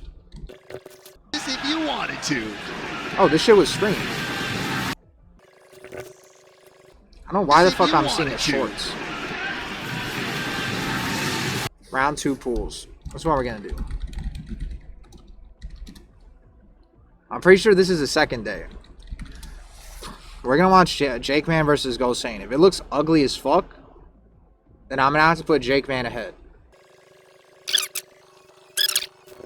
Alright. He's kind of feared over there. Like, you know, the EU versus NA 10v10 discussion. A lot of the chat in the EU streamers were like, don't tell them we're weak to King. We're scared about Kings, man. Don't put the Kings on the team. And this guy is definitely one of the Kings to look out for here in NA. One of the, yeah, you were... My fucking problem is, I wasn't trying to fucking glaze Ninja Killer. The GM thumbnail? Oh, this one?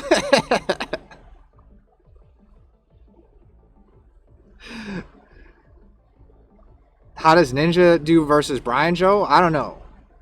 I could look at that really quick. I feel like there's like not a single person he has a losing record against except Hayes and Lohai. And Lohai he went even against. And Lohai was probably on fucking Brian. This guy went even against fucking Lohai. Wait, I want to look at his win rate really quick. He loses to Mogold and Edge. And Shikarin. Free agent, that's Kokoma. Yeah, that's Kokoma. Let me see what he actually did against Ninja Killer. 11-9? That's really close.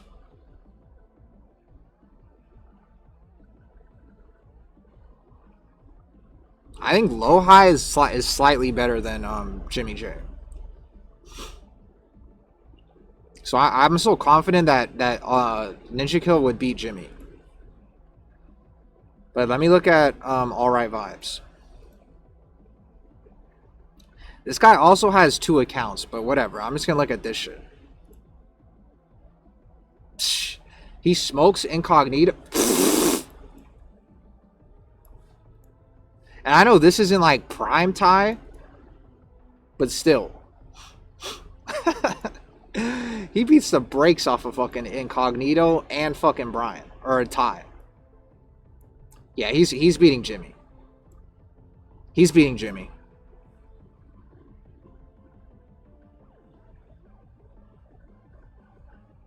Yeah, like even you know, like you're friends with Ty, but you know that's kind of bad.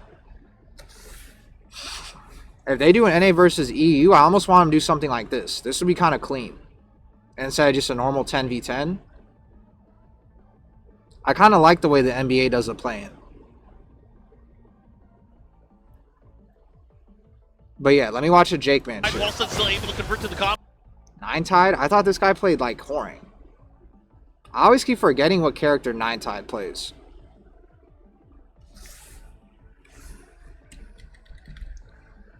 Also, who the fuck was he playing? Tibetano? How the fuck did you lose this? He actually made Tibetano switch off of Asuka? Classic. Bro, with challenge still. You know, Asuka is supposedly a good matchup against Lee. So that's pretty surprising. Kind of weird over there. Like, you know, the EU versus NA 10v10 discussion. A lot of the chat in the EU streamers were like, don't tell them we're weak to King. We're scared about Kings, man. Don't put the Kings on the team. And this guy is definitely one of the Kings to look out for here in NA. One of the, yeah, you were talking about it before we cut on. One of the, like, several, one of the, like, for some reason, like... Majin Obama and MYK is pretty good commentary, to be honest. 5 or 6, man. There's, like, a lot of King representation out in this country. Oh, good Giants. Okay, he didn't break Giant Swing out the wall. Gosane might get cooked then. Because that's Jake Man's specialty. 5 or 6, man. There's, like, a lot of... If he's not calling out his Giant Swings, Gosane's going to lose. Out in this country. Oh, good Giant Swing, though. That's one way to make the comeback. 99% comeback. Enrage and yeah. That was dumb as fuck for Jake Man to do. Gosane all too aware there, had the dodge. But I guess it didn't really matter because if he did any move that wall splatted, he would have gotten punished. Comes up with the lift punch and just like that. Jake Man definitely bet it there for the wall splat. Ninja Killer's best placement? I'm pretty sure it's Evo.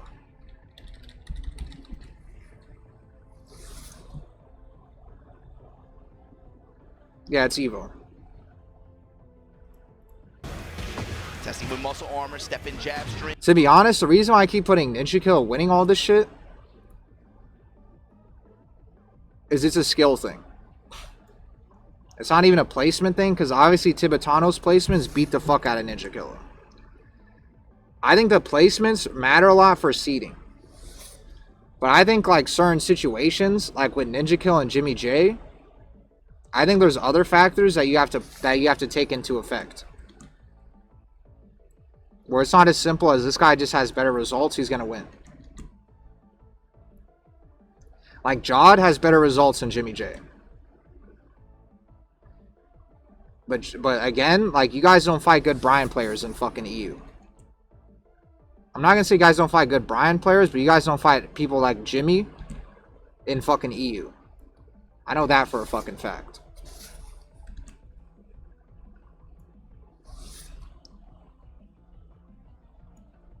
And I think with Eddie, Nomar is really good, but I don't think Nomar is Ilias level. Let me finish this shit. Crack the legs, but immediate heat engager. Low strikes. Good the second time. Through the nunchucks. Oh, gotta wait out the smash. What's the option here? Just pumps the slide into a wall sending 4. Another one. Good break. The crazy part is, though, I had Ninja Killer losing to Kira. That's the kind of the crazy part. I think Ninja Killer would lose to Kira.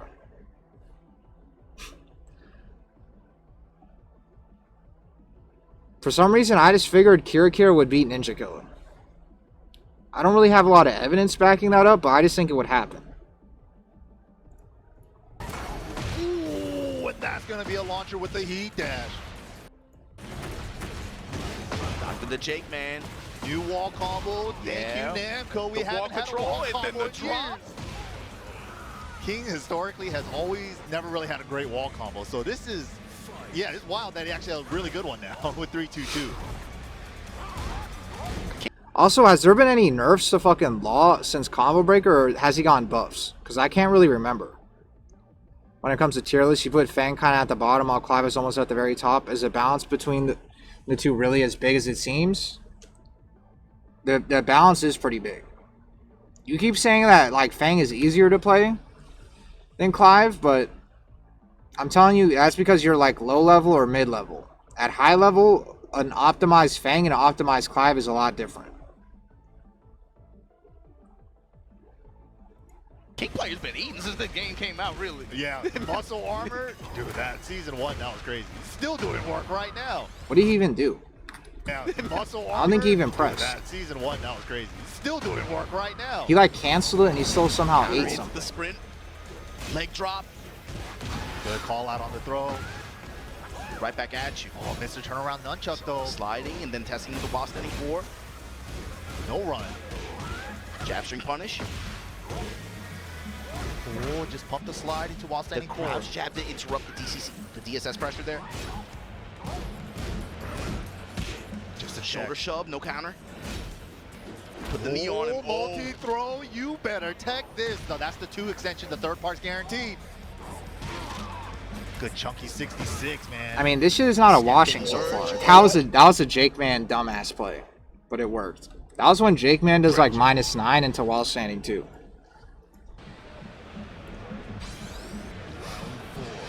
All right, up around now with the clutch rage art there.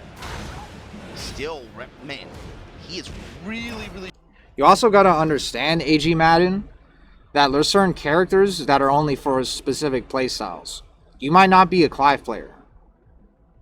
Because I'm not really a Clive player. Because I play too aggressive, and Clive, you have to slow down sometimes. Fang, you can kind of get away with being more aggressive because you have to poke someone 1,000 times. Showcasing muscle armor in mid-range. So it could also be that too. Like that, Gosane. Really presenting the muscle armor to make Ghosting second guess his offense. Especially on big moves. Oh, how he wants to approach, but here we go. I'm guessing the second game, Jake Man kind of ran him through. Oh my god. Oh my god. That was the first time I ever Nice seen Jake sidestep Man right delayed there. hop Deal with the 1-2-1. Perfect answer. All right, all tied up, clean, just like that. How does Gosane open here?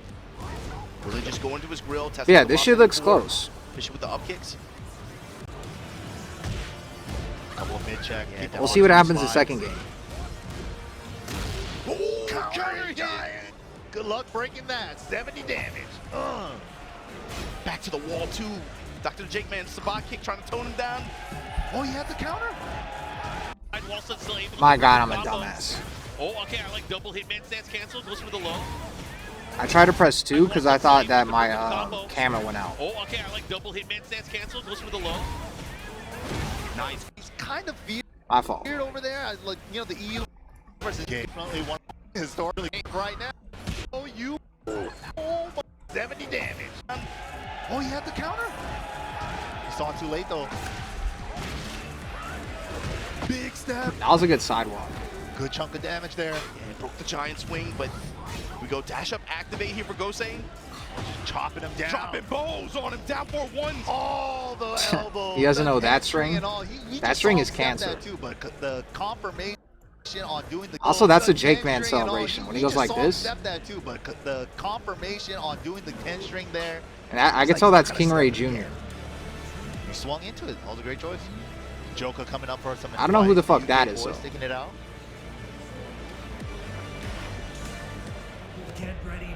And this is when Joka stopped having the geese haircut. Let's see if that When Joka Joka stopped having the tip geese come down. haircut, that's when it felt like he started falling off really He's been hard. dealing with the throws pretty well too, like calling him out with like ducks and stuff. So But Joka, if you're listening, you got to go back to the geese Like haircut. little flash ducks, jab punches. Even if Yeah, your but hairline is too, looking kind of obviously, suspect now, What he's been you just got to aggressive, do he's it. strong to get, like, Because strong return. you can do the geese haircut and you can still have kind of like a widow's peak. Also trying to just burn it on pressure. but That's then why old Dr. Jake people Man still taking use calls that on shit. as well. Being able to stop that. Ooh, jabs are Like so that bad. haircut gives you a lot more aura. So you should probably do that Canceled it shit. into burst and then Because like the this. split haircut, Dr. Jake Man stepping up again, another counter hit. like that haircut's not really aura-like. 2 neutral 1. Jake Man's getting loose. He's getting loose.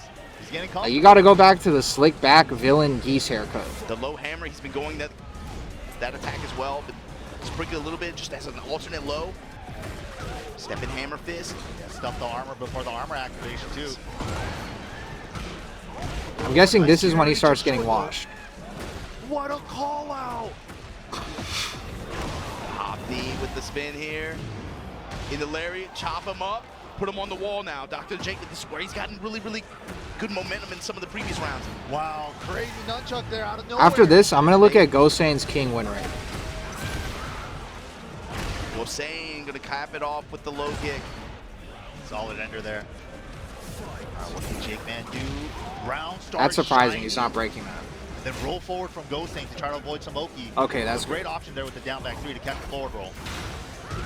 Okay, he knows how to deal with muscle armor a little bit. Okay, sliding now.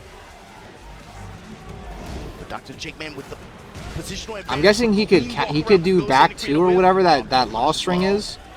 And if he sees muscle armor, he could cancel it and not get hit. But he keeps getting hit with counter hit giant swing. So dirty. He caught his keep out. Okay, that's not good. That's not good. You can't even tech this if you wanted to. I would. The only way I'd still give this a Go Sane is if this fucking match made him fucking go to the lab and eat 1,000 giant swings on counter to try to break them. Oh, that's He's a dead. floor. That's a full combo. 60 damage launcher, by the way. Also, he's on this stage with King. This stage with King is kind of broken. In the tornado, finds the wall again. Oh my god. This stage with King is like fucking Claudio on the pinball stage. Yeah, because he's dead. I thought he would need the floor break. That's off a low parry. Doesn't even need it.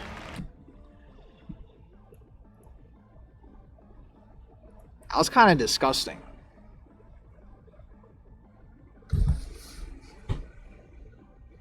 Yeah, Joka lost the haircut matchup.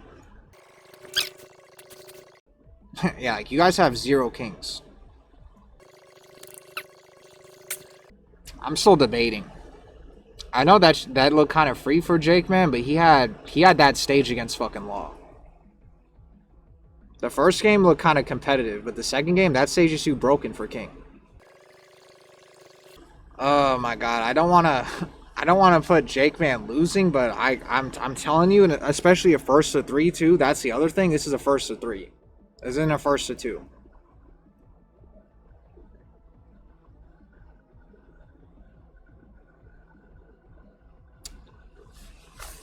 I might have to be on the EU copium. They're gonna hate me for doing this, huh? Go Sane winning? I just feel like, I don't know, there's something about Go Sane that he had, like, and it sounds like Glaze, but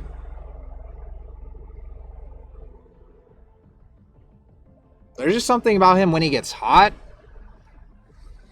that he's, like, kind of unstoppable to beat. And I feel like in something like this, a tournament like this, that even if Jake Man has beaten him before, that the momentum would be too hard on his side, especially after beating Joe Crush. And I would hope that Go Sane is not a dumbass, and after fucking fighting Jake Man and losing like that he went into the lab and ate giant swing on counter hit 1,000,000 fucking times to break it. And I think in a first to 3, that Go Sane's download skills are going to be better than Jake Man.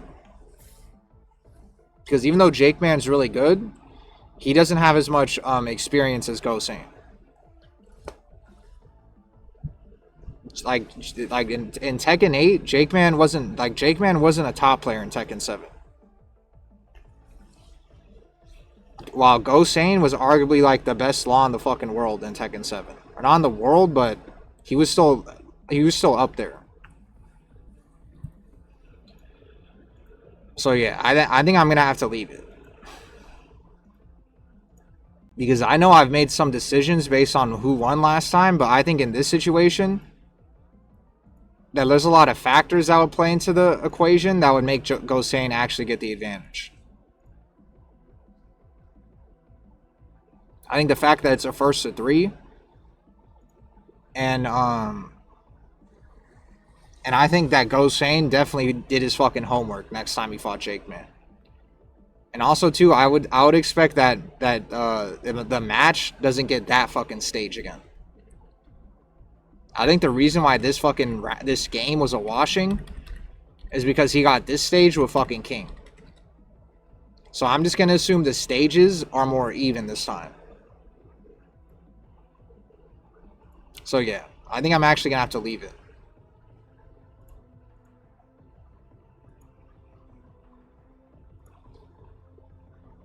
Your aura power scaling? I think aura power scaling kind of matters a little bit. Because you got to understand, some of these people are going to get nervous. Jake Man doesn't get nervous that much anymore, but I think when he gets to this point, that Jake Man's going to be more nervous than Gosane is.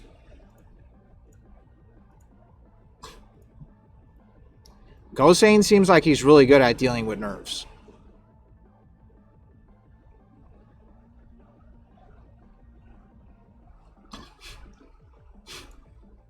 But yeah, with Sun Exu. But this isn't a first of 2. This is going to be a first of 3.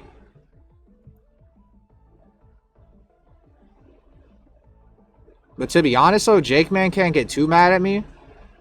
Because I said he would 1000% wash Tetsu. Like, this would be the most obvious fucking win for Jake Man. And I'm like very confident he would beat Shadow too.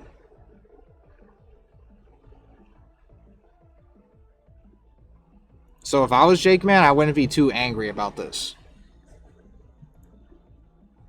Like, Jake Man technically did better than Joe Crush and King Ray. I just think that maybe if Jake Man traveled a little bit more, that I would be more confident to put him ahead of Gosane.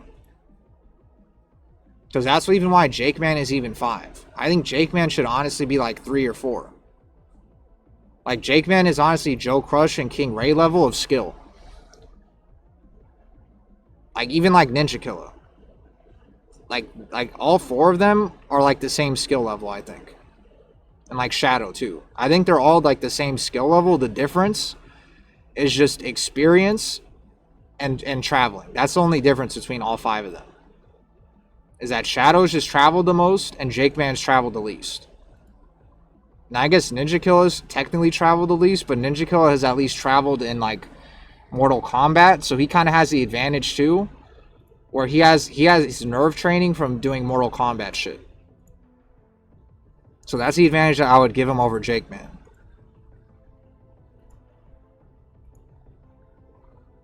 Like, Jake Man being a top player is kind of new to him, but Ninja Killer knows how to deal with being a top player, even though it was in Mortal Kombat. So I don't think Ninja Killer, the lights are going to get too bright for him. That's why I think he could do something like this. And I know that's kind of like a Skip Bayless, Stephen A. Smith explanation, but I'm just trying to accurately like simulate what the fuck would happen, and I'm trying to take in all factors into play. Not just skill level, and I'm trying to think about how the situation is going to be and how each players are going to react to what the situation is.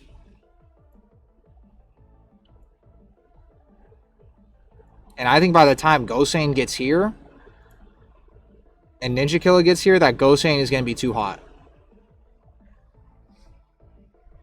I think Gosane is going to have too much momentum. And I think, to be honest, I think that until we see more out of Ninja Killer, that Gosane is a better Law player. So that's why I can't put Ninja Killer winning this whole thing. I think the glaze with Ninja Killer stops here. And like the motivation for Gosane to win is going to be too much. Like, I think Gosane losing in a Law Mirror to an American player is going to mean more to him than Ninja Killer losing in a Law Mirror to an EU player. So yeah, I think that's probably it. Hey, LeBron, Ben Simmons is here.